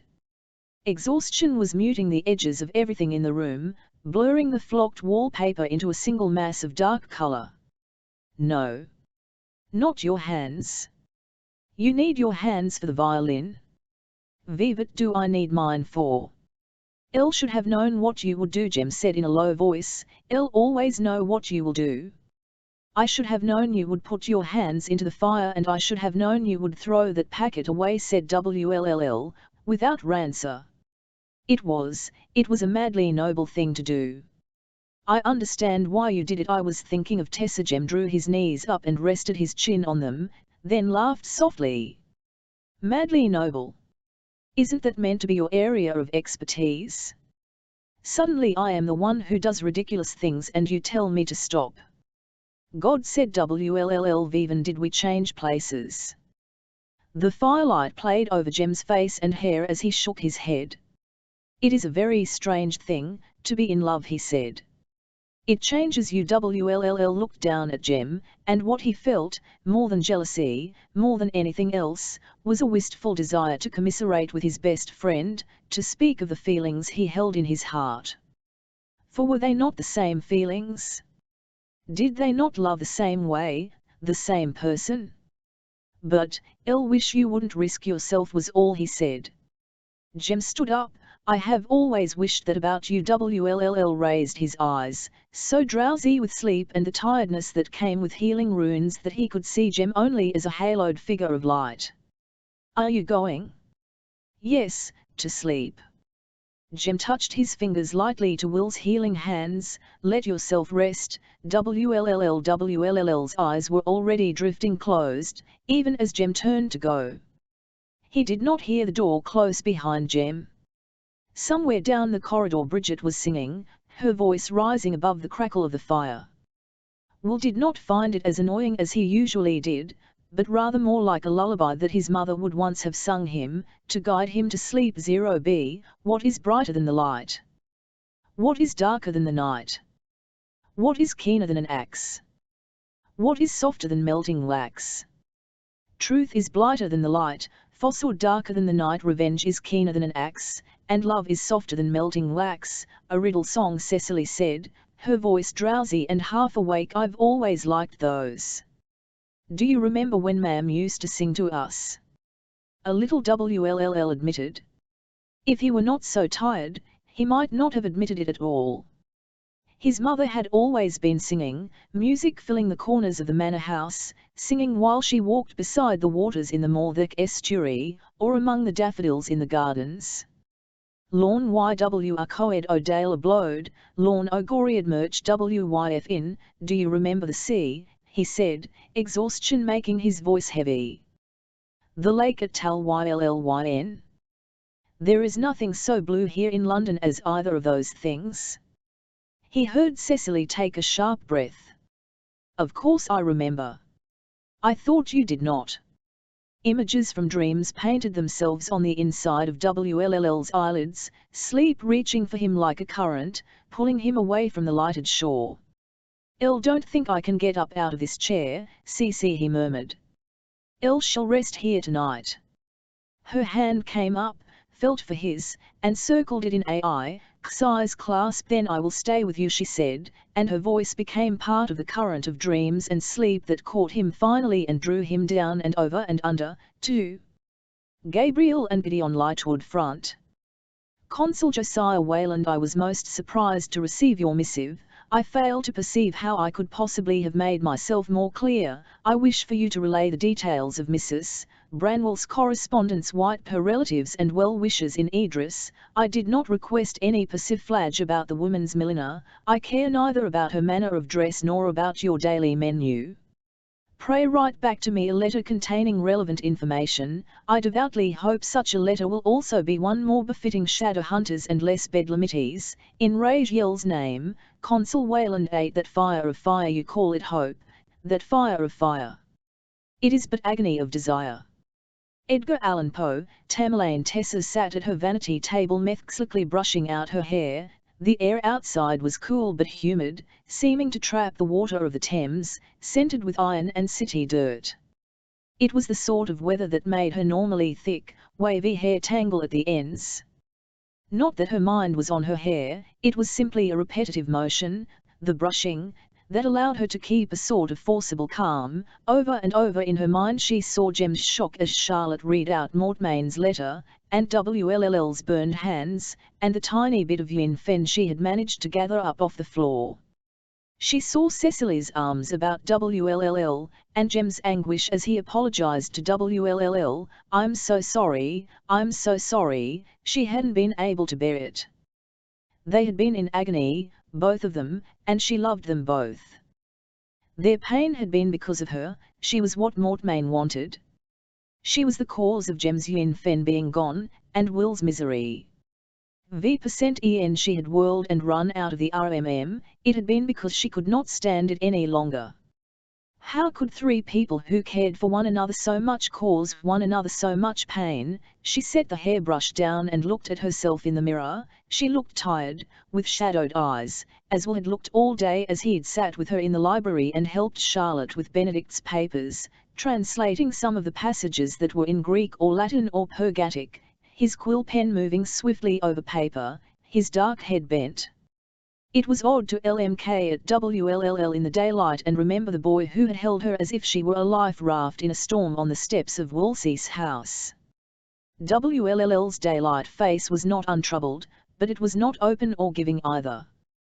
He had not been unfriendly or cold, but neither had he looked up, or smiled over the library table at her, or acknowledged in any way the events of the previous night. She had wanted to pull him aside and ask him if he had heard from Magnus, to say to him, no one understands what you feel but me, and no one understands what I feel but you, so can we not feel together?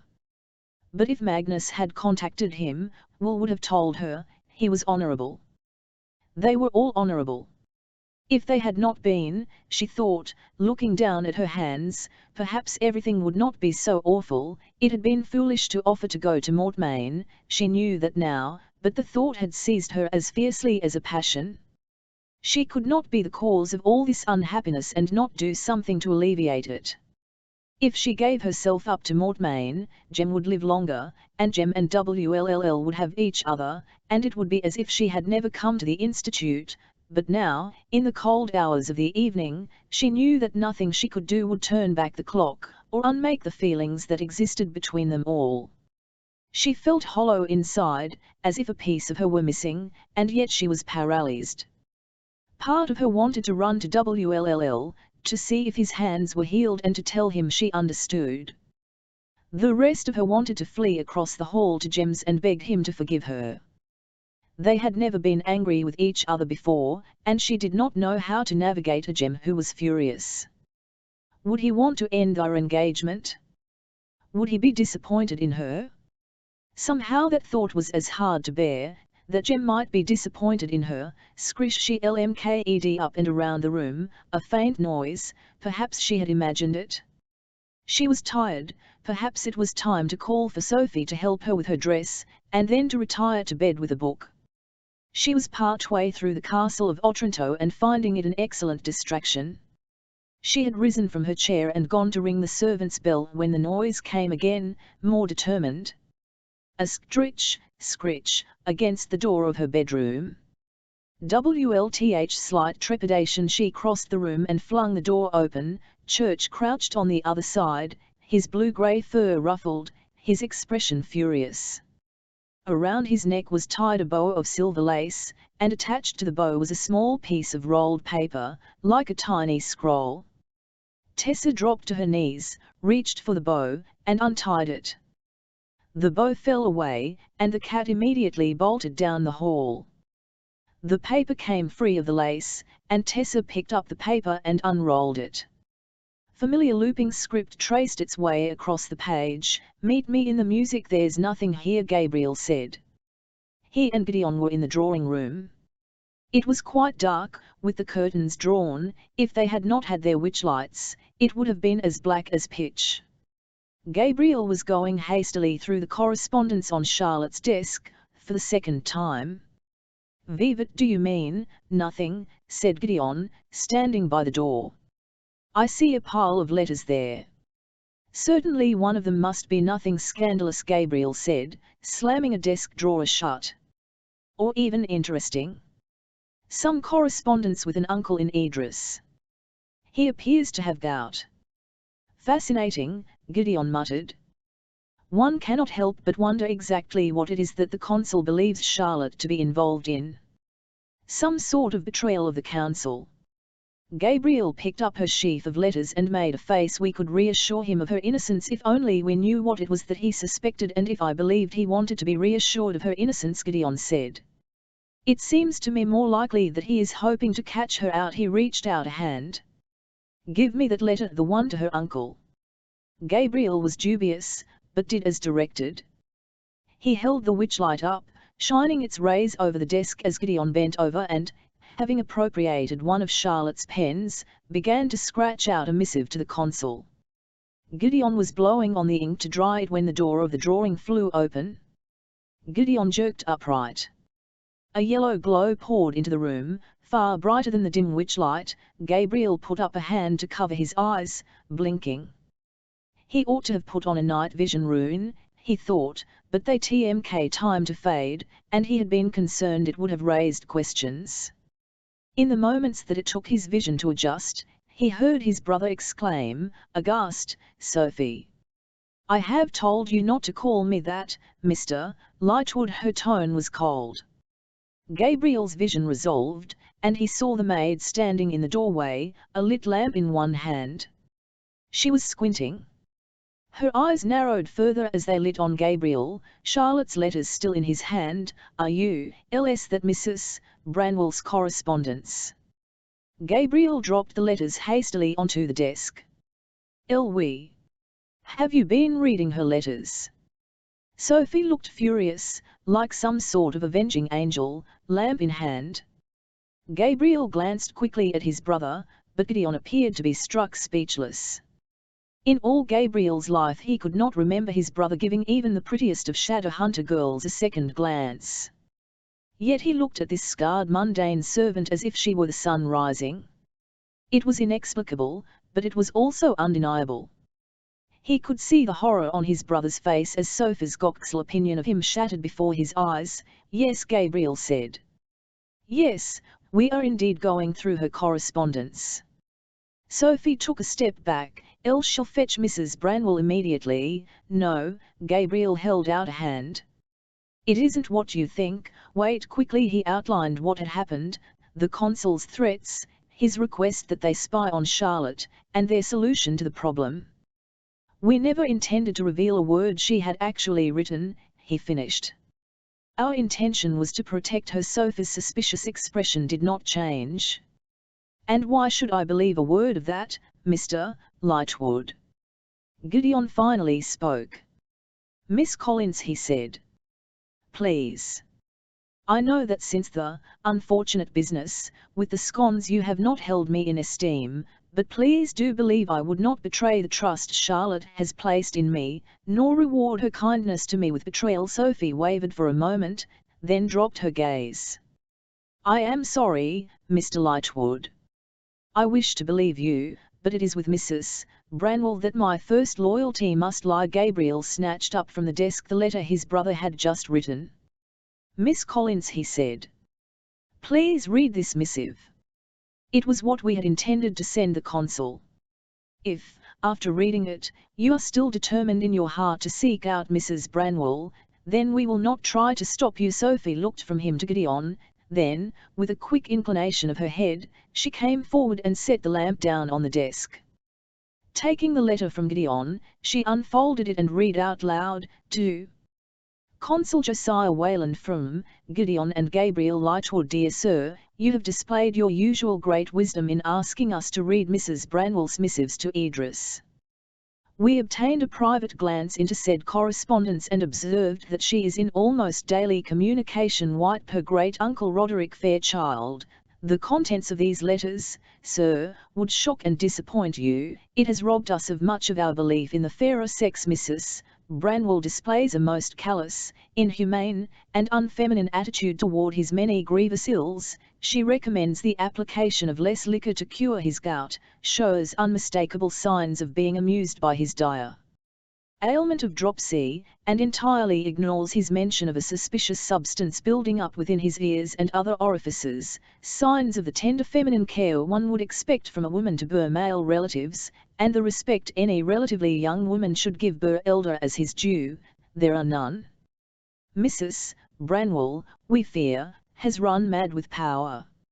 SBE must be stopped before it is too late, and many brave shadow hunters have fallen by the wayside for lack of feminine care. Yours faithfully, Gideon and Gabriel Lightwood. There was silence when she had finished.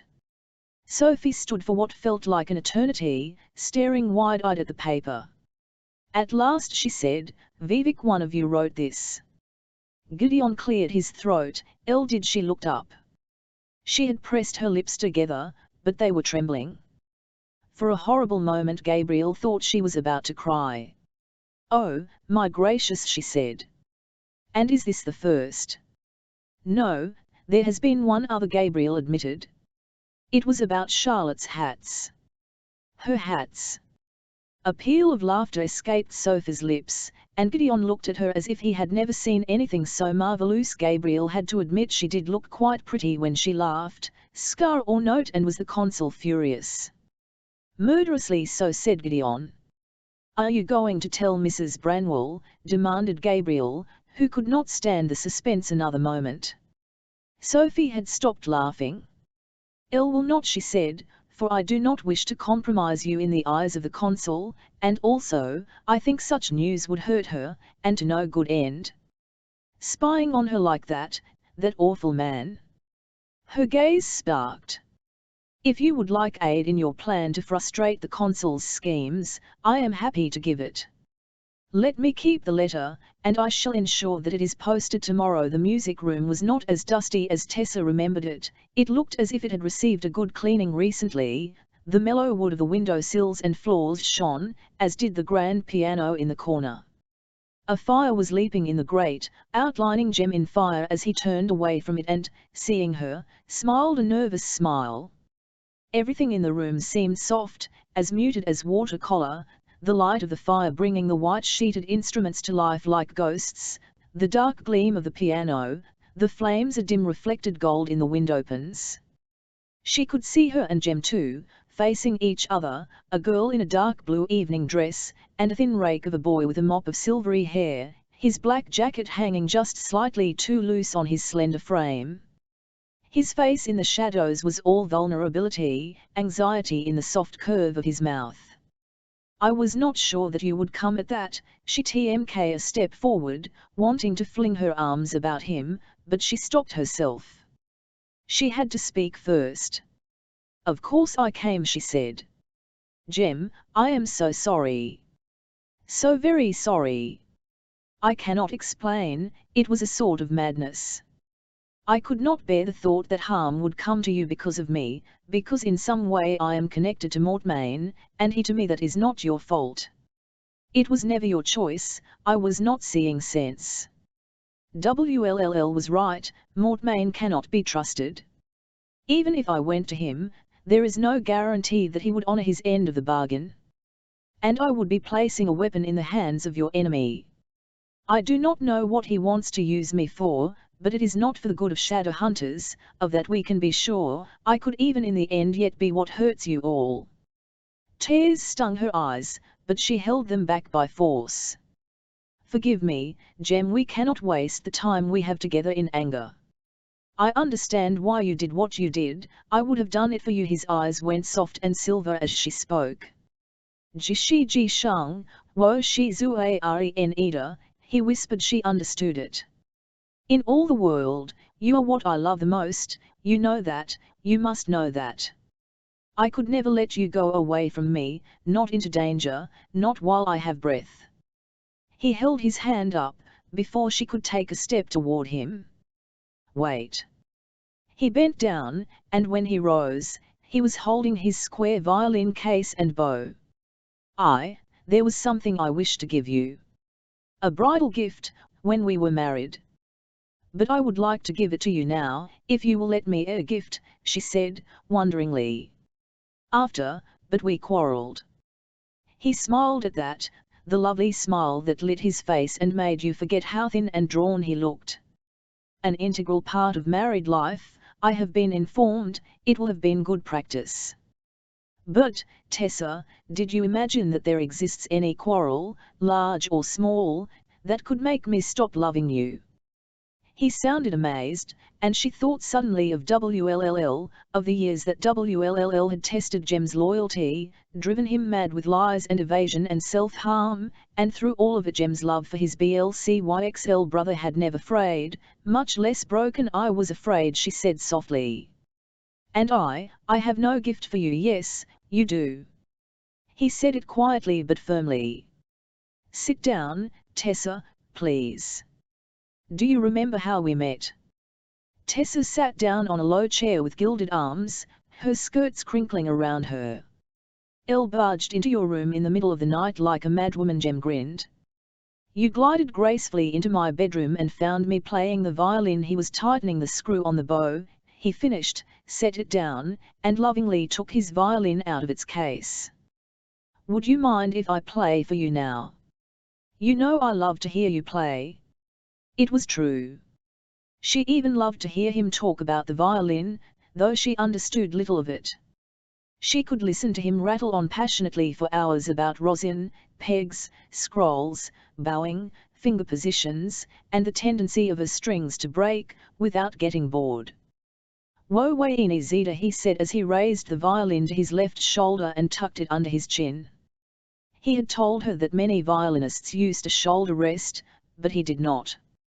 There was a slight mark on the side of his throat, like a permanent bruise, where the violin rested. You made something for me. Il mote something for you, he corrected with a smile, and began to play. She watched in amazement.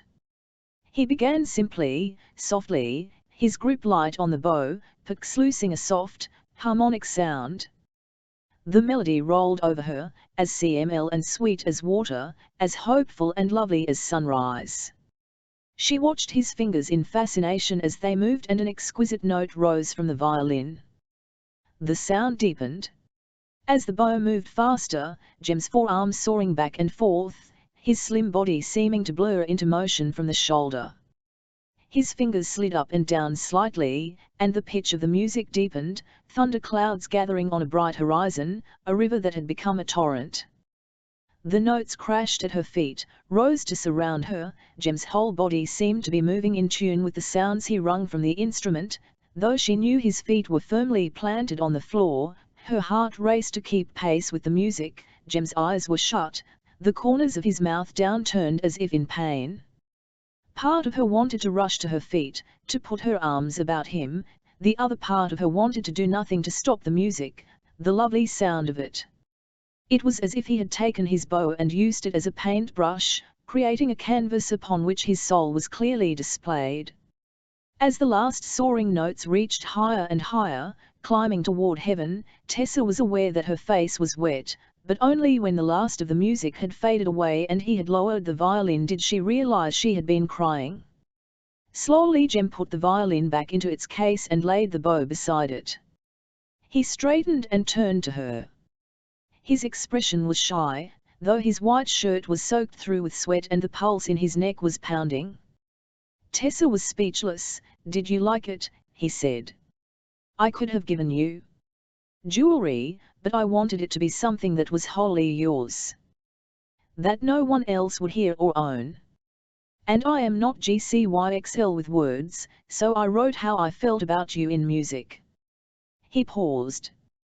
Did you like it? He said again, and the soft dropping off of his voice at the end of the question indicated that he expected to receive an answer in the negative. Tessa raised her face so that he could see the tears on it. Jem, he dropped to his knees before her, his face all contrition. Nijuda tong man, kin arido. No, no, she said, half crying, half laughing.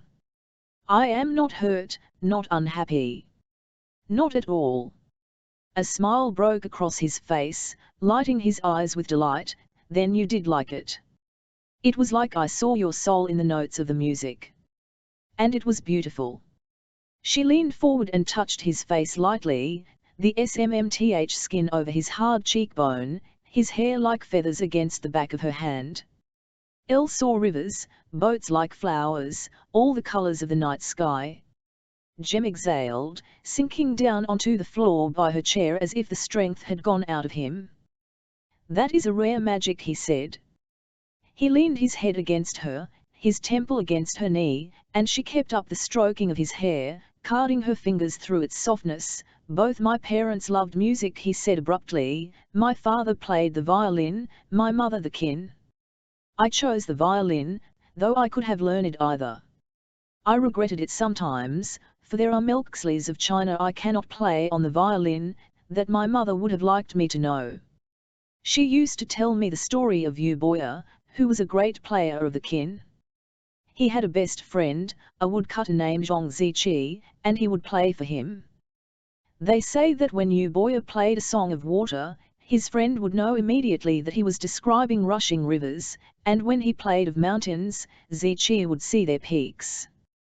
And Yu Boya would say, "It is because you understand my music." Jem looked down at his own hand, curled loosely on his knee. People still use the expression jiayin to mean close friends or soulmates, but what it really means is understanding music. He reached up and took her hand. Vivan, I played, you saw what I saw. You understand my music. Elle don't know anything about music, Jem. I cannot tell a sonata from a partita, no.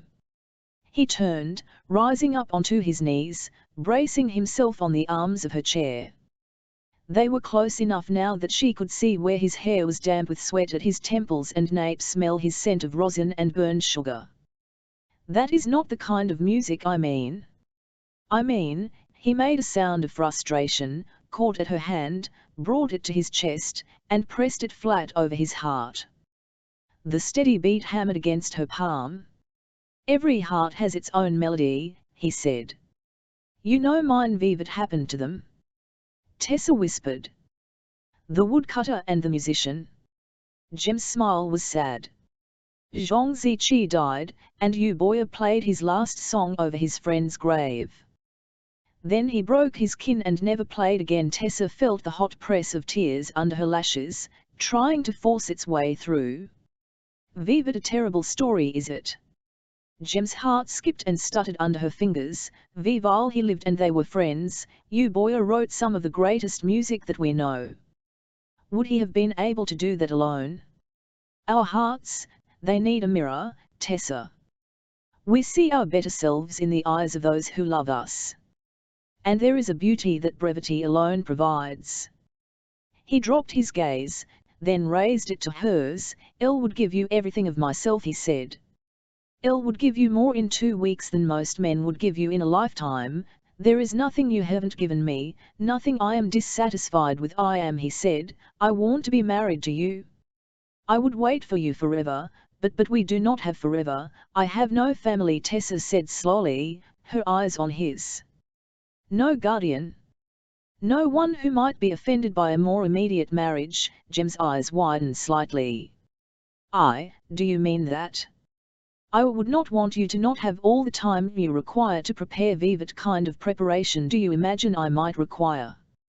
Tessa said, and for just that moment her thoughts ghosted back to WLLL, to the way he had put his hands in the fire to save Jem's drugs, and watching him, she could not help but remember that day in the drawing room when he had told her he loved her, and when he had left, she had closed her hand around a poker, that the burning pain of it against her skin might shut out, even for a moment, the pain in her heart. WLLL. She had lied to him then, if not in exact words, then in implication. She had let him think she did not love him. The thought still gave her pain, but she did not regret it. There had been no other way. She knew WLLL well enough to know that even had she broken things off with Jem, he would not have been with her. He could not have stood a love bought at the price of his Parabate's happiness. And if there was some part of her heart that belonged to WLLL and WLLL alone, and always would, then it served no one to reveal it. She loved Jem, him even more now than she had when she had agreed to marry him. Sometimes one must choose better to be kind or honourable, WLLL had said to her. Sometimes one cannot be both. Perhaps it did depend on the book, she thought. But in this, the book of her life, the way of dishonour was only unkindness. Even if she had hurt WLLL in the drawing room, over time as his feelings for her faded, he would someday thank her for keeping him free. She believed that. He could not love her forever. She had set her feet on this path long ago. If she intended to see it through next month, then she could see it through the next day. She knew that she loved Jem, and though there was a part of her that loved Will as well, it was the best gift she could give both of them that neither WLLL nor Jem should ever know it. Don't know, Jem said, gazing up at her from the floor, his expression a mixture of hope and disbelief. The council has not yet approved our request and you do not have a dress. I do not care about the council. And I do not care what I wear, if you do not. If you mean it, Jem, I will marry you whenever you like, Tessa, he breathed. He reached for her as if he were drowning, and she ducked her head down to brush her lips against his. Jem raised himself up on his knees. His mouth ghosted across hers, once, twice, until her lips opened and she could taste his burnt sugar sweetness. You are too far away, he whispered, and then his arms were around her, and there was no space between them, and he was drawing her down off the chair, and they were kneeling together on the floor, their arms around each other. He held her to him, and her hands traced the shape of his face, his sharp cheekbones. So sharp, too sharp, the bones of Biff's face, the pulse of Biff's blood too close to the surface of the skin, collarbones as hard as a metal necklace. His hands slid from her waist to her shoulders, his lips skimmed across her collarbone, the hollow of her throat, as her fingers twisted in his shirt, drawing it up so that her palms were against his bare skin. He was so thin, his spine sharp under her touch. Against the firelight she could see him painted in shadow and fire, the moving golden path of the flames turning his white hair to gilt. I love you, he had said. In all the world, you are what I love the most. She felt the hot press of his mouth again at the hollow of her throat, then lower. His kisses ended where her dress began. She felt her heart beating beneath his mouth, as if trying to reach him, trying to beat for him. She felt his shy hand slip around her body, to where the lacings fastened her dress closed. The door opened with a creak, and they sprang apart, both gasping as if they had been running a race. Tessa heard her own blood thunder loudly in her ears as she stared at the empty doorway. Beside her Jem's gasp turned into a hitch of laughter. Vivat, she began. Church, he said, and Tessa dropped her gaze down to see the cat sauntering across the FLMR of the music room, having nudged the door open, and looking very pleased with himself. I've never seen a cat LMK so self-satisfied, she said as Church, ignoring her, as always, padded up to Jem and nudged at him with his head. Vivan, I said we might need a chaperone. This wasn't what I had in mind, said Jem, but he stroked the cat's head anyway, and smiled at her out of the corner of his mouth. Tessa, he said, did you mean what you said? That you would marry me tomorrow? She raised her chin and looked directly into his eyes. She could not bear the thought of waiting, and wasting another instant of his life.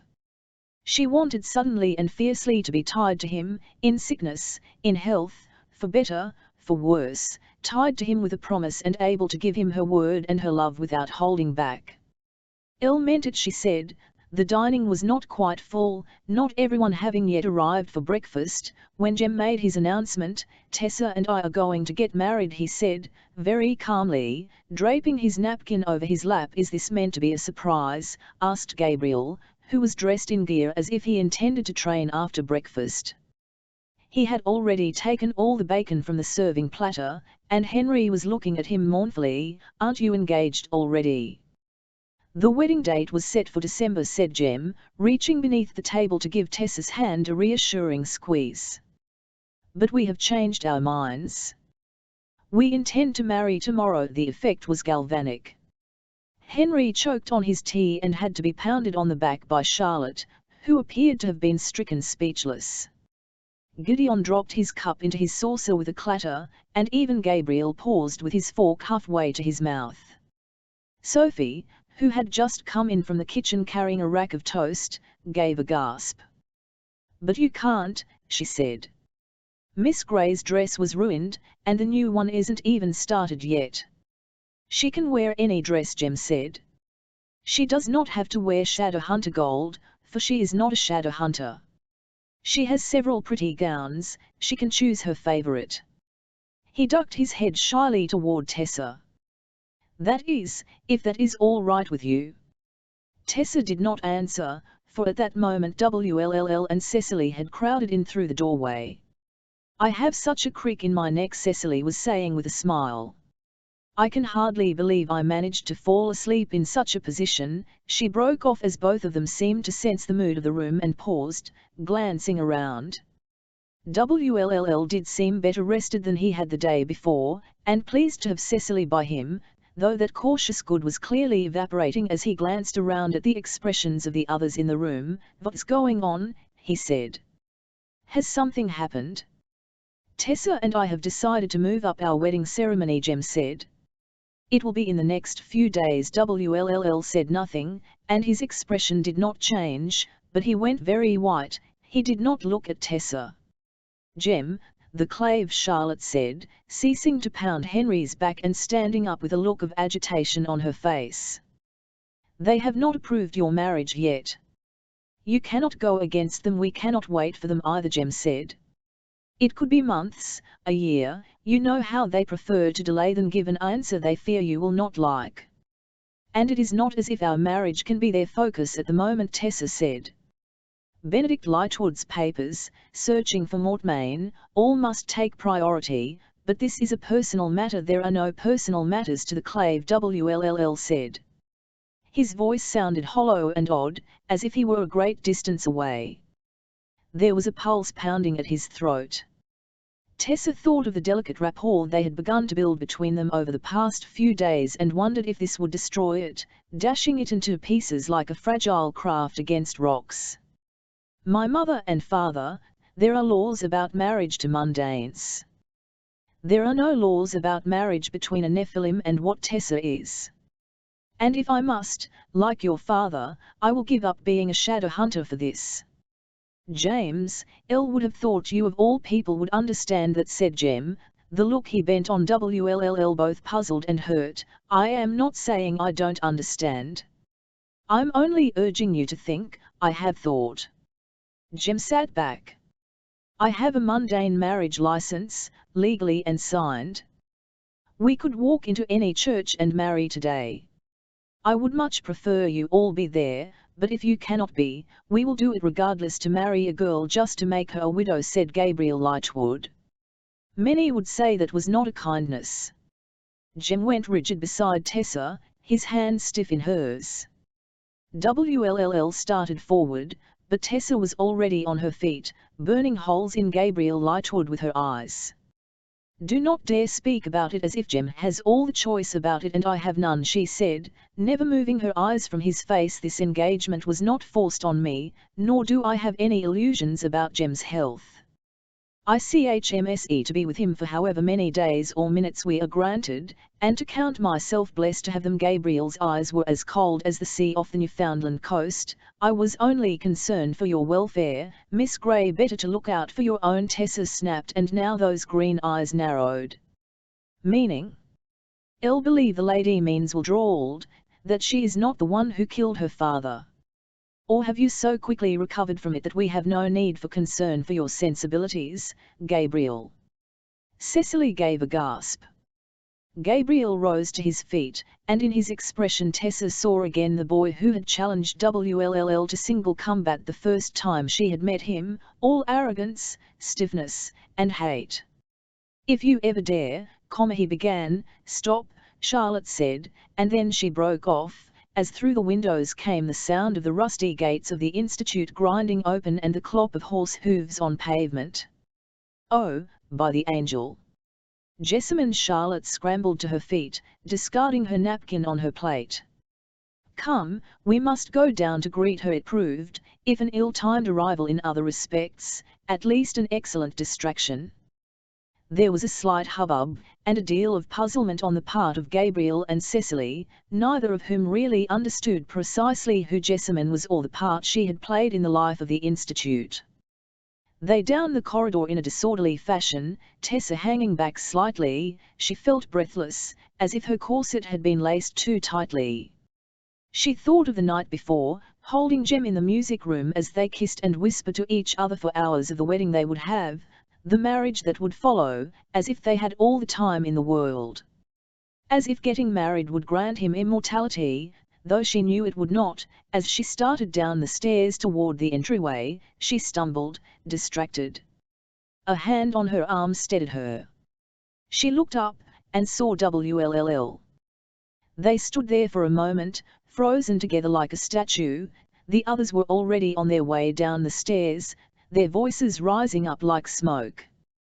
Will's hand was gentle on Tessa's arm, though his face was almost expressionless, seeming carved out of granite.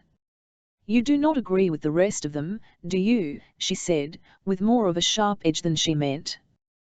"That I should not marry Jem Kingsley. You asked me if I loved him enough to marry him and make him happy, and I told you I did. I don't know if I can make him happy entirely, but I can try if anyone can." "You can," he said, his eyes locking with hers. "The others think I have illusions about his health. Hope is not illusion." The words were encouraging, but there was something in his voice, something dead that frightened her. WLLL, she caught at his wrist. "You would not abandon me now, not leave me the only one who still searches for a cure?" "I cannot do it without you." He took a deep breath, half closing his shadowed blue eyes. "Of course not. I would not give up on him, on you. I will help. I will continue. It is only—" he broke off, turning his face away. The light that came down through the window high above illuminated cheek and chin and the curve of his jaw. "Only what?" "You remember what else I said to you that day in the drawing room," he said. "I want you to be happy, and him to be happy, and yet when you walk that aisle to meet him and join yourselves forever, you will walk an invisible path of the shards of my heart, Tessa. I would give over my own life for either of yours. I would give over my own life for your happiness. I thought perhaps that when you told me you did not love me that my own feelings would fall away and atrophy, but they have not. They have grown every day. I love you now more desperately, this moment, than I have ever loved you before, and in an hour I will love you more than that. It is unfair to tell you this, I know, when you can do nothing about it." He took a shuddering breath. "How you must despise me!" Tessa felt as if the ground had dropped out from beneath her. She remembered what she had told herself the night before, that surely WLL's feelings for her had faded. That over the term of years, his pain would be less than hers. She had believed it. "But do not despise you, WLLL. You have been nothing but honorable, more honorable than ever I could have asked you to." "No," he said bitterly. "You expected nothing of me. I think I have expected everything of you, WLLL," she whispered. "More than you ever expected of yourself. But you have given even more than that." Her voice faltered. "They say you cannot divide your heart, and yet, WLLL. Tessa." It was Charlotte's voice, calling up to them from the entryway. "Do stop dawdling. And can one of you fetch cereal? We may need help with the carriage if the Silent brothers intend to stay at all."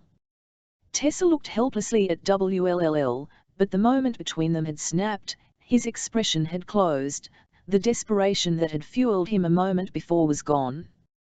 He was shot away as if 1,000 doors stood between them. "You go on down.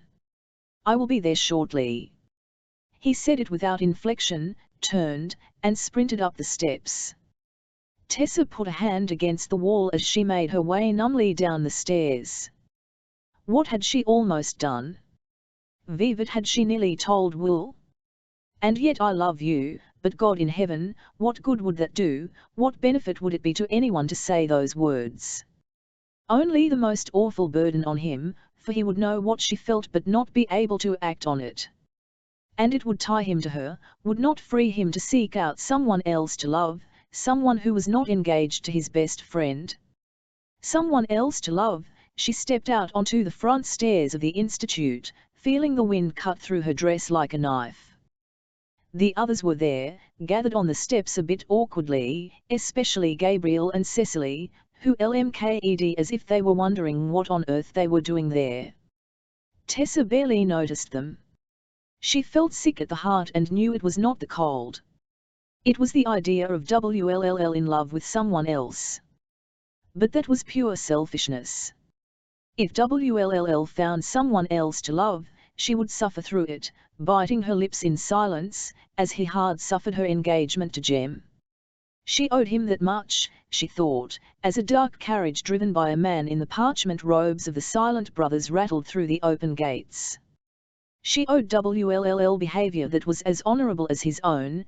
The carriage clattered up to the foot of the stairs and paused. Tessa felt Charlotte move uneasily behind her.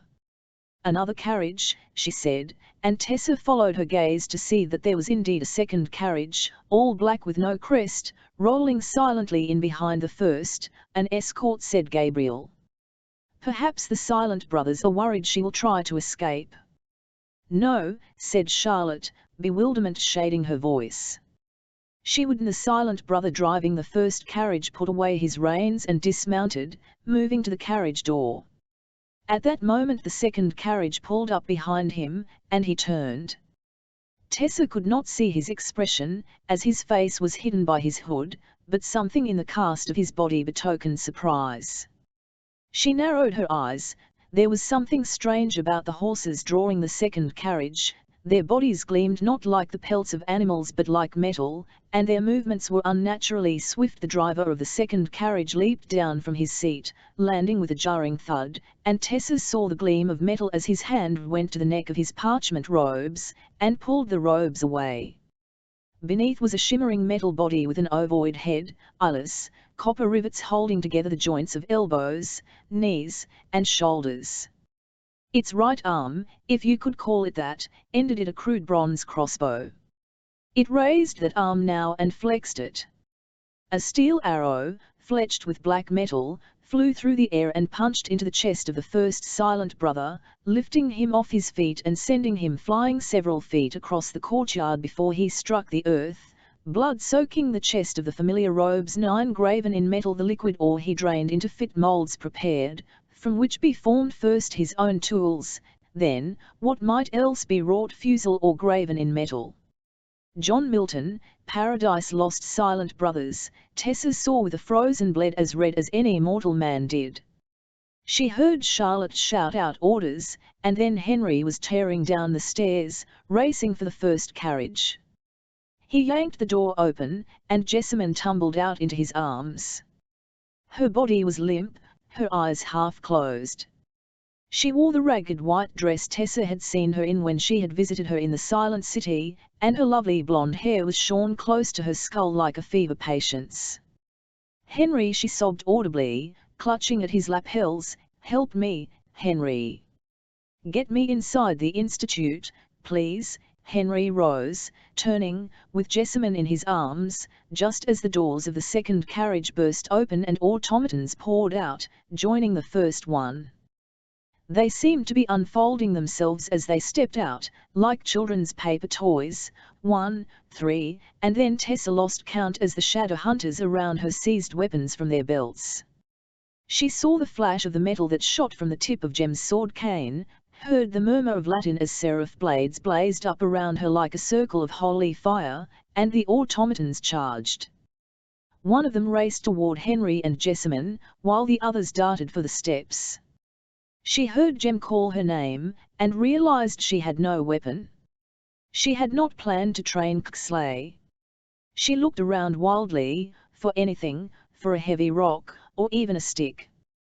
Inside the entryway there were weapons hung on the walls, as adornment, but a weapon was a weapon. She dashed inside and seized a sword from its peg on the wall before spinning about and racing back outside. The scene that met her eyes was chaos. Jessamine was on the ground, crouched against a wheel of her carriage, her arms up over her face. Henry stood before her, a seraph blade slashing back and forth in his hands as he fended off the automaton trying to get by him, its spiked hands reaching for Jessamine. The rest of the clockwork creatures had spread out across the steps and were locked in combat with individual shadow hunters as Tessa lifted the sword in her hands. Her eyes darted about the courtyard. These automatons were different from those she had seen before. They moved more swiftly, with less jerking to their steps, their copper joints folding and unfolding smoothly. On the lowest step both Gideon and Gabriel were battling furiously with a 10 FMT mechanical monster, its spiked hands swinging down at them like maces. Gabriel already had a wide slash across his shoulder that was pouring blood, but he and his brother were harrying the creature, one from the front, one from the back. Jem rose from a crouch to drive his sword cane through the head of another automaton. Its arms spasmed and it tried to jerk back, but the sword was buried in its metal skull. Jem tugged his blade free, and when the automaton came at him again, he sliced at its legs, taking one out from under the creature. It lurched to the side, toppling to the cobblestones, closer to Tessa. Charlotte's whip flashed through the air like lightning, slicing the crossbow arm from the first automaton. It did not even slow the creature down.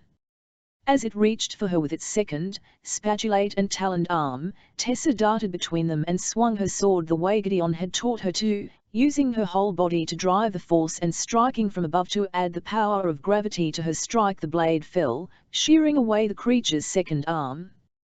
This time blackish fluid jetted from the wound. The automaton kept its course, bending to butt at Charlotte with the crown of its head, from which a short, sharp blade protruded. She cried out as it struck her upper arm. Then she flashed forth with her whip, the silver-gold electrum winding about the creature's throat and pulling tight. Charlotte yanked her wrist back, and the head, sheared away, fell to the side. Finally the creature toppled, dark fluid pulsing sluggishly from the gashes in its metal chassis. Tessa gasped and tossed her head back. Sweat was sticking her hair to her forehead and temples, but she needed both hands for the heavy sword and couldn't push it away.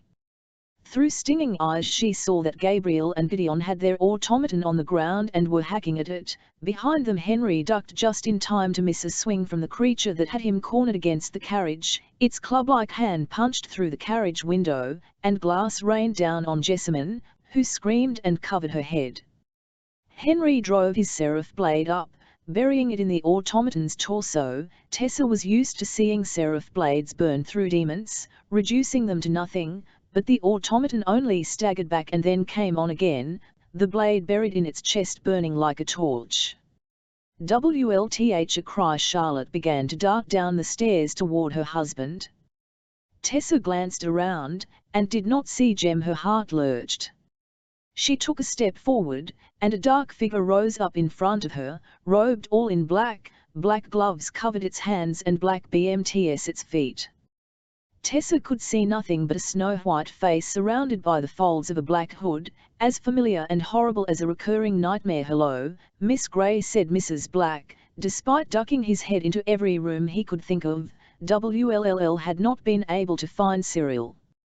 He was irritable about it, and his irritable mood had not been helped by his encounter with Tessa on the stairs.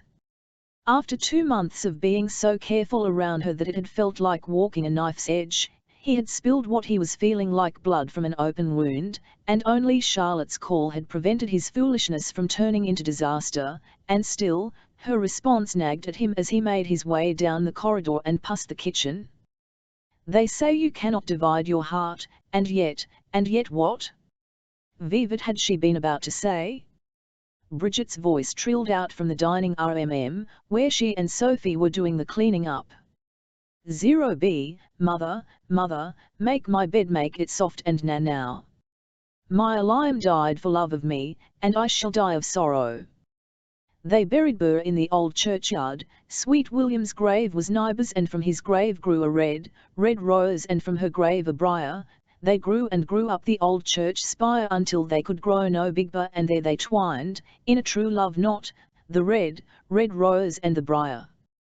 WLLL was wondering idly how Sophie refrained from hitting Bridget over the head with a plate, when a shock went through him as if he had been struck in the chest. He stumbled back against the wall with a short gasp, his hand going to his throat. He could feel something beating there, like a second heart against his own. The chain of the pendant Magnus had given him was cold to the touch, and he drew it hastily from his shirt and stared as the pendant that dangled there was revealed, deep red and pulsing with a scarlet light like the centre of a flame. Dimly he was aware that Bridget had stopped singing, and that both girls had crowded into the drouille of the dining room, staring at him in owlish astonishment. He released the pendant, letting it fall against his chest. "Vivat is it, Master WLLL?" Sophie said. She had stopped calling him Mr. Herondale since the truth of his curse had come out, though he still wondered sometimes if she liked him very much. "Are you well?" "It is not ill," he said. "We must go downstairs, quickly, something has gone terribly wrong." "But you're dead," Tessa gasped, backing up a step. "Elle saw you," she broke off with a shriek as long metal arms snaked around from behind her like bands, jerking her off her feet.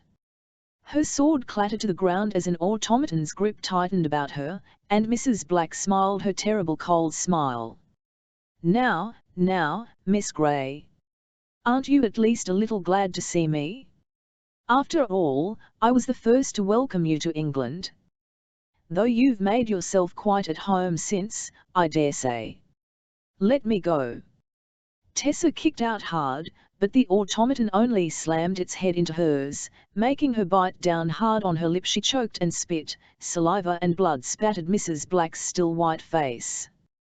"I'd rather die than go with you." The dark sister wiped away the fluid with a glove and a scowl of distaste. "Unfortunately, that cannot be arranged. Mortmain wants you alive." She snapped her fingers at the automaton. "Take her to the carriage." The automaton TMK a step forward, Tessa in its arms, and collapsed forward. Tessa barely had time to throw her arms out to break her fall as they hit the ground, the clockwork creature on top of her.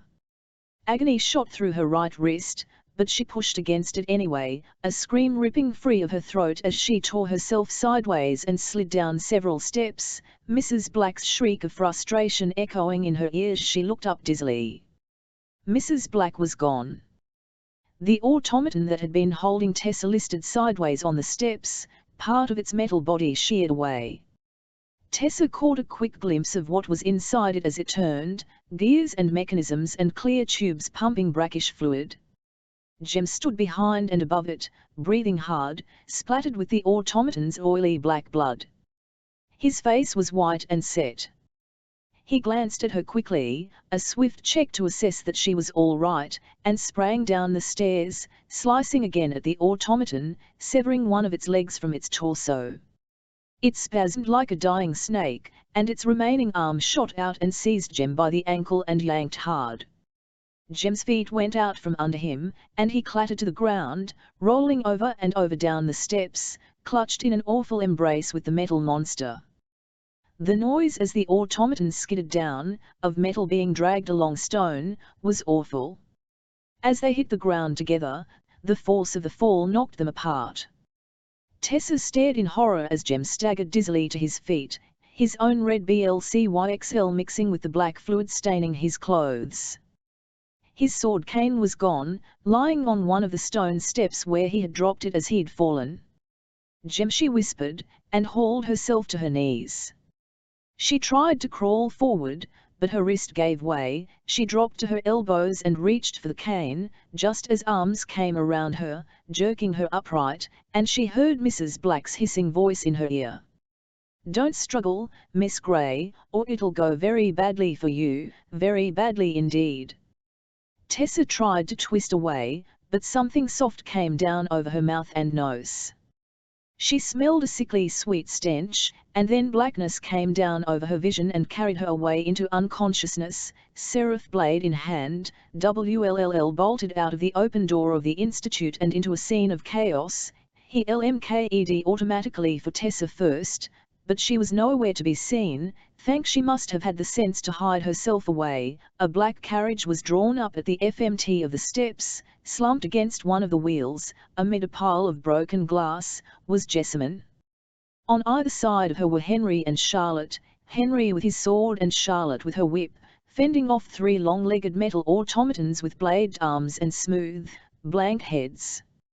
Jem's sword cane lay on the steps, which were everywhere slippery with oily black fluid. Near the doors Gabriel and Gideon Lightsixel were fighting another automatons with the practiced competence of warriors who had trained together for years. Cecily was kneeling by the body of a silent brother, his robes stained scarlet with blood. The Institute gates were open, and through them was pounding a second black carriage, hurtling away from the Institute at top speed. But Will barely spared it a thought, for at the foot of the stairs was Jem. As pale as paper but upright, he was backing away as another automaton advanced on him. It was staggering, almost drunkenly, half its side and an arm sheared away, but Jem was unarmed. The cold sharpness of battle came over WLLL, and everything seemed to slow down around him. He was aware that Sophie and Bridget, both armed, had fanned out on either side of him, that Sophie had run to Cecily's side, and that Bridget, a whirl of red hair and slashing blades, was busy reducing a surprisingly enormous automaton to scrap metal with a ferocity that would in other cases have astonished him. But his world had narrowed to the automatons and to Jem, who, looking up, saw him and reached out a hand. Leaping down 4 steps and skidding sideways, Will seized up Jem's sword cane and threw it. Jem caught it out of the air just as the automaton lunged for him, and Jem carved it cleanly in the top half fell away, though the legs and lower torso, now pumping an excess of disgusting black and greenish fluids, continued lurching toward him. Jem whirled to the side and swung his sword again, cutting the thing off at the knees.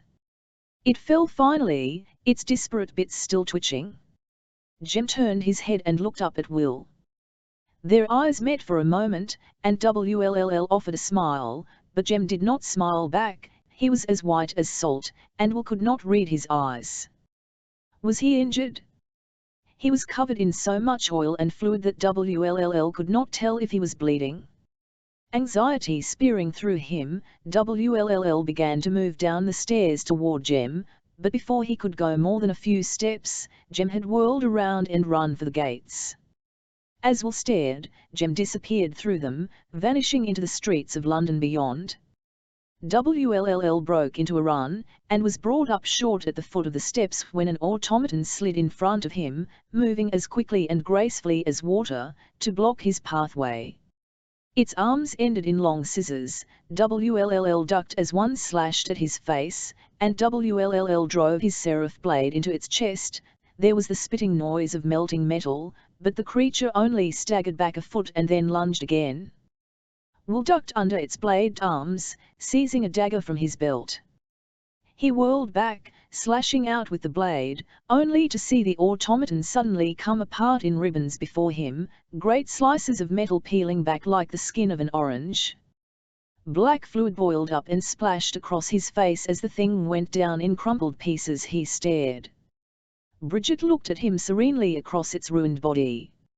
Her hair was standing out around her head in a frieze of red curls, and her white apron was covered in black blood, but she was expressionless. "You ought to be more careful," she said, "don't you think?" WLLL was speechless. Fortunately, Bridget did not seem to be waiting for an answer. She tossed her hair and walked away toward Henry, who was battling a particularly fearsome-looking automaton, at least 14 feet high. Henry had deprived it of one of its arms, but the other, a long, multi-jointed monstrosity ending in a curved blade like a kindle, was still stabbing at him. Bridget walked up behind it calmly and stuck it through the jointure of the torso with her blade. Sparks flew, and the creature began to totter forward. Jessamine, still crouched against the wheel of the carriage, gave a scream and began to crawl out of its way on her hands and knees, toward WLLL. WLLL watched her in stunned surprise for a moment as she blooded her hands and knees on the glass shards of the broken carriage window but kept crawling. Then, as if slapped into action, he moved forward, darting around Bridget until he reached Jessie, and slid his arms under her, deadlifting her from the ground. She gave a little gasp. His name, he thought, and then went limp against him, only her hands tautly gripping his lapels. He carried her away from the brougham, his eyes on what was happening in the courtyard. Charlotte had dispatched her automaton, and Bridget and Henry were in the middle of slicing another into bits. Sophie, Gideon, Gabriel, and Cecily had automatons on the ground among them, and were carving them up like a Christmas roast. Jem had not returned. WLLL, Jessie said, her voice a weak thread. Will, please set me down. I'll need to get you inside. Jessamine. No, she coughed, and WLLL saw to his horror that was running from the corners of her mouth. Elle won't survive that long. WLLL, if ever you cared about me at all, even a bit, put me down. WLLL sank to the foot of the stairs with Jessie in his arms, trying his best to cradle her head against his shoulder. Blood freely stained her throat and the front of her white dress, pasting the material to her body. She was terribly thin, her collarbones sticking out like the wings of a bird, her cheeks sunk into hollows. She resembled a patient staggering out of Bedlam more than the pretty girl who had left them only 8 weeks ago. Jess, he said softly. Jessie. Vivia, are you hurt? She gave a ghastly sort of smile. Red rimmed the edges of her teeth. One of the creature's talons went through my back, she whispered, and indeed, as WLLLMKED down, he saw that the back of her dress was soaked through with blood.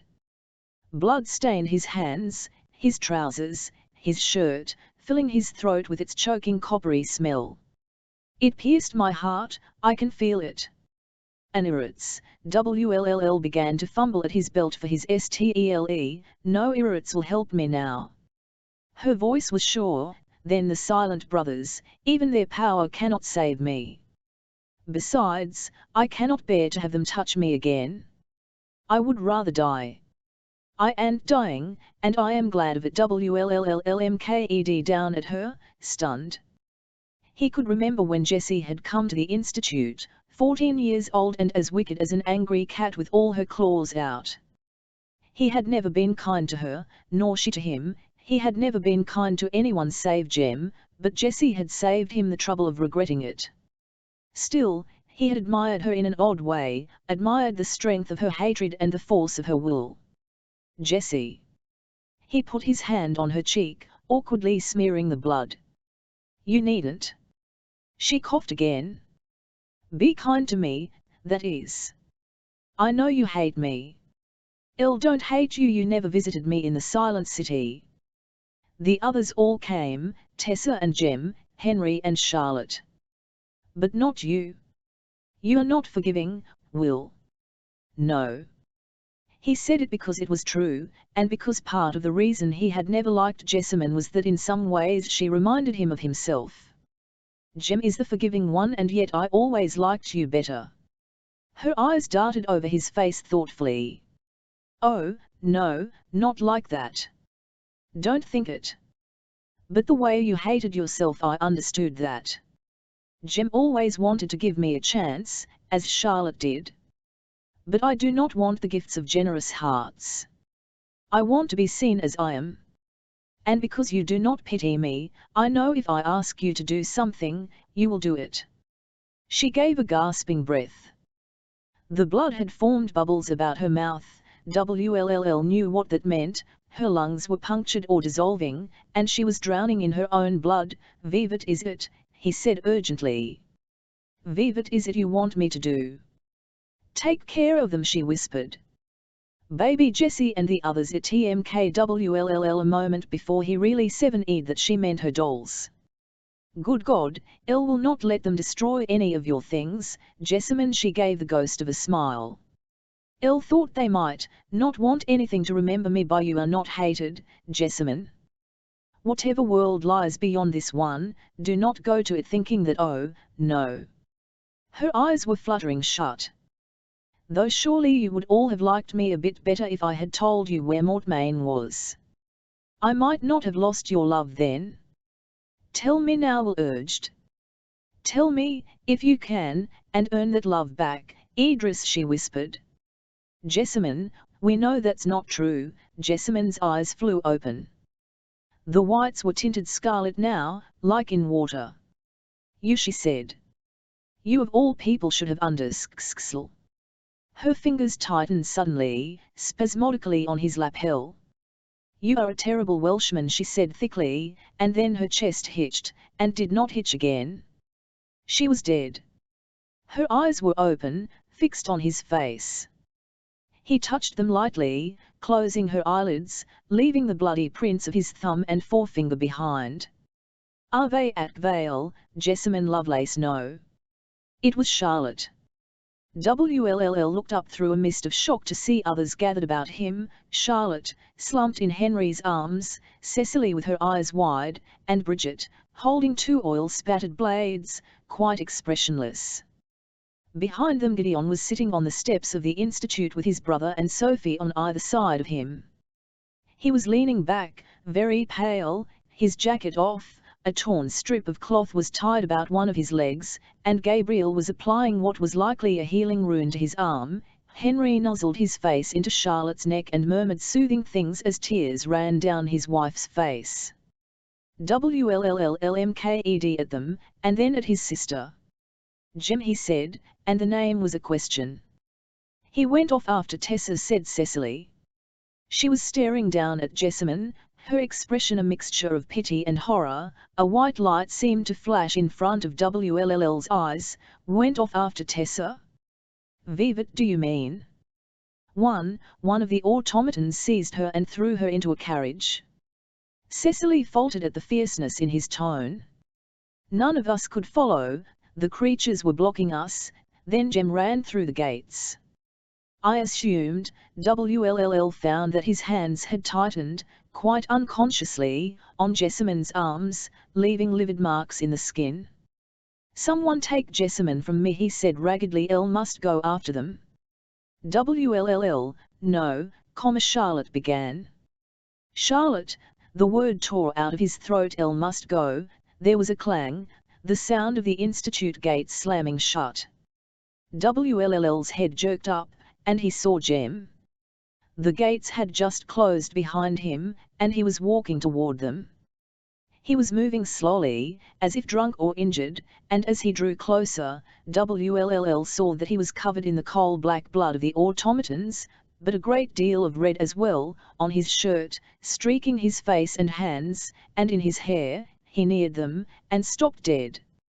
He looked the way Thomas had LMKED when WLLL had found him on the steps of the Institute, bleeding out and nearly dead. James. WLLL said. There was a world of questions in that one word. She's gone, Jem said in a flat, uninflected voice. L ran after the carriage, but it was gaining speed and I could not run fast enough. I lost them near Temple Bar. His eyes flicked toward Jessamine, but he did not even seem to see her body, or WLLL holding her, or anything at all. If I could have run faster, he said, and then he doubled up as if he had been struck, a cough ripping through him. He hit the ground on his knees and elbows, blood spattering the ground at his feet. His fingers clawed at the stone, then he rolled onto his back and was still like water upon sand, for I wondered that others, subject to death, did live, since he whom I loved, as if he should never die, was dead, and I wondered yet more that myself, who was to him a second self, could live, being dead. Well, said one of his friends, thou half of my soul, for I felt that my soul and his soul were one soul in two bodies, and therefore was my life a honour to me, because I would not live halved. And therefore perchance I feared to die, lest he whom I had much loved should die wholly. St. Augustine, Confessions, Book 4. Cecily pushed open the door of Jem's bed with the tips of her fingers, and stared inside. There was quiet but a flutter with movement. Two silent brothers stood by the side of Jem's bed, with Charlotte between them. Her face was grave and tear-stained. WLLL knelt by the side of the bed, still in his blood-stained clothes from the courtyard fight. His head was down on his crossed arms, and he looked as if he was praying.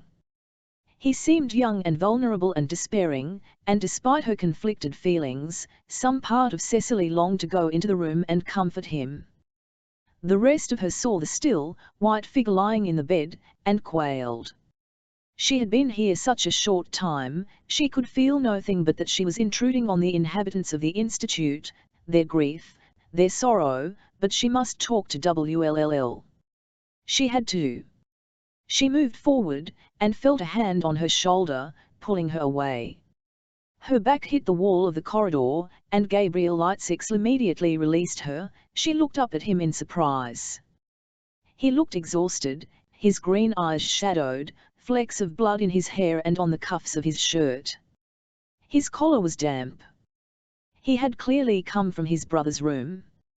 Gideon had been wounded badly in the leg by an automaton's blade, and though the Iritzes had helped, it seemed there was a limit to what they could cure. Both Sophie and Gabriel had assisted him to his RMM, though he had protested the whole way that all available attention should go to Jem. "Do not go in there," Gabriel said in a low voice. "They are trying to save Jem. Your brother needs to be there for him." "Be there for him? What can he do? WLLL is not a doctor. Even unconscious, James will draw strength from his parabeta. I'll need to talk to WLLL for only a moment." Gabriel ran his hands through his mop of tousled hair. "You have not been with the Shadow Hunters very long," he said. "You may not understand. To ICI's your parabeta, it is no small thing. We take it as seriously as losing a husband or wife, or a brother or sister. It is as if it were you lying in that bed." WLLL would not care so much if I were lying in that bed, Gabriel snorted. "Your brother would not have taken so much trouble to warn me of you if he did not care about you, Miss Herondale. No, he not like you much." "Why is that? And why are you giving me advice about him now? You do not like him, either." "No," Gabriel said. "It is not quite like that. I do not like WLLL Herondale. We have disliked each other for years. In fact, he broke my arm once." "Did he?" Cecily's eyebrows shot up despite herself, "and yet I am beginning to come to see that many things that I had always thought were certain, are not certain. And Will is one of those things. I was certain he was a scoundrel, but Gideon has told me more about him, and I begin to understand he has a very peculiar sense of honor, and you respect that. I'll wish to respect it. I wish to understand it. And James Carstairs is one of the best of us. Even if I hated WLLL, I would want him spared now, for Jem's sake." "The thing I must tell my brother," Cecily said. "Jem would want me to tell him? It is important enough. And it will take but a moment." Gabriel rubbed the skin at his temples. He was so very tall, he seemed to tower above Cecily, for all that he was very slender. He had a sharply plain face, not quite pretty, but elegant, his lower lip shaped nearly exactly like a bow. "All right," he said. "Elle will go in and send him out. VVHYU? And not me. If he is angry, if he is grief-stricken, it is better I see it, and that he be furious with me than with you." Gabriel said matter-of-factly. "I am trusting you, Miss Herondale, that this is important. I hope you won't disappoint me." Cecily said nothing, just watched as Gabriel pushed the door of the sickroom open and went in.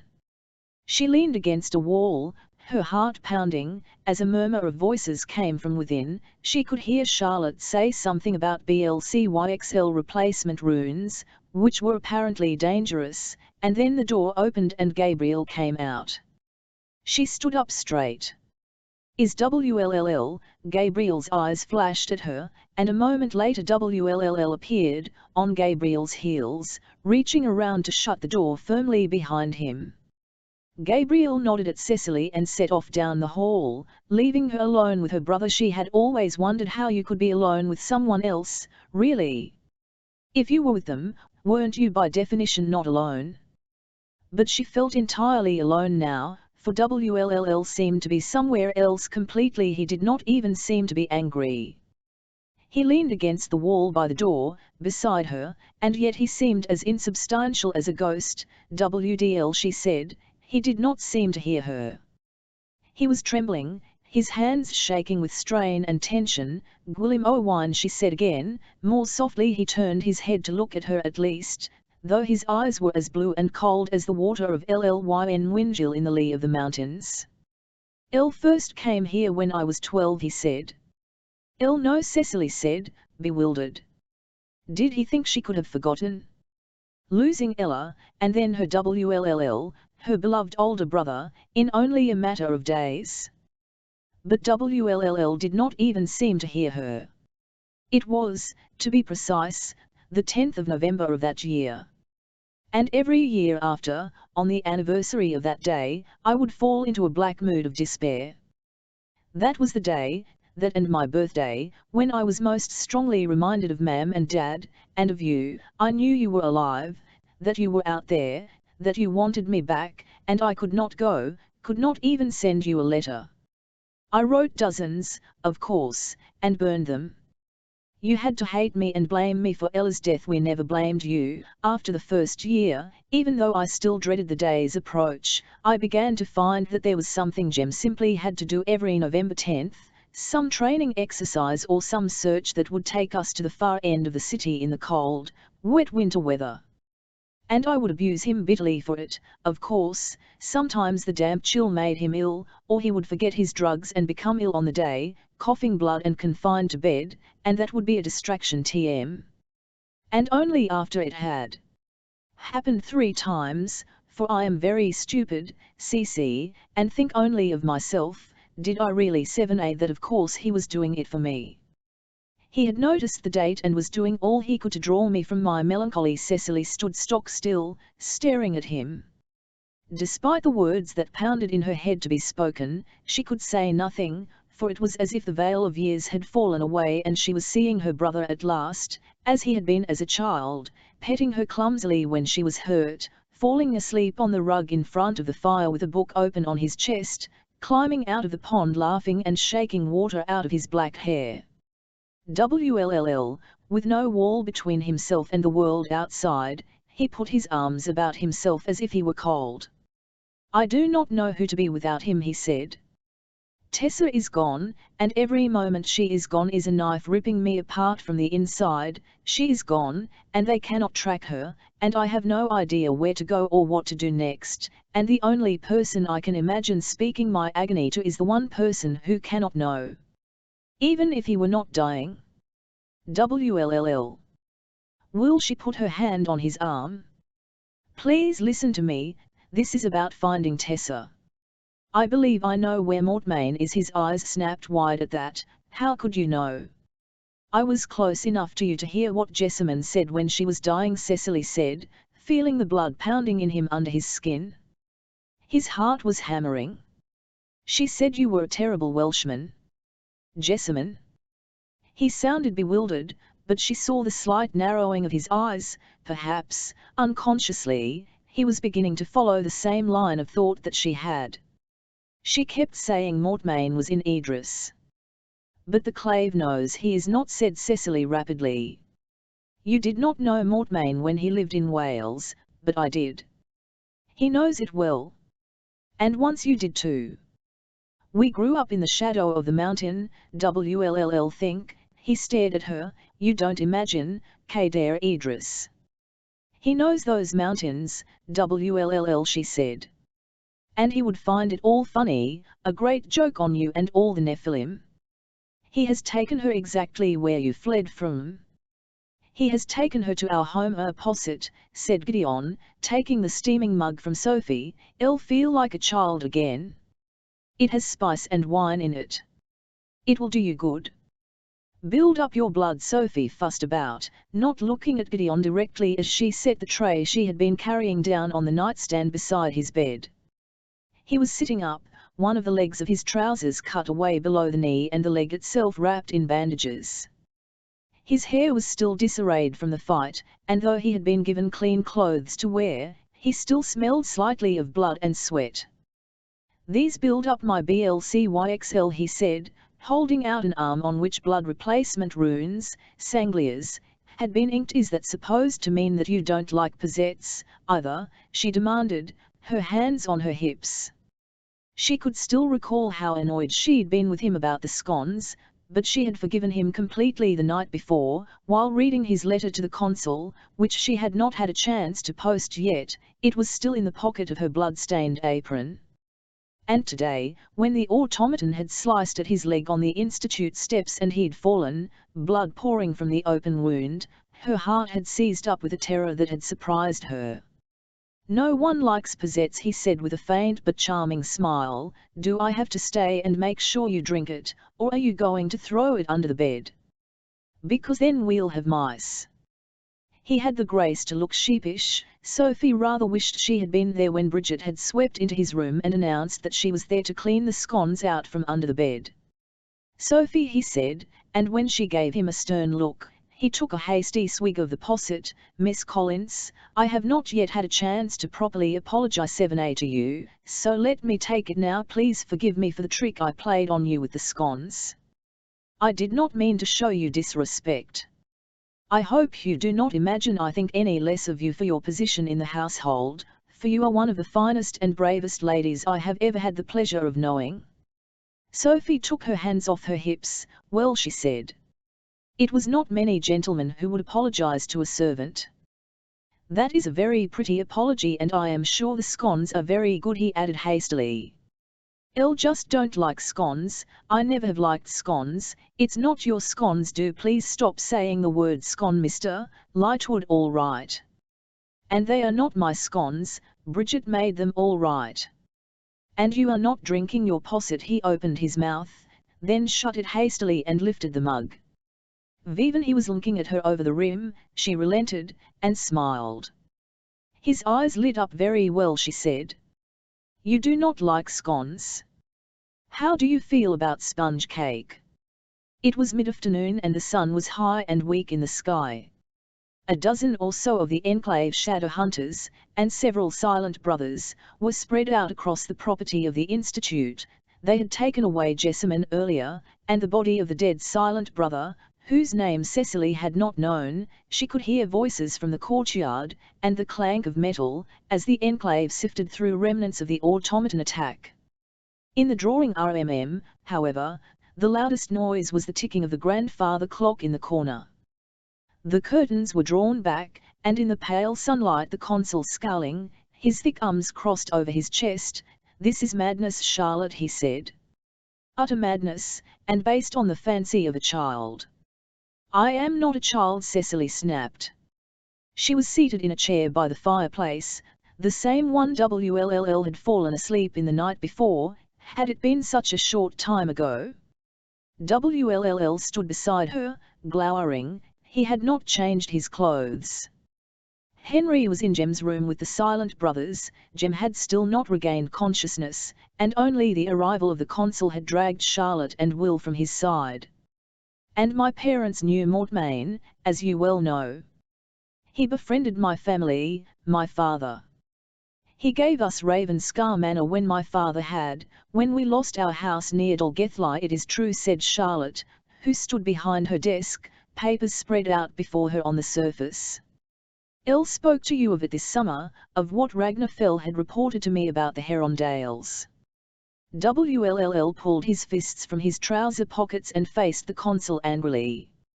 "It was a joke to Mortmain, giving my family that house. He toyed with use VVH. Why would he not extend the joke in this manner?" "Here, Josiah," said Charlotte, indicating one of the papers on the desk in front of her. "A map of Wales. There is a Lake Lynn in Idris, and here, Talylyn Lake, at the foot of Cadair Idris." "LLYN means lake," said Cecily in an exasperated tone. "And we call it LLYN Winjil, though some call it Talylyn, and there are probably other locations in the world with the name of Idris," snapped the consul, before he seemed to realize that he was arguing with a 15-year-old girl, and subsided.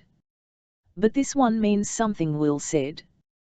They say the lakes around the mountain are bottomless, that the mountain itself is hollow, and inside it sleep the CWNN, the hounds of the underworld. The WLLD Hunt, said Charlotte. Yes, Will raked his dark hair back. We are Nephilim. We believe in legends, in myths. All the stories are true. M7 here better than a hollow mountain already associated with dark magic and portents of death to hide himself and his contraptions. No one would find it odd if strange noises came from the mountain, and no locals would investigate. M7 high, else would he even be in the area? I always wondered why he took a particular interest in my family. Maybe it was simple proximity, the opportunity to devil a Nephilim family. He would have been unable to resist it. The consul was leaning against the desk, his eyes on the map beneath Charlotte's hands. It is not enough. Not enough? Not enough for what? Cecily cried to convince the clave. The consul stood. Charlotte, you will understand, to launch a force against Mortmain on the assumption that he is in Wales, we will have to convene a council meeting. We cannot take a small force and risk being outnumbered, especially by those creatures. How many of them were here this morning when you were attacked? 6 or 7, not counting the creature that seized Tessa, said Charlotte.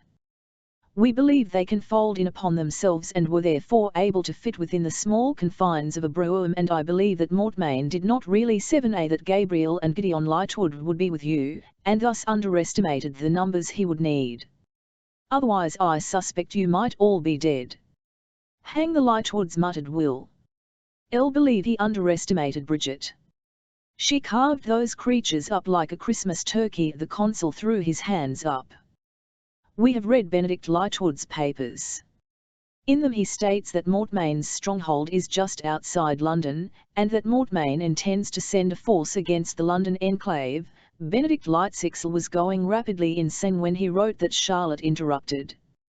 Does it seem likely Mortmain would have shared with him his true plans? Vivat next and next. The consul's voice was snappish, but also deadly cold. Benedict had no reason to lie in his own journals, Charlotte, which you should not have read. If you were not so convinced that you should know more than the council, you would have given them over immediately. Such displays of disobedience do not incline me to trust you. If you must, you can bring this issue of Wales up with the council when we meet in a fortnight. A fortnight. WLL's voice rose. He was pale, with splotches of red standing out on his cheekbones. Tessa was taken today. She does not have a fortnight. The Magister wanted her unharmed. You know that, WLLL, said Charlotte in a soft voice. He also wants to marry her. Do you not think she would hate becoming his plaything more than she would hate death? She could be married by tomorrow, and to the devil with it if she is, said the consul. One girl, who is not Nephilim, is not, cannot, be our priority. She is my priority. WLLL shouted. There was a silence. Cecily could hear the sound of the damp wood popping in the grate. The fog that smeared the windows was dark yellow, and the consul's face was cast in shadow. Finally, Elle thought she was your Parabate's fiancé, he said tightly. Not yours. WLLL raised his chin. If she is Jem's fiancé, then I am duty-bound to guard her as if she were my own.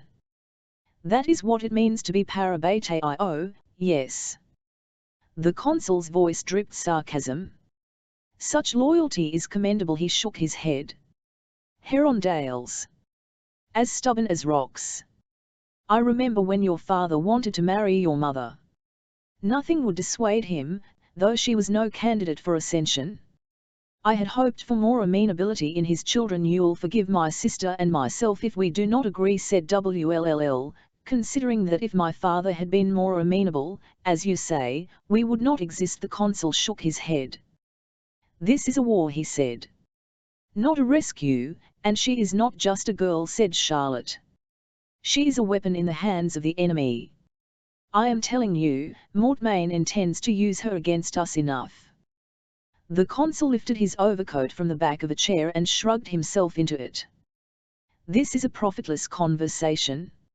Charlotte, see to your shadow hunters. His gaze swept over WLLL and Cecily. They seem overexcited. I see that we cannot force your cooperation. Consul Charlotte's face was like thunder.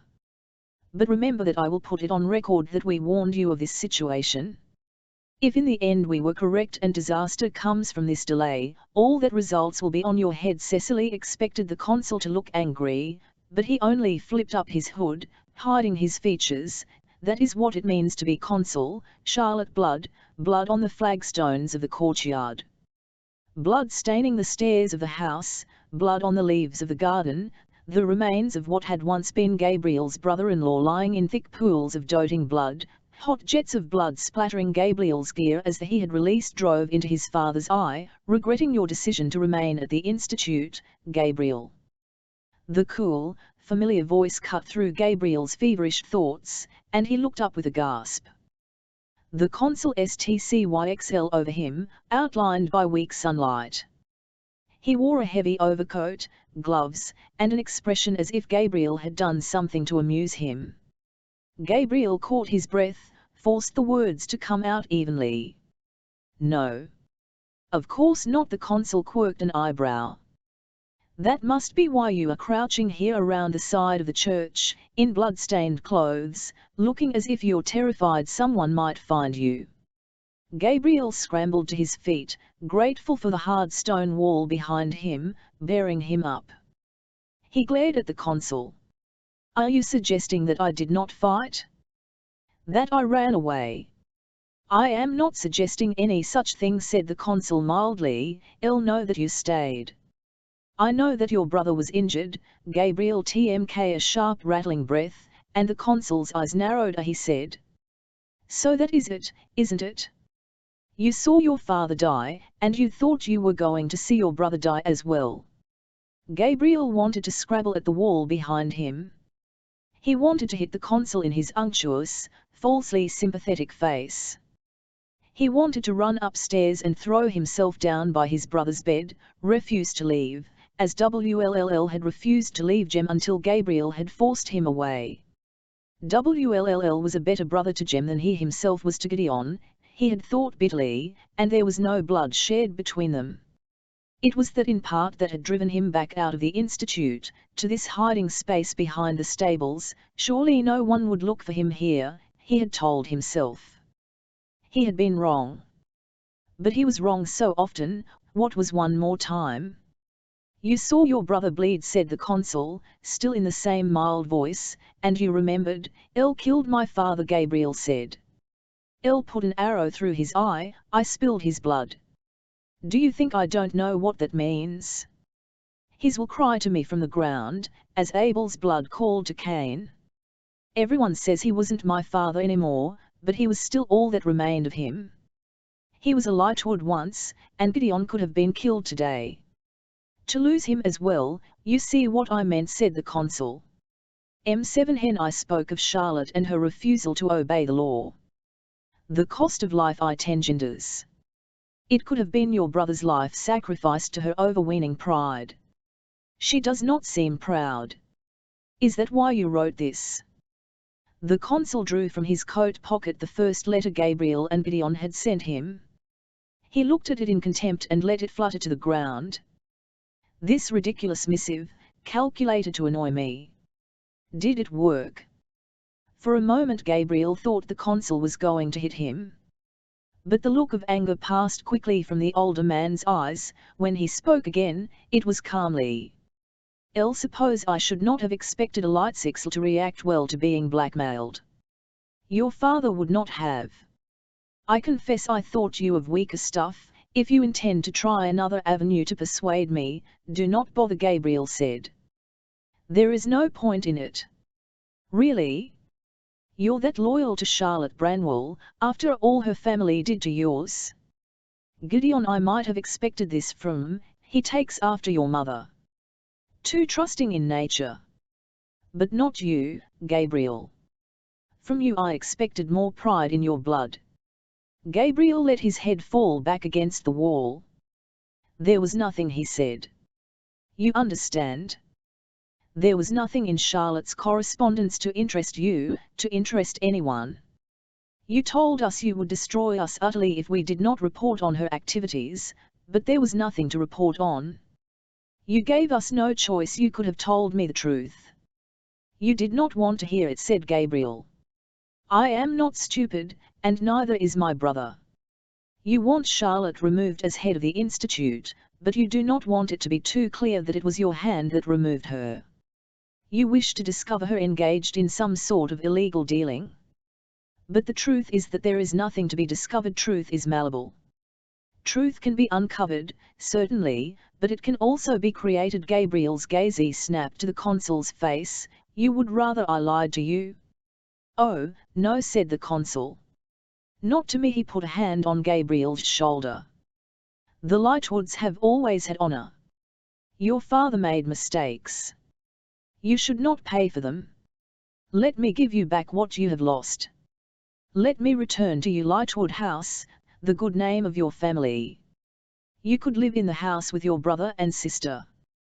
You need no longer be dependent on the charity of the Enclave. Charity, the word was bitter. Gabriel thought of his brother's blood on the flagstones of the Institute. Had Charlotte not been so foolish, so determined to take the shape-changer girl into the bosom of the Institute against the objections of Clave and Consul, the Magister would not have sent his forces against the Institute. Gideon's blood would not have been spilled. In fact, whispered a small voice at the back of his mind, had it not been for Charlotte, my father's secret would have remained a secret. Benedict would not have been forced to betray the Magister. He would not have lost the source of the drug that held off the Estriola. He might never have transformed. His sons might never have learned of his sins. The Lightwoods could have continued in blissful ignorance. Gabriel, said the consul. This offer is for you only. It must be kept a secret from your brother. He is like your mother, too loyal. Loyal to Charlotte. His mistaken loyalty may do him credit, but it will not help us here. Tell him that I grew tired of your antics, tell him that I no longer desire any action from you. You are a good, he smiled. I feel sure you can convince him. Vivat do you say? Gabriel set his jaw. Vivat do you wish me to do? WLLL shifted in the armchair by the side of Jem's bed. He had been here for hours now, and his back was growing stiff, but he refused to move. There was always the chance that Jem might wake, and expect him there. At least it was not cold. Bridget had built up the fire in the grate. The damp wood popped and crackled, sending up the occasional blaze of sparks.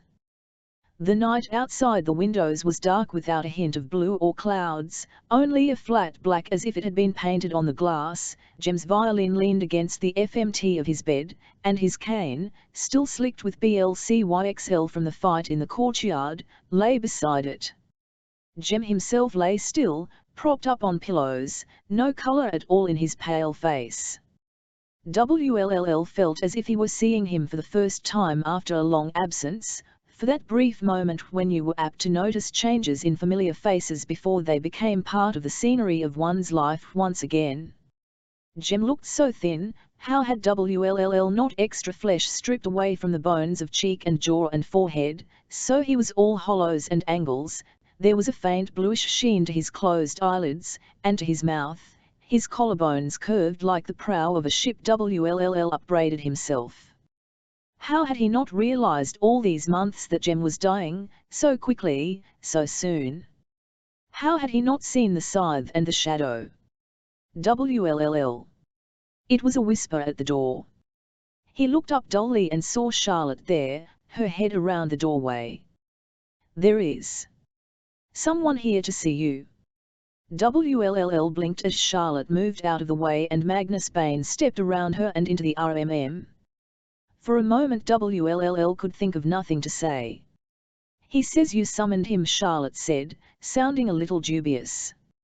Magnus stood, looking indifferent. In a charcoal grey suite he was slowly rolling his gloves, dark grey kid, off his thin brown hands. Did summon him, Will said, feeling as if he were waking up, thank you, Charlotte. Charlotte gave him a LMK that mixed sympathy with the unspoken message, be it on your head, Will Herondale, and went out of the room, closing the door conspicuously behind her.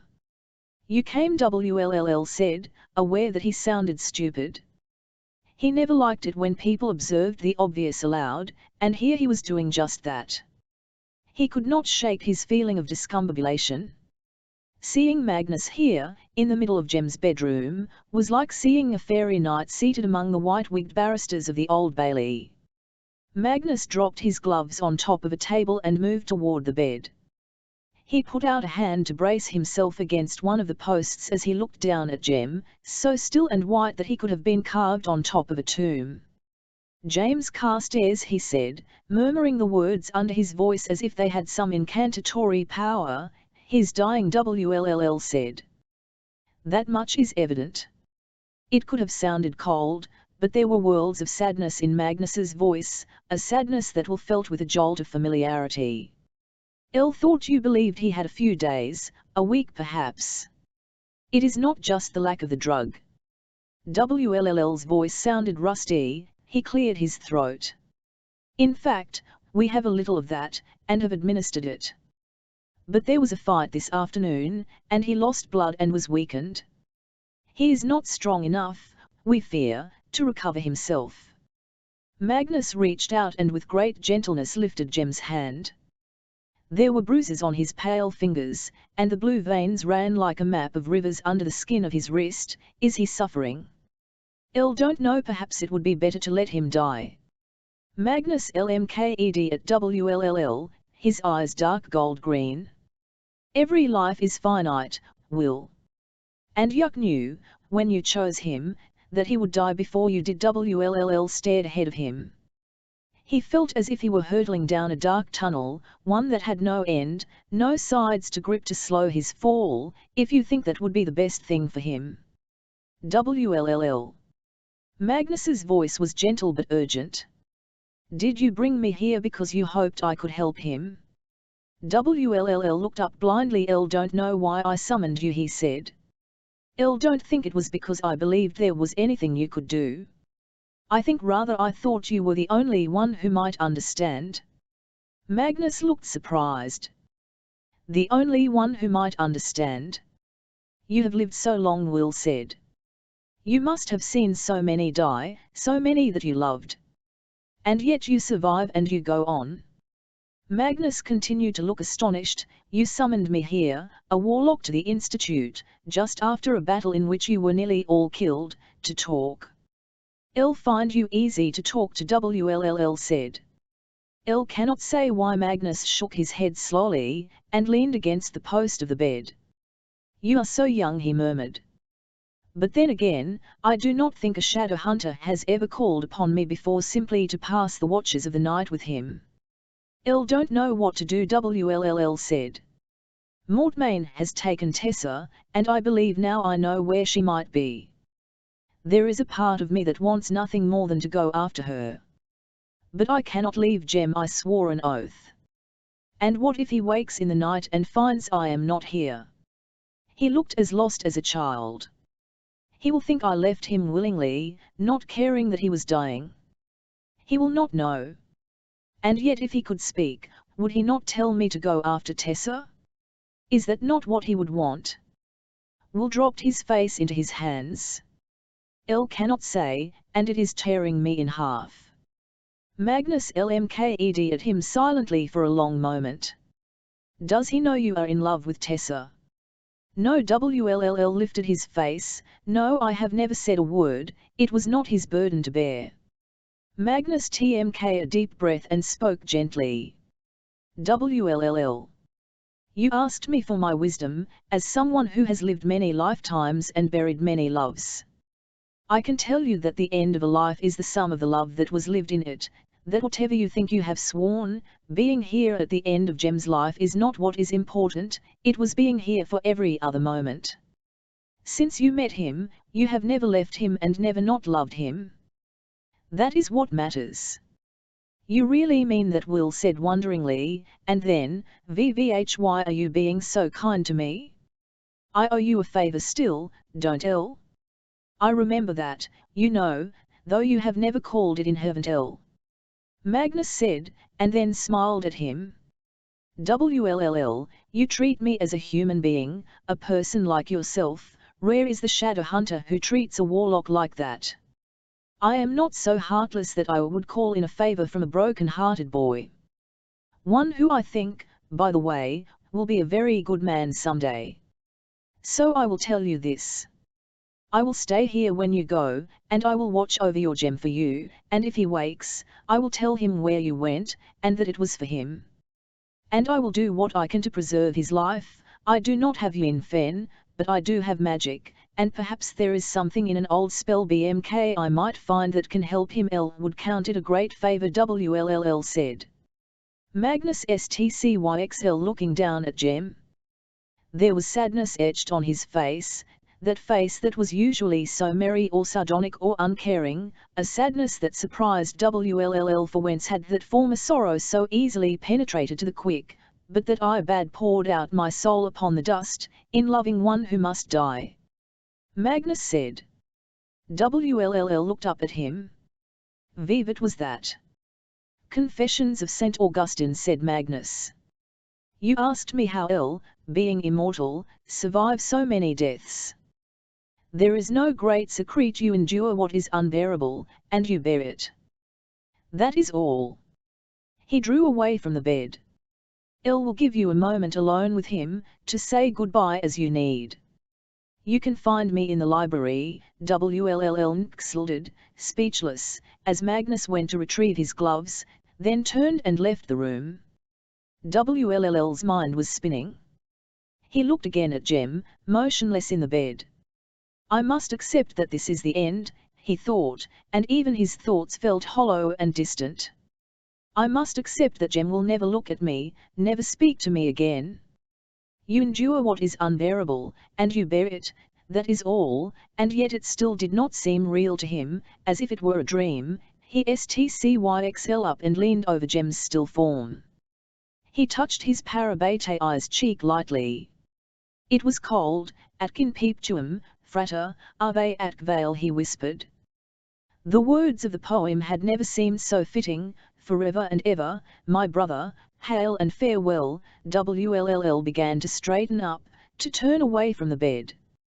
And as he did, he felt something wrap tightly around his. He glanced down and saw Gem's hand braceleting his own. For a moment he was too shocked to do anything but stare. I am not dead yet, Will, Gem said in a soft voice, thin but as strong as wire. Vivat did Magnus mean by asking you if I knew you were in love with Tessa? 11 Fearful of the night, though my soul may set in darkness, it will rise in perfect light. I have loved the stars too fondly to be fearful of the night. Sarah Williams, the old astronomer. Will. After so much time of silence, of only Gem's breaths, raggedly in and out, WLLL thought for a moment he was imagining it, his best friend's voice speaking to him out of the dimness. As Gem released his grip on Will's wrist, WLLL sank into the armchair beside the bed. His heart was pounding, half with relief and half with a sickly dread. Gem turned his head toward him, against the pillow. His eyes were dark, their silvers swallowed up by black. For a moment the two young men just stared at each other. It was like the calm just as one engaged in a battle, WLLL thought. When thought fled and inevitability took over, WDL, Gem said again, and coughed, pressing his hand to his mouth. When he took it away, there was blood on his fingers. Have I been dreaming? WLLL started upright. Gem had sounded so clear, so sure. What did Magnus mean by asking you if I knew you were in love with? It was as if that burst of strength had fled from him, and now he sounded dizzy and bewildered. Had Gem really heard what Magnus had said to him? And if he had, was there any chance it could be passed off as a dream, a feverish hallucination? The thought filled WLLL with a mixture of relief and disappointment. Dream what? Gem looked down at his bloody hand, and slowly closed it into a fist. The fight in the courtyard. Jessamyn's death. And they took her, didn't they? Tessa. Yes, WLLL whispered, and he repeated the words Charlotte had said to him earlier. They had brought him no comfort, but perhaps they would to Jem. Yes, but I don't think they'll hurt her. Remember, Mortmain desired her unhurt. We must find her. You know that, WLLL.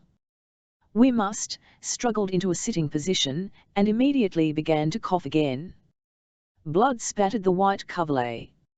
WLLL held Jem's frail and shaking shoulders until the coughing ceased to rack his frame, then took one of the damp cloths from the bedside table and began to clean Jem's hands. M7 hen he reached to wipe the blood from his Parabate's face. Jem took the cloth gently from his grasp and looked at him gravely. I am not a child, WLLL no. Will drew his hands back. He had not cleaned them since the fight in the courtyard, and Jessamyn's dried blood mixed with Jem's fresh blood on his fingers. Jem tmk a deep breath. Both he and WLLL waited to see if it would produce another spasm of coughing, and when it did not, Jem spoke. Magnus said you were in love with Tessa. Is it true? Yes, WLLL said, with the feeling that he was falling off a cliff. Yes, it's true. Jem's eyes were wide and luminous in the darkness. Does she love you? No, WLLL's voice cracked. Elle told her I loved her, and she never wavered from you. It is you she loves. Jem's death grip on the cloth in his hands relaxed slightly. You told her, he said. That you were in love with her. Vivian was this, and what excess of desperation could have driven you? It was before I knew you were engaged. It was the day I discovered there was no curse on me. Will spoke haltingly. I went to Tessa and told her that I loved her. She was as kind as she could be in telling me that she loved you and not me, and that you two were engaged. WLLL dropped his gaze. I do not know if this will make any difference to you, James. But I truly had no idea that you cared for her. I was entirely obsessed with my own emotions. Jem bit his lower lip, bringing colour to the white skin. And, forgive me for asking this, it is not a passing fancy, a transient regard. He broke off, looking at WLLL's face. No, he murmured. I can see that it is not. I love her enough that when she assured me that she would be happy with you, I swore to myself I would never speak of my desires again, never indicate my regard by word or by gesture, never by action or speech violate her happiness. My feelings have not changed, and yet I care enough for her and for you that I would not say a word to threaten what you have found. The words spilled from Will's lips. There seemed no reason to keep them back. If Jem was going to hate him, he would hate him for the truth and not a lie. Jem looked stricken. I am so sorry, WLLL. So very, very sorry. I wish that I had known. WLLL slumped down in the chair. What could you have done? I could have called off the engagement, and broken both your hearts. How would that have benefited me?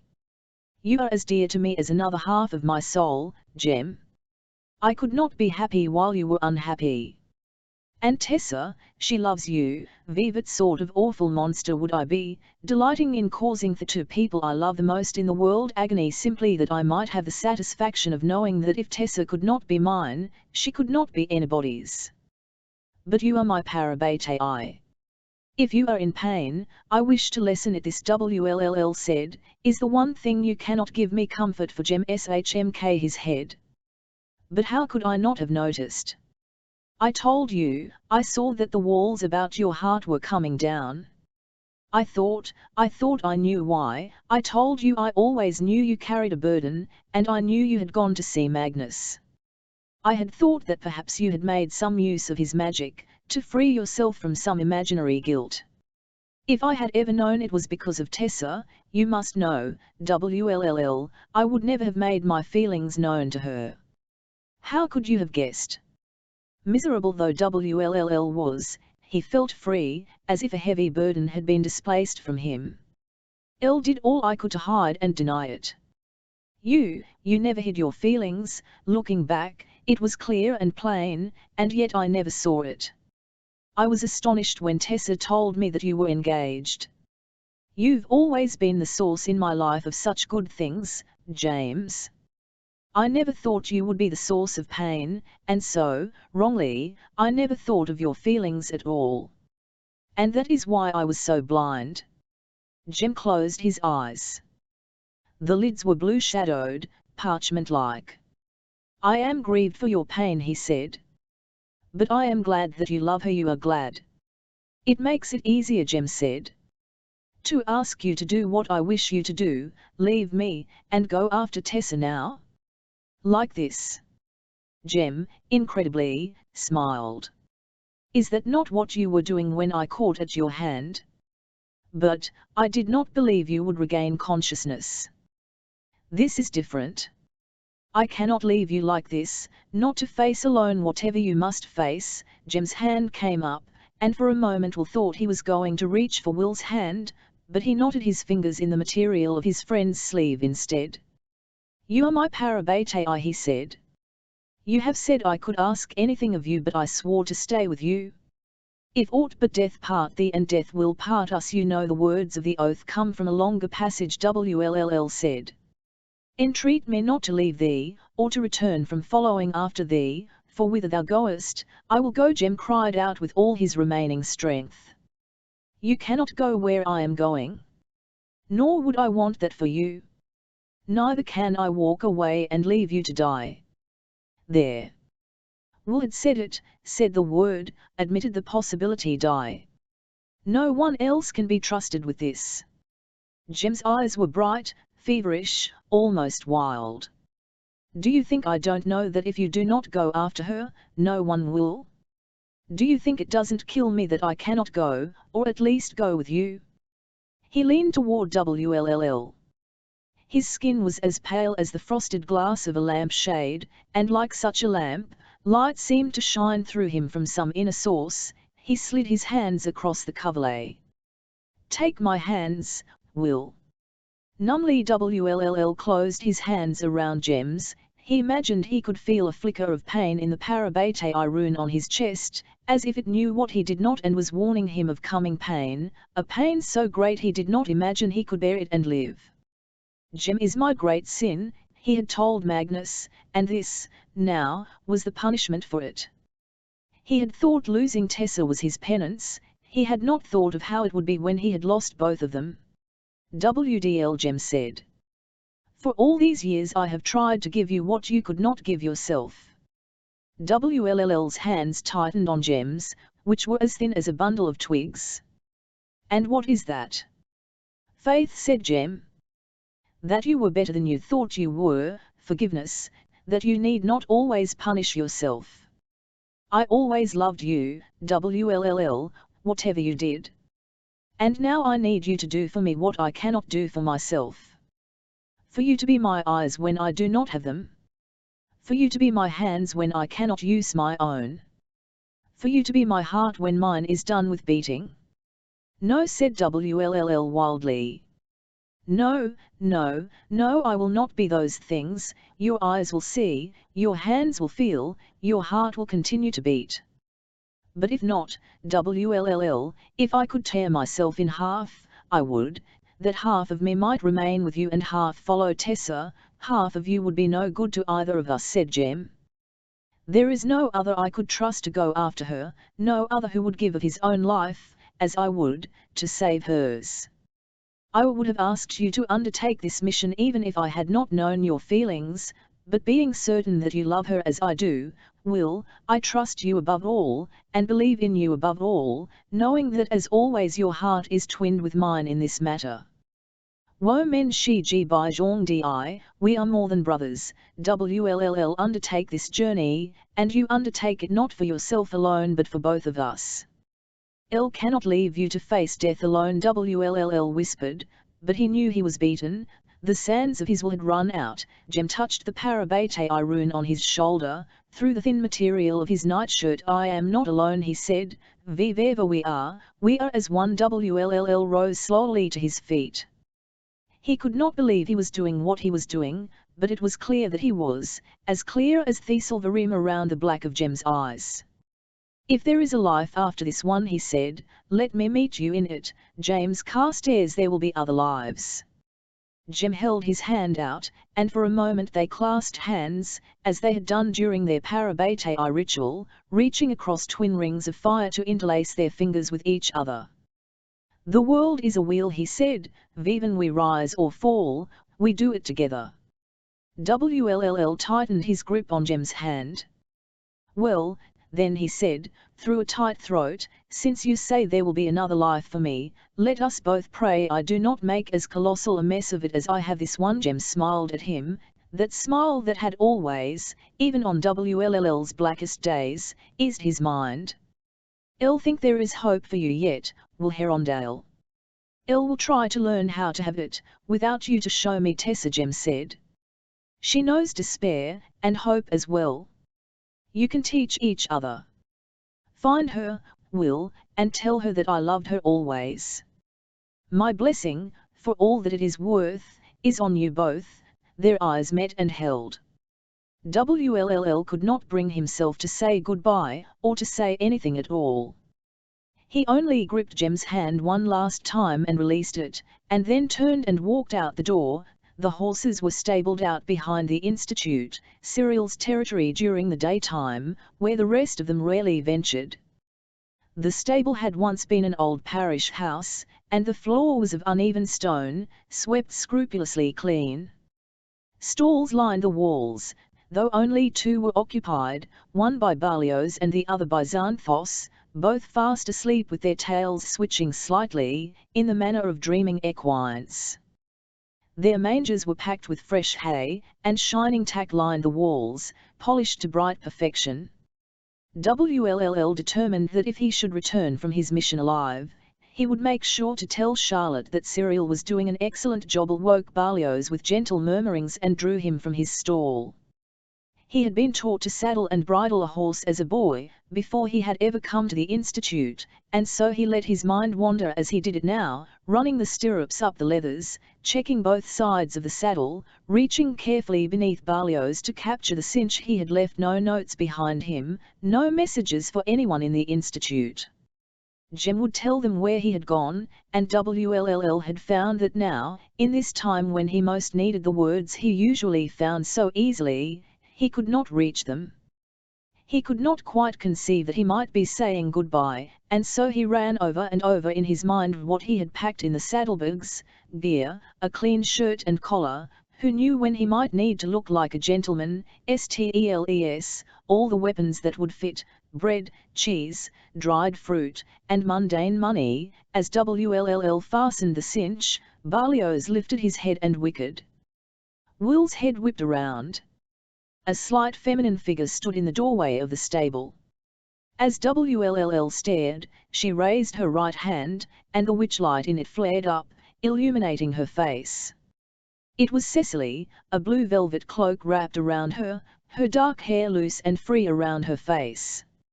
Her feet were bare, peeking out beneath the hem of the cloak. He straightened up. "Cece, what are you doing here?" She took a step forward, then paused on the threshold, glancing down at her bare feet. "I could ask of you the same. I'll like to talk to the horses at night. They make GCYXL company, and you should not be out and about in your nightgown. There are lightwoods wandering these halls, very funny. Where are you going, WLLL?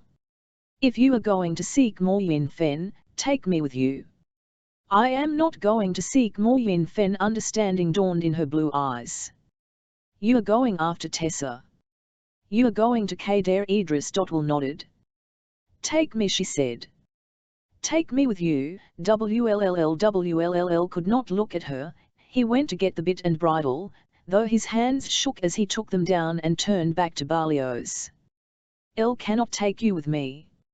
You cannot ride Xanthos, you have not the training, and an ordinary horse would only slow our journey down. The carriage horses are automatons. You cannot hope to catch them up. I do not expect to. Berlioz may be the fastest horse in England, but he must rest and sleep. I am already resigned.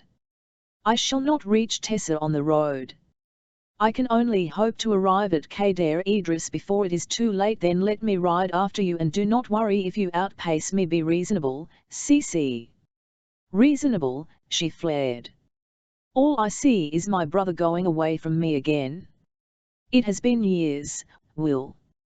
Years, and I came to London to find you, and now that we are together again, you are leaving. Berlioz stirred uneasily as Will fitted the bit into his mouth and slid the bridle up over his head. Berlioz did not like shouting. WLLL gentled him with a hand on his neck. WLLL.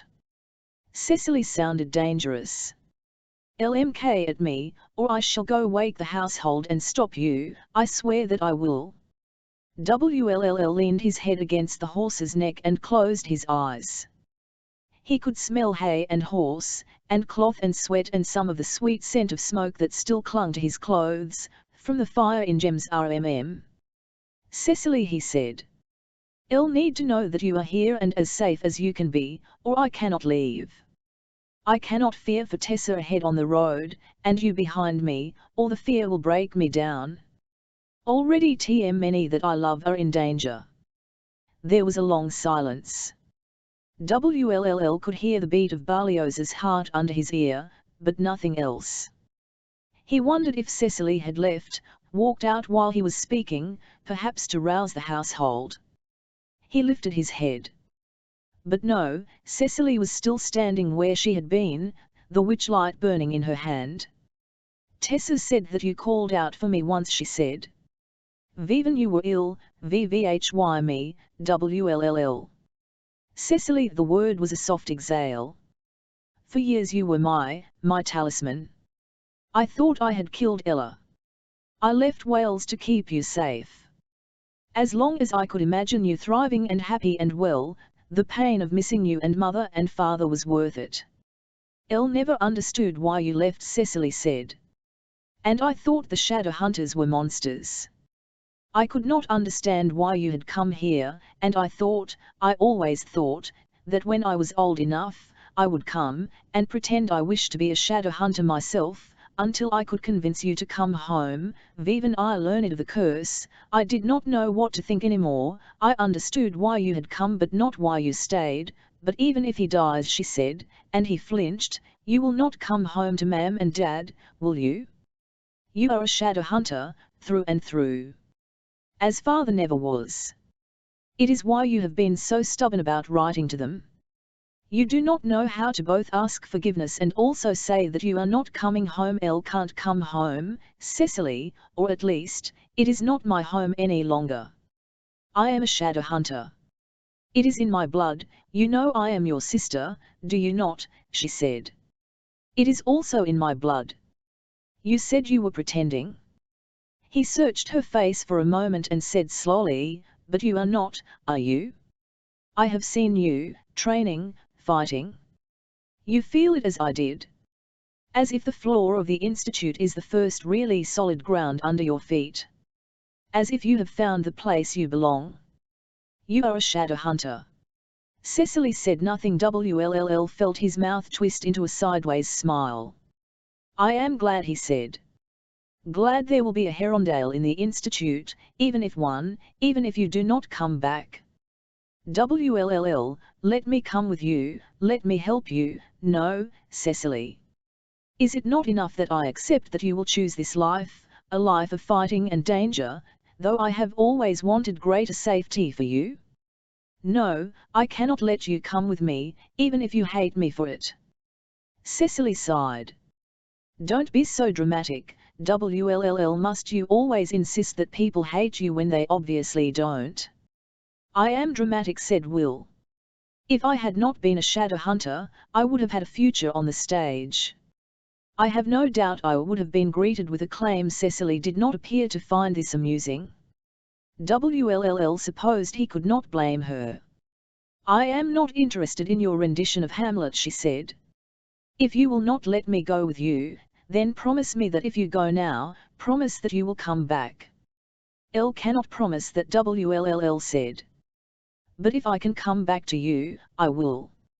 And if I do come back, I will write to mother and father. I can promise that much. No, said Cecily. No letters. Promise me that if you do come back, you will return to mother and father with me, and tell them why you left, and that you do not blame them, and that you love them still. I do not ask that you go home to stay. Neither you nor I can ever go home to stay, but to comfort them is little enough to ask. Do not tell me that it is against the rules, WLLL, because I know all too well that you enjoy breaking those. WLLL asked. You do know your brother a little after all. I give you my word, that if all those conditions are met, I will do as you ask. Her shoulders and face relaxed. She lmked small and defenseless with her anger gone, though he knew she was not. And he said softly, before I go, I wish to give you one more thing. He reached into his shirt and lifted over his head the necklace Magnus had given him. It swung, gleaming rich ruby red, in the dim lights of the stables. Your lady's necklace, Cecily said. Well, I confess it not suit you. He stepped toward Cecily and drew the glittering chain over her dark head. The ruby fell against her throat as if it were made for her. She looked at him over it, her eyes serious. Wear it always, it will warn you when demons are coming, Will said. It will help keep you safe, which is how I want you, and help you be a warrior, which is what you want. She put her hand against his cheek. The boti, Gwilym. Bidef yndy golly di, and are you, he said.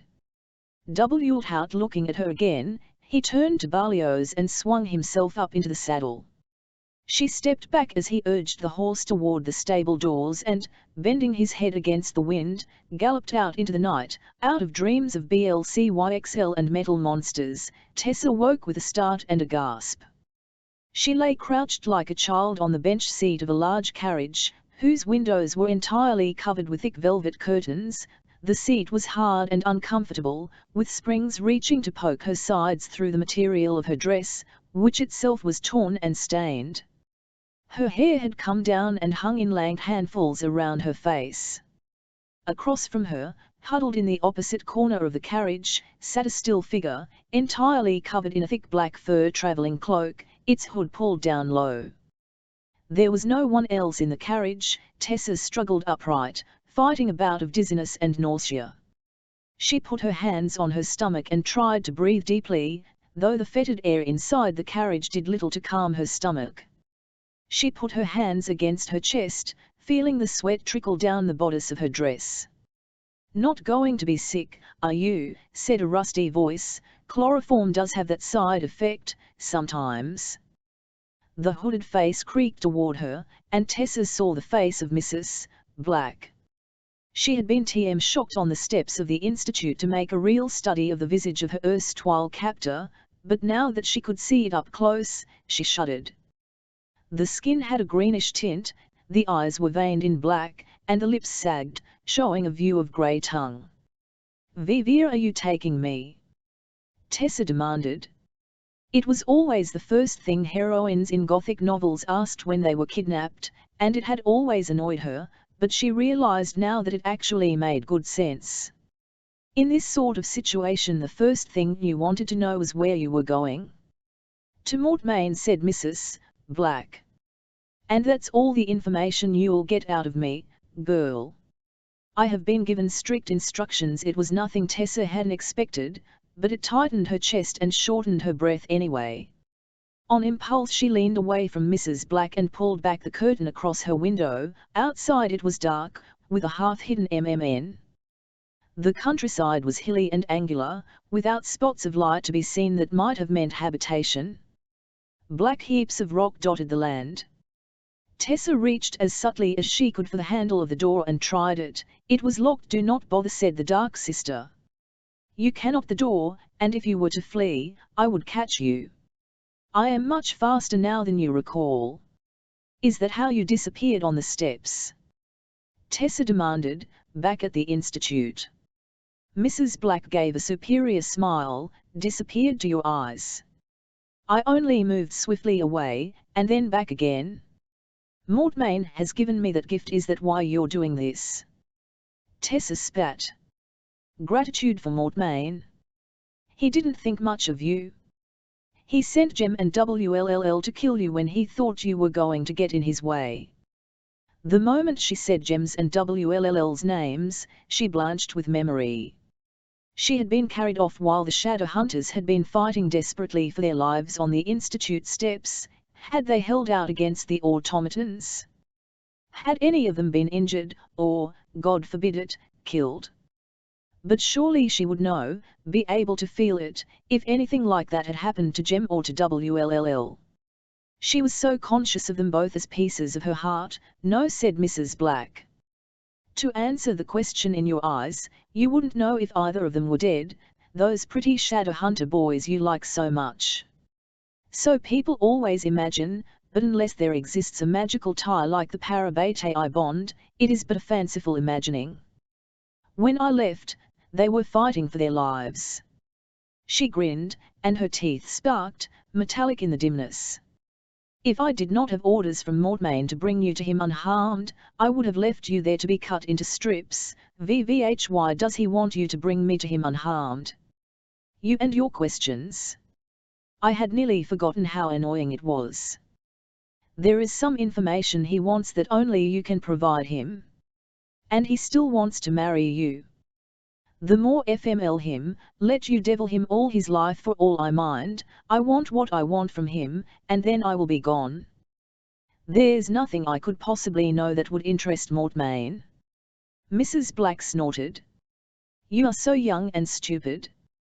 You are not human, Miss Grey, and there is very little you understand about what you can do. We might have taught you more, but you were recalcitrant. You will find Mortmain a less lenient instructor. Lenient? Tessa snapped. You beat me bloody. There are worse things than physical pain, Miss Grey. Mortmain has little mercy. Exactly. Tessa leaned forward, her clockwork angel beating double time under the bodice of her dress.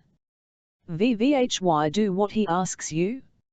You know you can't trust him, you know he would happily destroy you. I'll need what he can give me, Mrs. Black said. And I will do what I must do to obtain it. And what is that? Tessa demanded.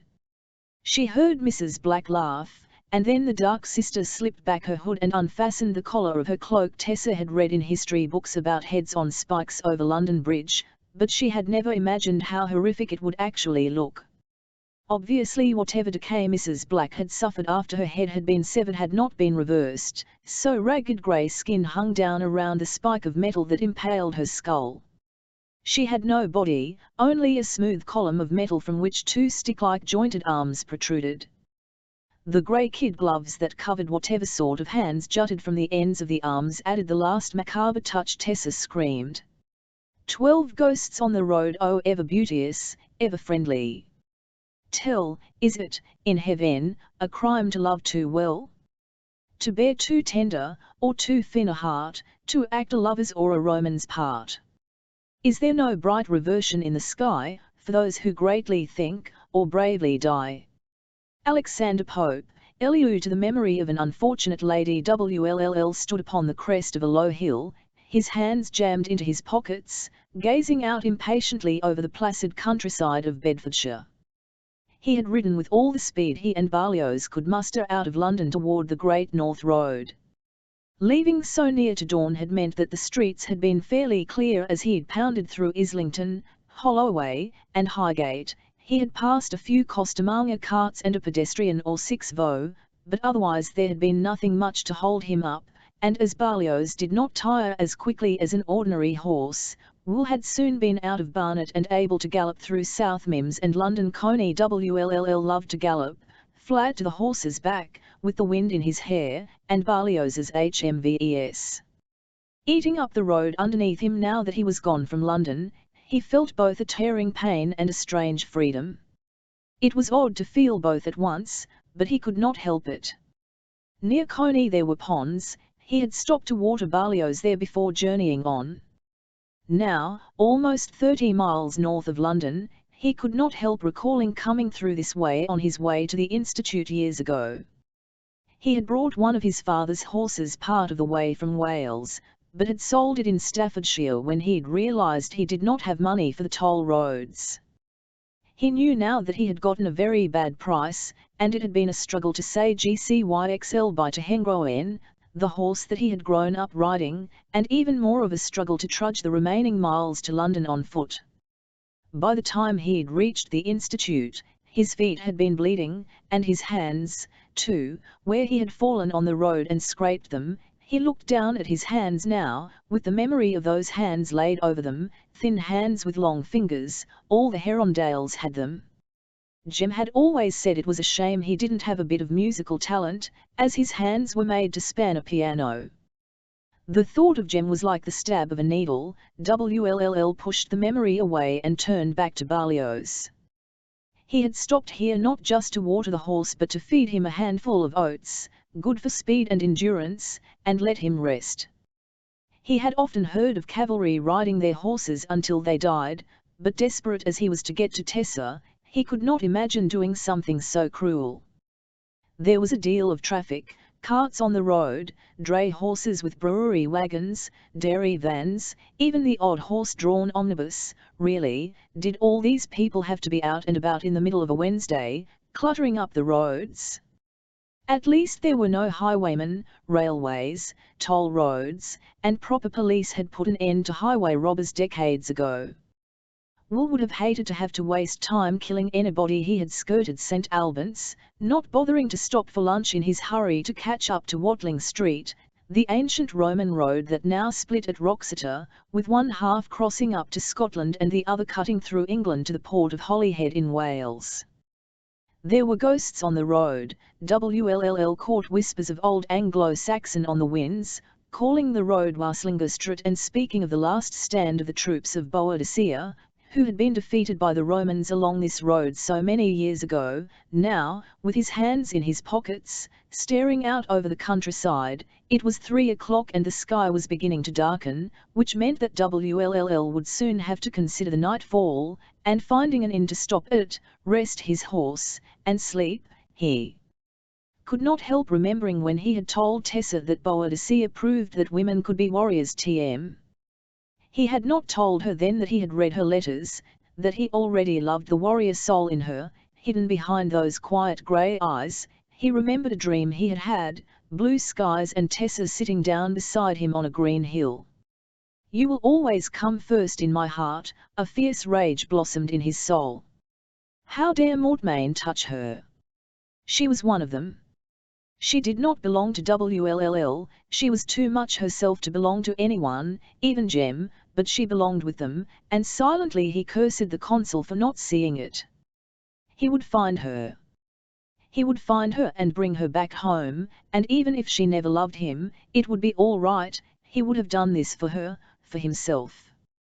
He spun back toward Berlioz, who looked at him balefully. WLLL swung himself up into the saddle. "Come on, old boy," he said.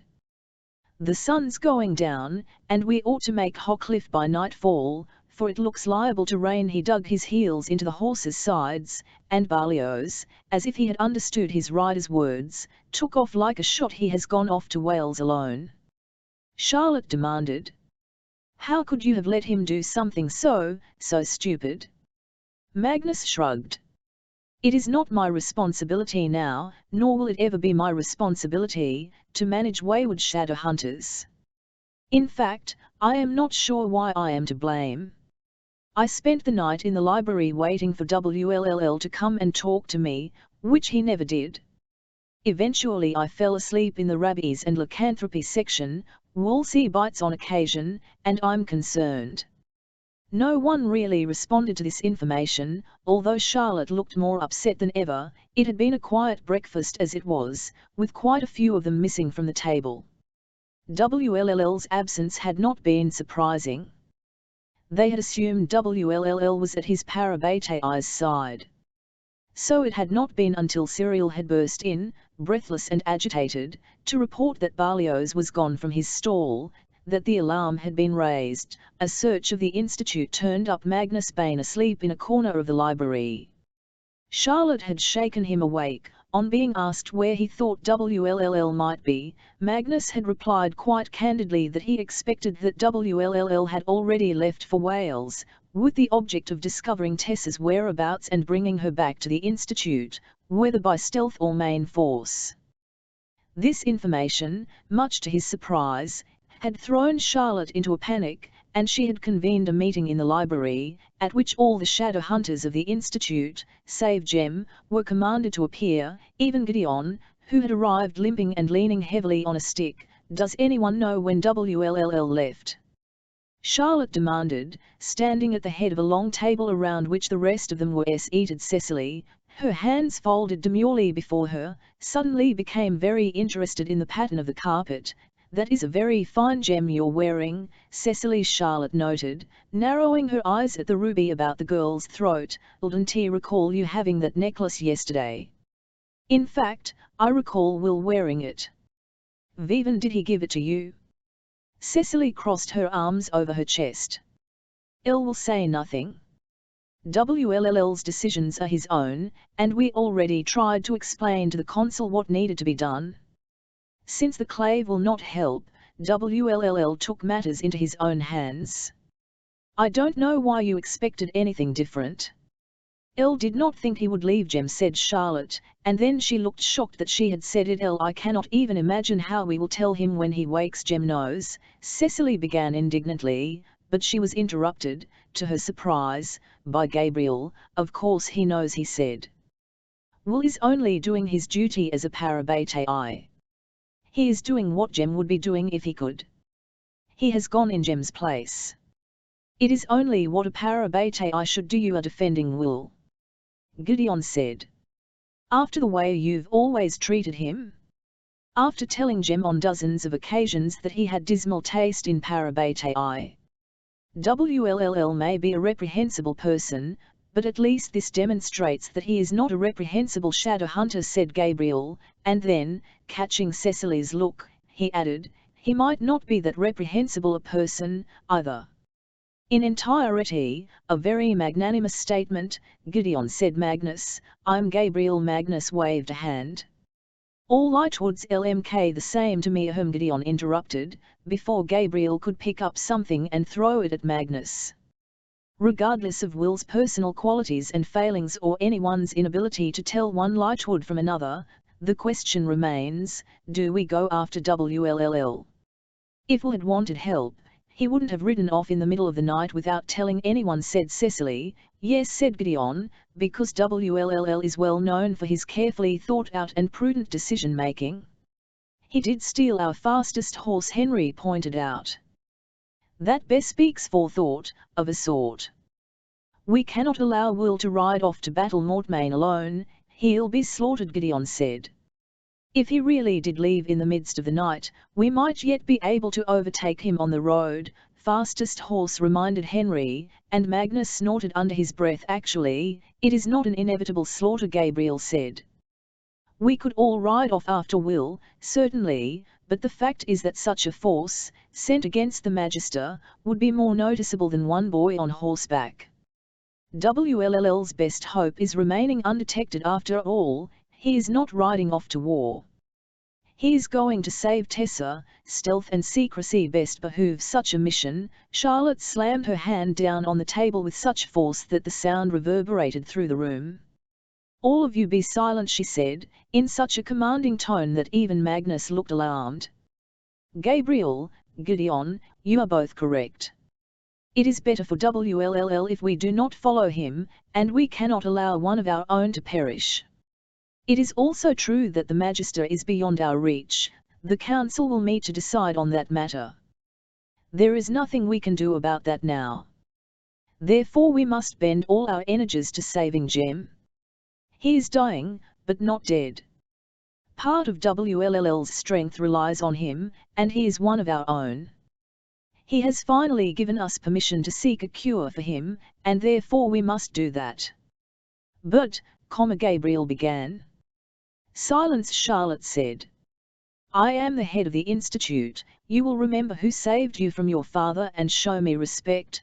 That's putting Gideon in his place." "All right," Magnus said with satisfaction. Charlotte turned on him with blazing eyes. "And you, too, Warlock. WLLL may have summoned you here, but you remain on me sufferance. It is my understanding that, as you told me this morning, you promised WLLL that you would do all you could to help find a cure for Jem while WLLL was gone.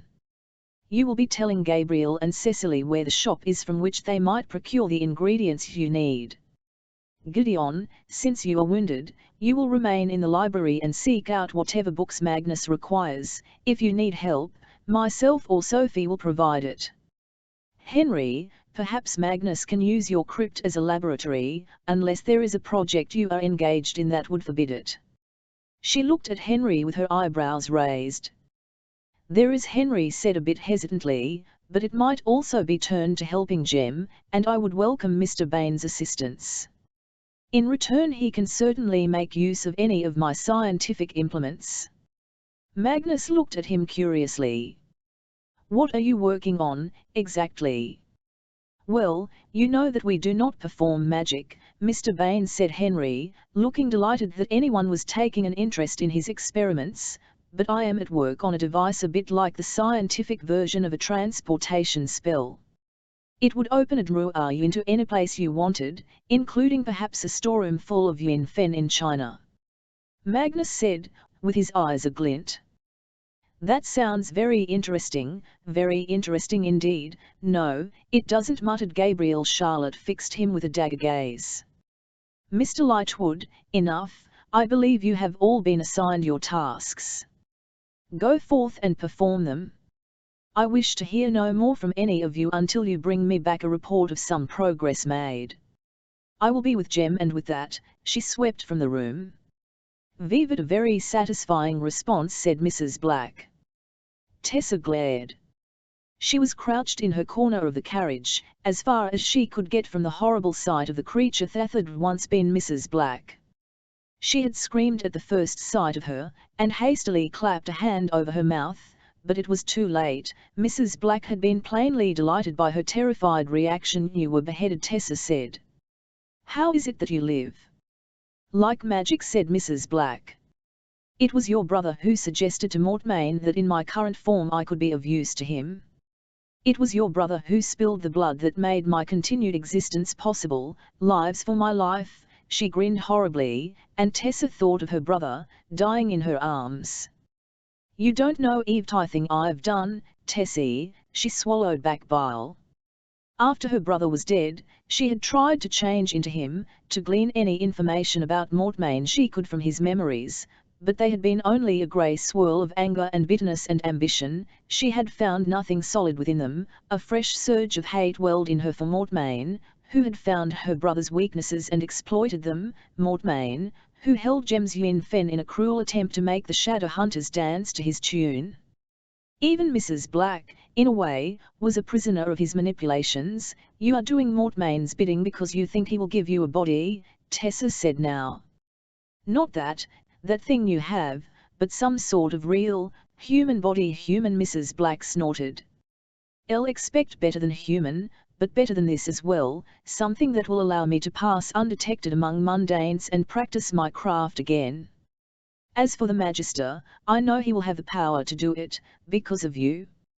He will soon be all-powerful, and you will help him get there. You are a fool to trust him to reward you. Mrs. Black's grey lips wobbled with mirth. Oh, but he will. He has sworn it, and I have done everything I promised. Here I am delivering his perfect bride, trained by me. By Azazel, I remember when you stepped off the boat from America. You seemed so purely mortal, so entirely useless, I despaired of ever training you to be any sort of use at all. But with enough brutality anything can be shaped. You will serve nicely now. Not all that is mortal is useless. A snort. You say that because of your association with the Nephilim? You have been with them rather than your own kind for far too long. Vivat kind? I have no kind. Jessamine said my mother was a shadow hunter. She was a shadow hunter, said Mrs. Black. But your father was not. Tessa's heart skipped a beat. He was a demon. He was no angel. Mrs. Black smirked. The Magister will explain it all to you, in time, what you are, and why you live, and what you were created for. She settled back with a creak of automated joints. I have to say that I was almost impressed when you ran off with that shadow hunter boy, you know.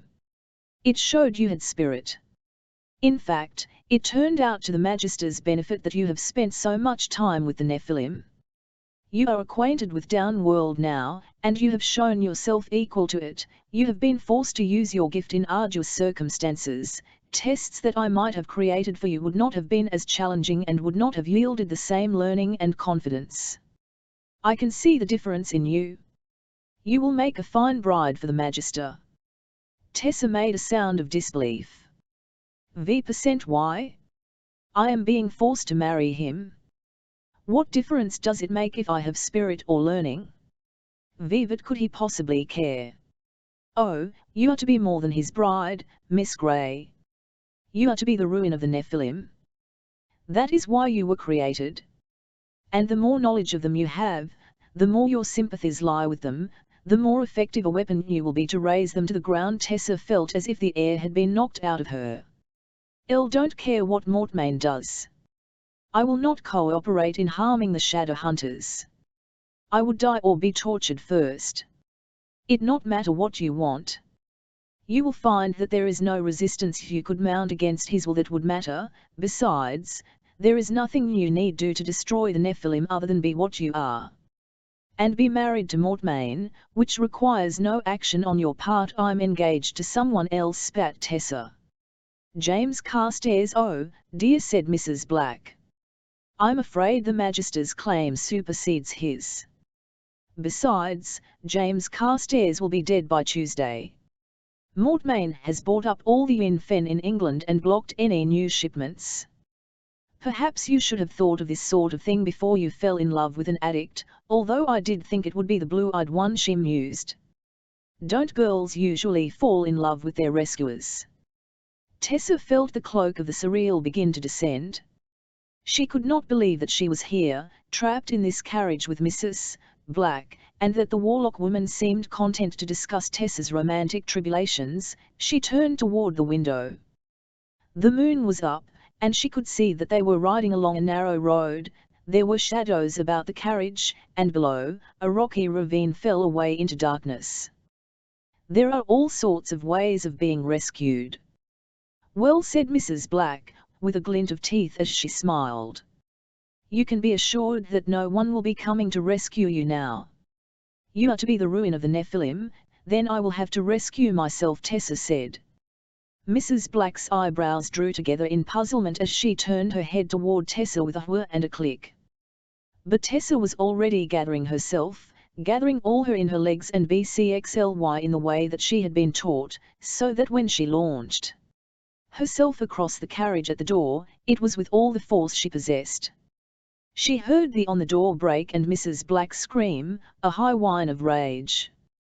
A metal arm raked Tessa's back, seizing the collar of her dress, which tore away, and Tessa was falling, slamming down onto the rocks by the side of the road, falling and sliding and tumbling into the ravine as the carriage hurtled away down the road, Mrs. Black screaming at the driver to stop. WTND rushed into Tessa's ears as she fell, her arms and hands windmilling wildly against the empty space all around her, and any hopes that the ravine was shallow or that the fall would be survivable were gone. As she fell, she glimpsed a narrow stream glinting far below her, twisting among jagged rocks, and she knew she would break against the ground like fragile china when she struck. She closed her eyes and willed that the end be quick. Will stood at the top of a high green bill and looked out over the sea. The sky and sea were both so intensely blue that they seemed to merge one into the other, so that there was no fixed point upon the horizon. Gulls and tents wheeled and shrieked above Hint, and the salt wind blew through Biss' hair. It was as wan as some percent, and his jacket lay discarded on the grass. B was in shirt sleeves and braces, and his hands were brown and tanned by the sun. Will. He turned at the familiar voice and saw Tessa coming up the hill toward him. There was a small path cut along the side of the hill, lined with unfamiliar white flowers, and Tessa looked like a flower herself, in a white dress like the one she had worn to the ball the night he had kissed her on Benedict Lightwood's balcony. Her long brown hair blew in the wind. SBE had taken off her bonnet and held it in one hand, waving it at him and smiling as if she were glad to see him. More than glad. As if seeing him were all the joy of her heart. His own beard leaped up at the sight of her. Tesby called, and reached out a hand as if he could pull her toward him, but she was still such a distance away. She seemed both very near and very far suddenly and at the same time. He could see even detail of her pretty upturned face but could not touch her, and so be stood, waiting and desiring, and his heart beat like wings in his chest. At last she was there, close enough that he could see where the grass and flowers bent beneath the tread of her shoes. He reached out for her, and SBE for hint. Their bands closed on each other's, and for a moment they stood smiling, and her fingers were warm in his. "I've been waiting for you," Will said, and she looked up at him with a smile that vanished from her face as her feet slipped and she tilted toward the edge of the cliff. Her bands tore out of his, and suddenly Bea was reaching for air as she fell away from him, silently fell, a white blur against the blue horizon. WLLL sat bolt upright in bed, his heart slamming against his ribs. His at the white horse was half full of moonlight, which clearly outlined the unfamiliar shapes of the furniture, the washstand and side table with its unread copy of Forder's Sermons to Young Women, the overstuffed chair by the fireplace, in which the flames had burned down to embers. The sheets of his bed were cold, but he was sweating. He swung his legs over the side and walked to the window. There was a stiff bunch of arranged dried flowers in a vase on the sill. He pushed them out of the way and unlatched the pane with aching fingers. His whole BCXLY hurt. He had never ridden so far or so hard in his life before, and he was weary and saddle-sore. He would need Iritzes before he started out on the road again tomorrow. The window opened outward, and cold air blew against his face and hair, cooling his skin. There was an ache inside him, under his ribs, that had nothing to do with riding.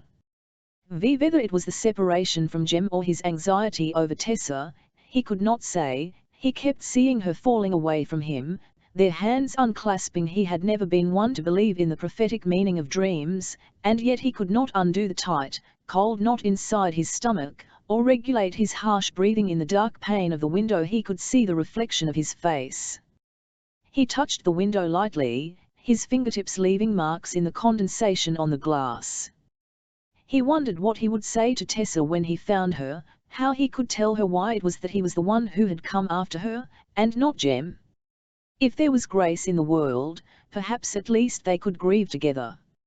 If she never truly believed he loved her, if she never returned his affection, at least mercy might grant that they be able to share their sadness. Nearly unable to bear the thought of how much he needed her quiet strength, he closed his eyes and leaned his forehead against the cold glass. As they made their way through the East End's winding lanes from Limehouse Station toward Gill Street, Gabriel could not help but be aware of Cecily by his side. They were glamoured, which was useful, as their appearance in this poorer part of London would otherwise doubtless have excited comment, and perhaps resulted in their being hauled into a broker's shop willy-nilly to look at the goods on offer. As it was, Cecily was intensely curious, and paused often to gaze into shop windows, not just milliners and bonnet makers, but shops selling everything from boot polish and books to toys and tin soldiers. Gabriel had to remind himself that she came from the countryside and had probably never seen a thriving market town, much less anything like London.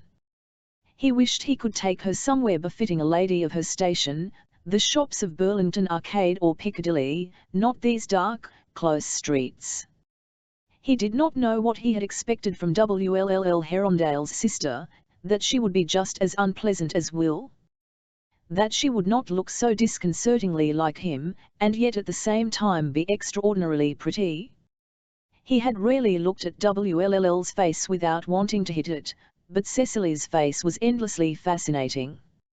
He found himself wanting to write poetry about how her blue eyes were like starlight and her hair like night, because night and starlight rhymed, but he had a feeling the poem wouldn't turn out that well, and Tatiana had rather frightened him off as it was. Besides, there were things you couldn't put in poetry anyway, like the way that when a certain girl curved her mouth in a certain way, You wanted very much to lean forward and, Mr. Lightwood, Cecily said in an impatient tone that indicated that this was not the first time she had tried to get Gabriel's attention. I do believe we have passed the shop already, Gabriel cursed under his breath and turned back. They had indeed passed the number Magnus had given them. They retraced their steps until they found themselves standing before a dark, ill-favoured shop with clouded windows.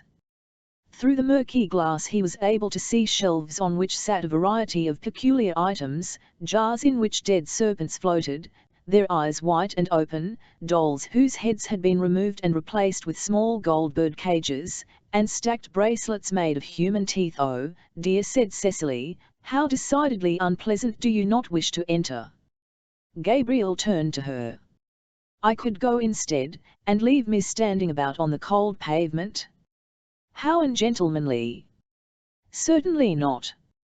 She reached for the knob and pushed the door open, setting a small bell somewhere in the shop tinkling. "After me, please, Mr. Lightwood." Gabriel went blinking after her into the dim light of the shop. The inside was no more welcoming than the exterior. Long rows of dusty shelves led back toward a shadowy counter. The windows seemed to have been smeared with some dark unguent, blocking out much of the sunlight.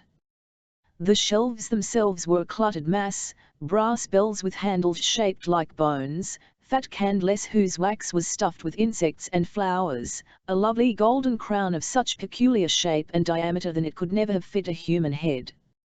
There were shelves of knives, and copper and stone bowls whose basins were marked with peculiar brownish stains.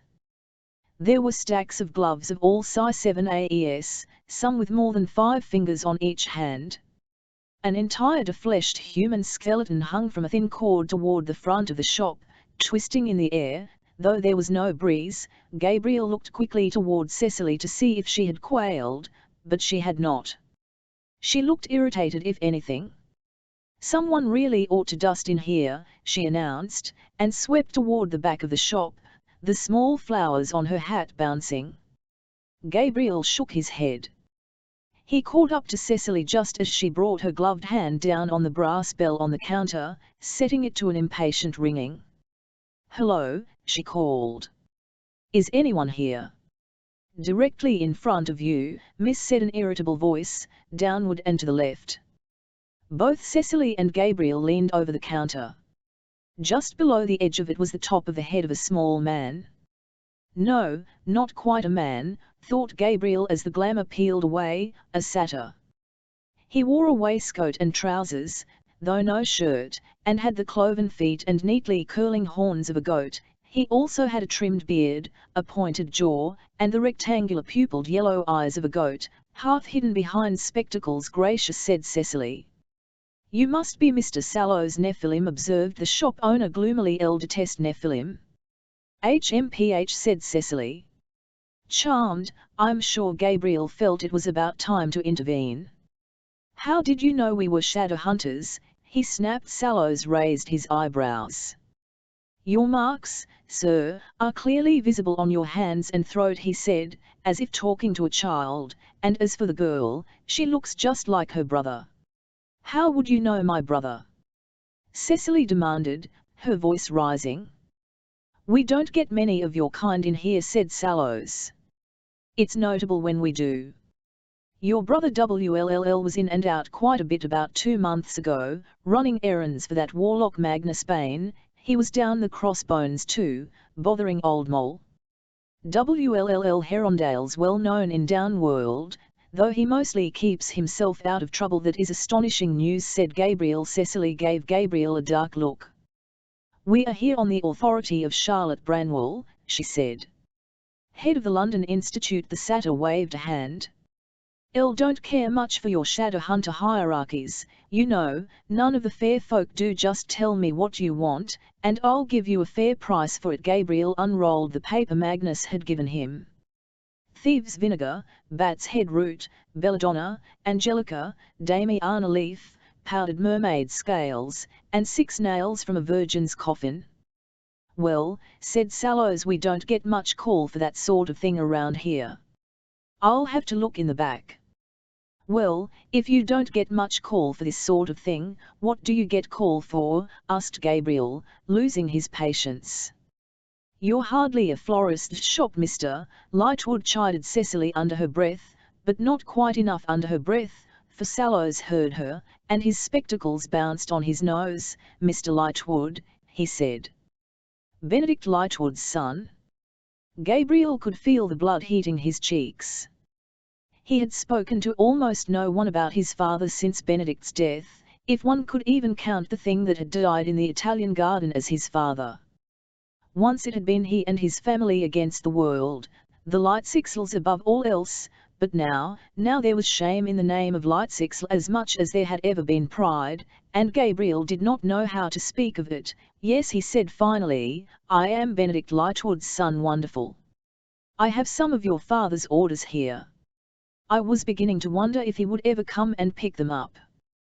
The satyr bustled into the back, and Gideon busied himself studying the wall.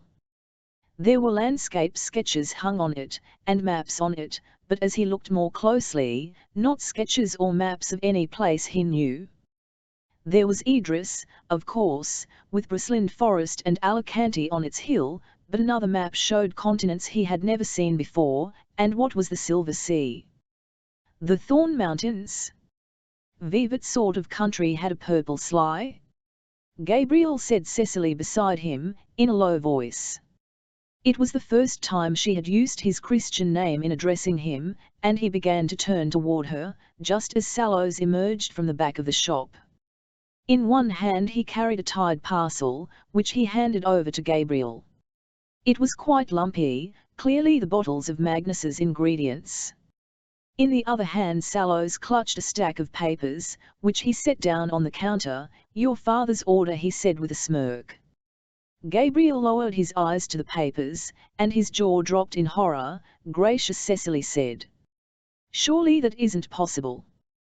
The satyr craned up to see what she was looking at. Well, not with one person, but with a Vetus demon and a goat. Most likely. He turned to Gabriel. Now, have you got the money for these or not? Your father is behind on his payments, and he can't buy on tick forever. What's it going to be, Lightwood? Has Charlotte ever asked you if you wanted to be a shadow hunter? Gideon asked halfway down the ladder with a book in her hand. Sophie froze. Gideon was seated at one of the long library tables, near a bay window that looked out over the courtyard. Books and papers were spread out before him, and he and Sophie had passed several pleasant hours searching through them for lists and histories of spells, details about Yin Fen, and specifics of herb lore. Though Gideon's leg was rapidly healing, it was propped up on two chairs in front of him, and Sophie had cheerfully offered to do all the climbing up and down ladders to reach the highest books. She was holding one now called the Pseudomonarchia Demonum, which had a rather slimy feeling cover, and which she was eager to put down, though Gideon's question had startled her enough to arrest her mid-descent. What do you mean? She said, resuming her climb down the ladder. Why would Charlotte have asked me something like that? Gideon looked pale, or it might simply have been the cast of the witchlight on his face. Miss Collins, he said. You are one of the best fighters I have ever trained, Nephilim included. That is why I ask. It seems a shame to waste such talent. Though perhaps it is not something you would want. Sophie set the BMK down on the table, and sat down opposite Gideon. She knew she should hesitate, seem to think the question over, but the answer was on her lips before she could stop it. To be a shadow hunter is all I ever wanted. He leaned forward, and the witchlight shone up into his eyes, washing out their color. You are not worried about the danger? The older one is when one ascends, the riskier the process. I have heard them speak about lowering the age of agreement to ascension to 14 or even 12. Sophie shmk her head. I have never feared the risk. I would take it gladly. It is only that I fear that if I applied for it, Mrs. Branwell would think I am ungrateful for all that she has done for me. She saved my life and raised me up. She gave me safety and a home. I would not repay her for all that by abandoning her service. No. Gideon shook his head. Sophie, Miss Collins, you are a free servant in a Shadowhunter home. You have the sight. You know all there is to know of Downworlders and the Nephilim already. You are the perfect candidate for ascension. He played his hand atop the demonology book. I am a voice on the council. I could speak for you. Can't, Sophie said in a soft thread of a voice. Didn't he understand what he was offering her, the temptation? And certainly not now, no, not now, of course, with James so ill, Gideon said hurriedly. But in the future? Perhaps. His eyes searched her face, and she felt a blush begin to creep up from her collar. The most obvious and common way for a mundane to ascend to Shadowhunter status was through marriage to a Shadowhunter. She wondered what it meant that he seemed very determined not to mention that. But when I asked you, you spoke so strongly. You said that being a Shadowhunter was all you ever wanted. Why is that? It can be a brutal life. All life can be brutal, said Sophie. My life before I came to the Institute was hardly sweet. I suppose in part I wish to be a Shadowhunter so that if another man ever comes at me with a knife in his hand, as my former employer did, I can kill him where he stands. She touched her cheek as she spoke, an unconscious gesture she could not help. Feeling the ridged scar tissue under her fingertips, she saw Gideon's expression, shock mixed with discomfort, and dropped her hand. Did not know that was how you had been scarred, he said. She looked away. Now you will say that it is not so ugly, or that you do not even see it, or something like that. I see it, Gideon said in a low voice. I am not blind, and we are a people of many scars. I see it, but it is not ugly. It is just another beautiful part of the most beautiful girl I have ever seen. Now Sophie did blush, she could feel her cheeks burn, and as Gideon leaned forward across the table, his eyes an intense, storm-washed green, she took a deep breath of resolution. He was not like her former employer, he was Gideon. She would not push him away this time. The DMR of the library flew open. Charlotte STCYXL on the threshold, looking exhausted. There were damp splotches on her pale blue dress, and her eyes were shadowed. Sophie sprang to her feet instantly. Mrs. Branwell.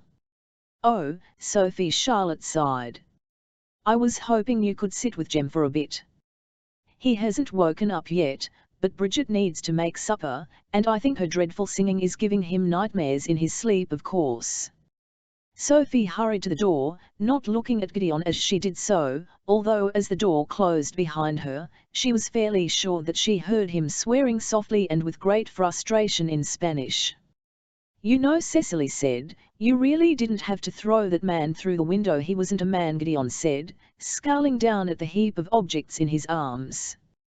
He had taken the parcel of Magnus's ingredients that Sallows had made up for them, and a few more useful-looking objects off the shelves besides. He had pointedly left all the papers his father had ordered on the counter where Sallows had put them, after Gabriel had tossed the satyr through one of the grimed-up windows. It had been very satisfying, with shattered glass everywhere. The force of it had even dislodged the hanging skeleton, which had come apart in a clatter of messy bones. He was an unseelie court fairy. One of the nasty ones. Is that why you chased him down the street? He had no business showing images like that to a lady, Gabriel muttered, though it had to be admitted that the lady in question had hardly turned a hair, and seemed more annoyed with Gabriel for his reaction than impressed by his chivalry. And I do think it was excessive to hurl him into the canal heel float. The corners of Cecily's mouth twitched. It was very wrong. You're laughing, Gabriel said in surprise. I am not. Cecily raised her chin, turning her face away, but not before Gabriel saw the grin that spread over her face. Gabriel was baffled. After her displayed disdain for him, her cheek and back talk, he had been quite sure that this latest outburst of his would prompt her to tell tales to Charlotte as SMN as they returned to the Institute, but instead she seemed amused. He shook his head as they turned onto Garnet Street. He would never understand the Herondales. Hand over that vial there on the shelf, would you, Mr. Bain? Asked Henry. Magnus did so. He was standing in the center of Henry's laboratory, looking around at the gleaming shapes on tables around him. What are all these contraptions, if I might ask? Henry, who was wearing 2 pairs of goggles at the same time, one on his head and one over his eyes, LMKED, both pleased and nervous to be asked. Magnus presumed the 2 pairs of goggles was a fit of absent-mindedness, but in case it was in pursuit of fashion, he decided not to ask. Henry picked up a square brass object with multiple buttons. Well, over here, this is a sensor. It senses when demons are near. He moved toward Magnus, and the sensor made a loud wailing noise. Impressive! Magnus exclaimed, pleased. He lifted a construction of fabric with a large dead bird perched atop it. And what is this? The lethal bonnet, Henry declared. Ah, said Magnus. In times of need a lady can produce weapons from it with which to slay her enemies. Well, no, Henry admitted. That does sound like a rather better idea. I do wish you had been on the spot when I had the notion. Unfortunately, this bonnet wraps about the head of one's enemy and suffocates them, provided that they are wearing it at the time. I'll imagine that it will not be easy to persuade Mortmain into a bonnet, Magnus observed, though the color would be fetching on him. Henry burst into laughter. Very droll, Mr. Bain, please, call me Magnus L. shall. Henry tossed the bonnet over his shoulder and picked up a round glass jar of a sparkling substance. This is a powder that when applied to the air causes ghosts to become visible, Henry said. Magnus tilted the jar of shining grains up to the lamp admiringly, and when Henry beamed in an encouraging fashion, Magnus removed the cork. It seems very fine to me, he said, and on a whim he poured it upon his hand. It coated his brown skin, gloving one hand in shimmering luminescence. And in addition to its practical uses, it would seem to work for cosmetic purposes. This powder would make my very skin glimmer for eternity. Henry frowned. Not eternity, he said, but then he brightened, but I could make you up another batch whenever you please. I could shine at will. Magnus grinned at Henry. These are fascinating items, Mr. Branwell. You think differently about the world than any other Nephilim I have ever encountered. I confess I thought your people somewhat lacking in imagination, though high on personal drama, but you have given me a completely different opinion. Surely the Shadowhunter community must honor you and hold you in high esteem as a gentleman who has truly advanced their race. No, Henry said sadly. Mostly they wish that I would stop suggesting new inventions and cease setting fire to things. But all invention comes with risk, cried Magnus.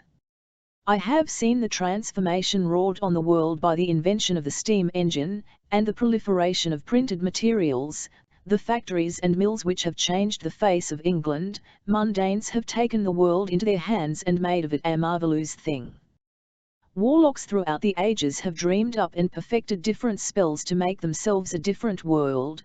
Would the Shadowhunters be the only ones to remain stagnant and changeless, and therefore DMMED?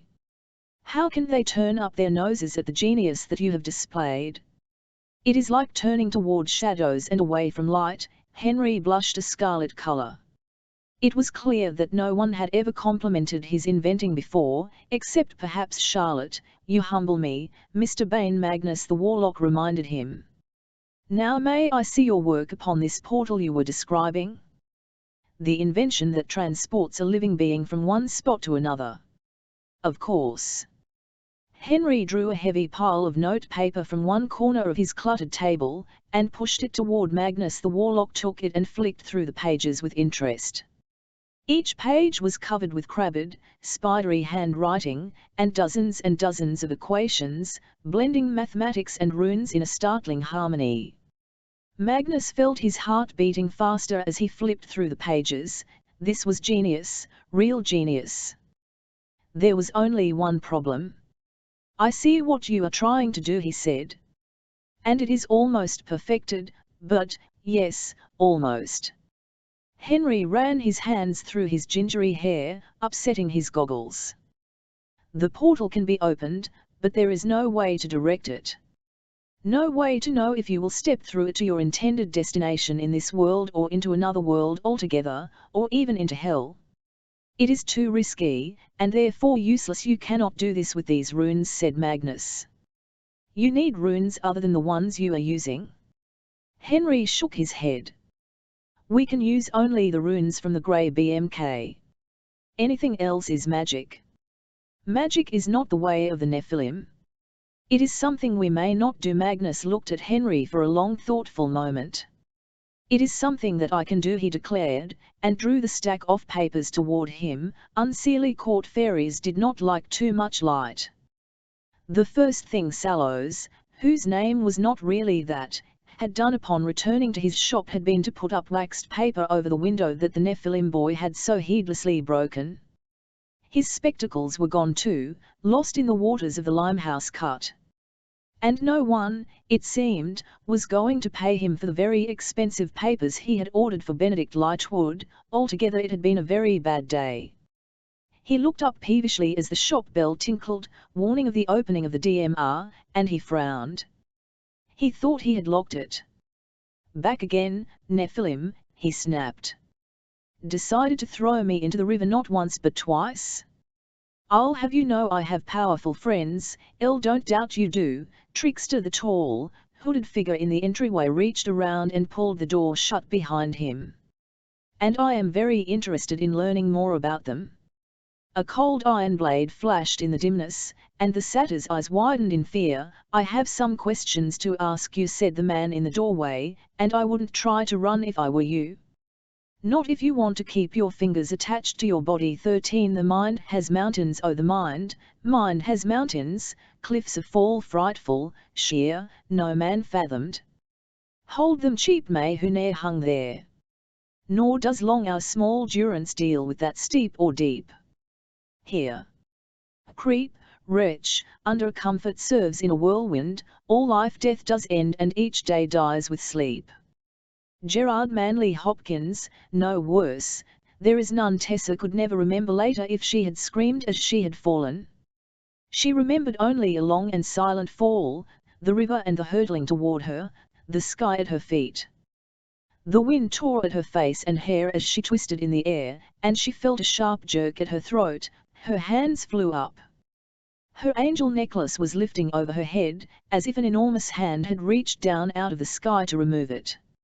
A metallic blur surrounded her, a pair of great wings opening like gates, and something caught at her, arresting her fall.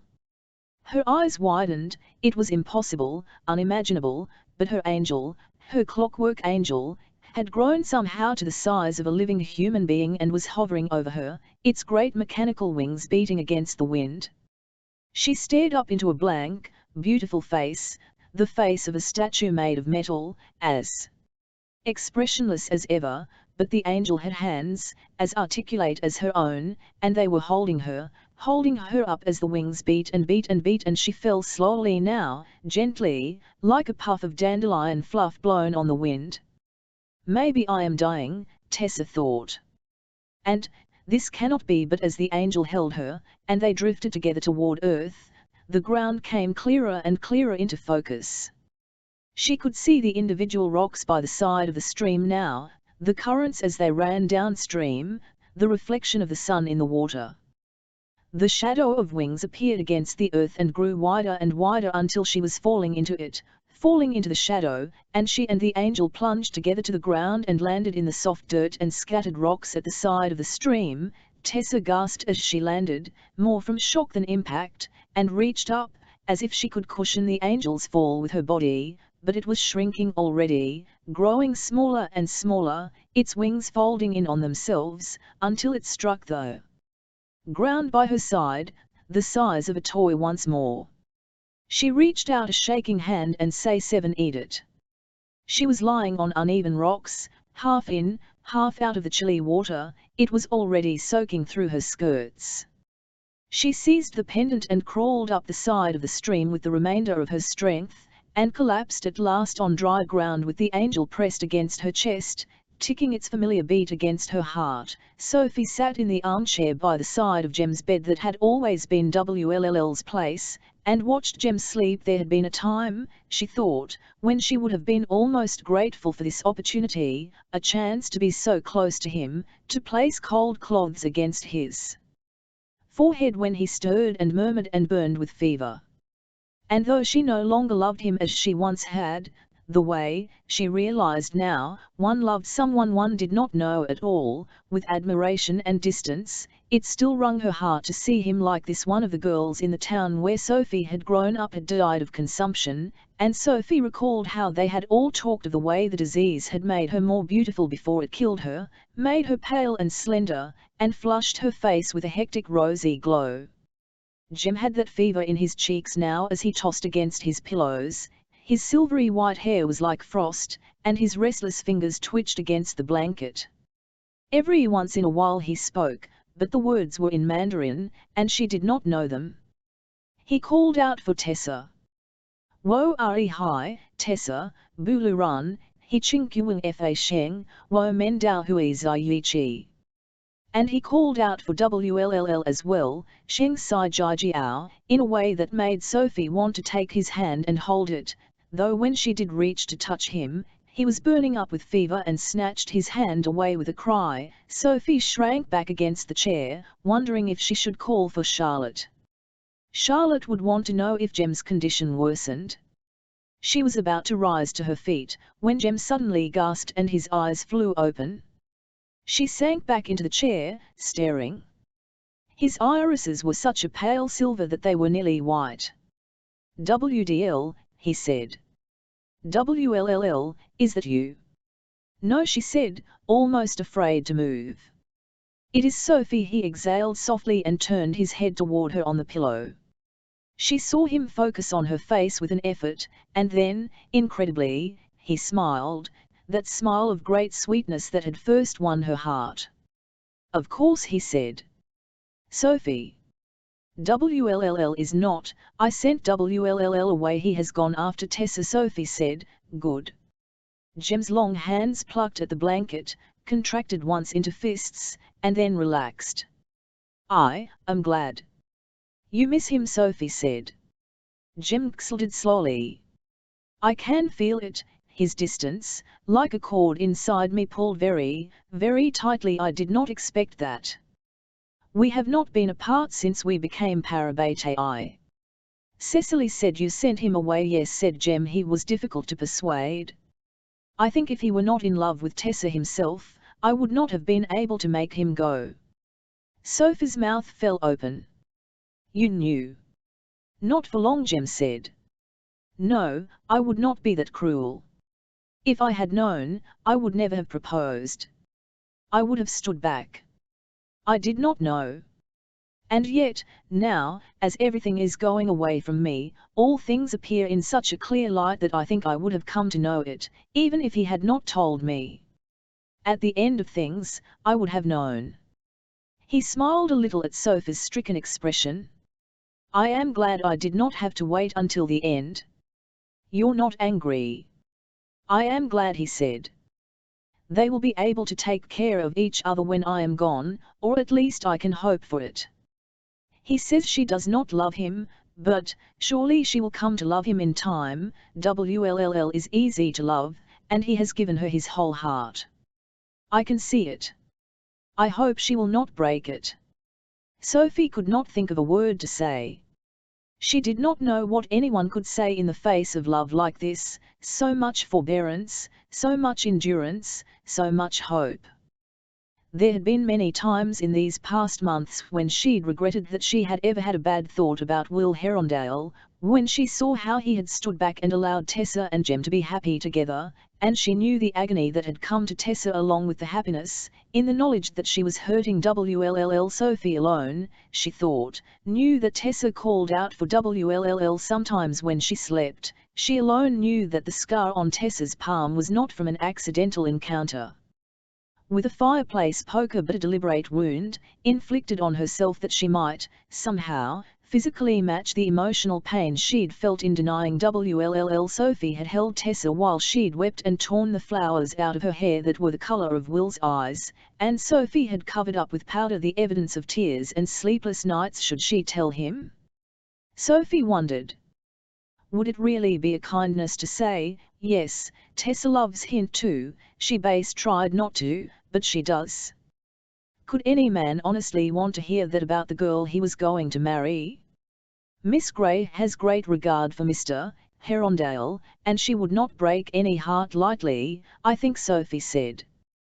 But I wish you would not speak as if your death were inevitable, Mr. Carstairs. Even now Mrs. Branwell and the others are hopeful of finding a cure. I think you will live to old age with Miss Grey, and the both of you very happy. He smiled as if he knew something she did not. That is kind of you to say, Sophie. I know I am a shadow hunter, and we do not pass easily from this life. We fight to the last. We come from the realm of angels, and yet we fear it. I think, though, that one can face the end and not be afraid without having bowed under to death. Death shall never rule me. Sophie LMKED at him, a little worried. He sounded part delirious to her. Mr. Carstairs? Shall I fetch Charlotte? In a moment, but, Sophie, in your expression, just there, when I spoke, he leaned forward. Is it true, then? Is what true? She asked him in a small voice, but she knew what the question would be, and she could not lie to Jem. WLLL was in a foul mood. The day had dawned wet and dreadful. He had woken feeling sick to his stomach, and had only barely been able to choke down the rubbery eggs and cold bacon the landlord's wife had served him in the stuffy parlour. Every part of his body had hummed to get back to the road and continue on his journey. Bouts of rain had left him shivering in his clothes despite a liberal use of warming runes, and Berlioz disliked the mud that sucked at his hooves as they tried to make speed along the road, WLLL grumpily contemplating how it was possible that fog might actually condense upon the inside of one's clothes. He had at least made it to Northamptonshire, which was something, but he had covered barely 20 miles and flatly refused to stop, though Berlioz looked at him entreatingly as they passed through Towcester, as if begging for a warm room in a stable and some oats, and WLLL was almost inclined to give it to him. A sense of hopelessness had invaded his bones, as chill and inescapable as the rain. What did he think he was doing? Did he really think he would find Tessa this way? Was he a fool? They were passing through disagreeable country now too, where the mud made the rocky pathway treacherous. A great cliff wall rose on one side of the road, blocking out the sky. On the other side of the path, the road fell away dramatically into a ravine full of sharp. The distant water of a muddy stream glinted faintly at the ravine's bottom. WLLL kept Berlioz's head well pulled in, far from the drop-off, but the horse still seemed skittish and shy of the fall.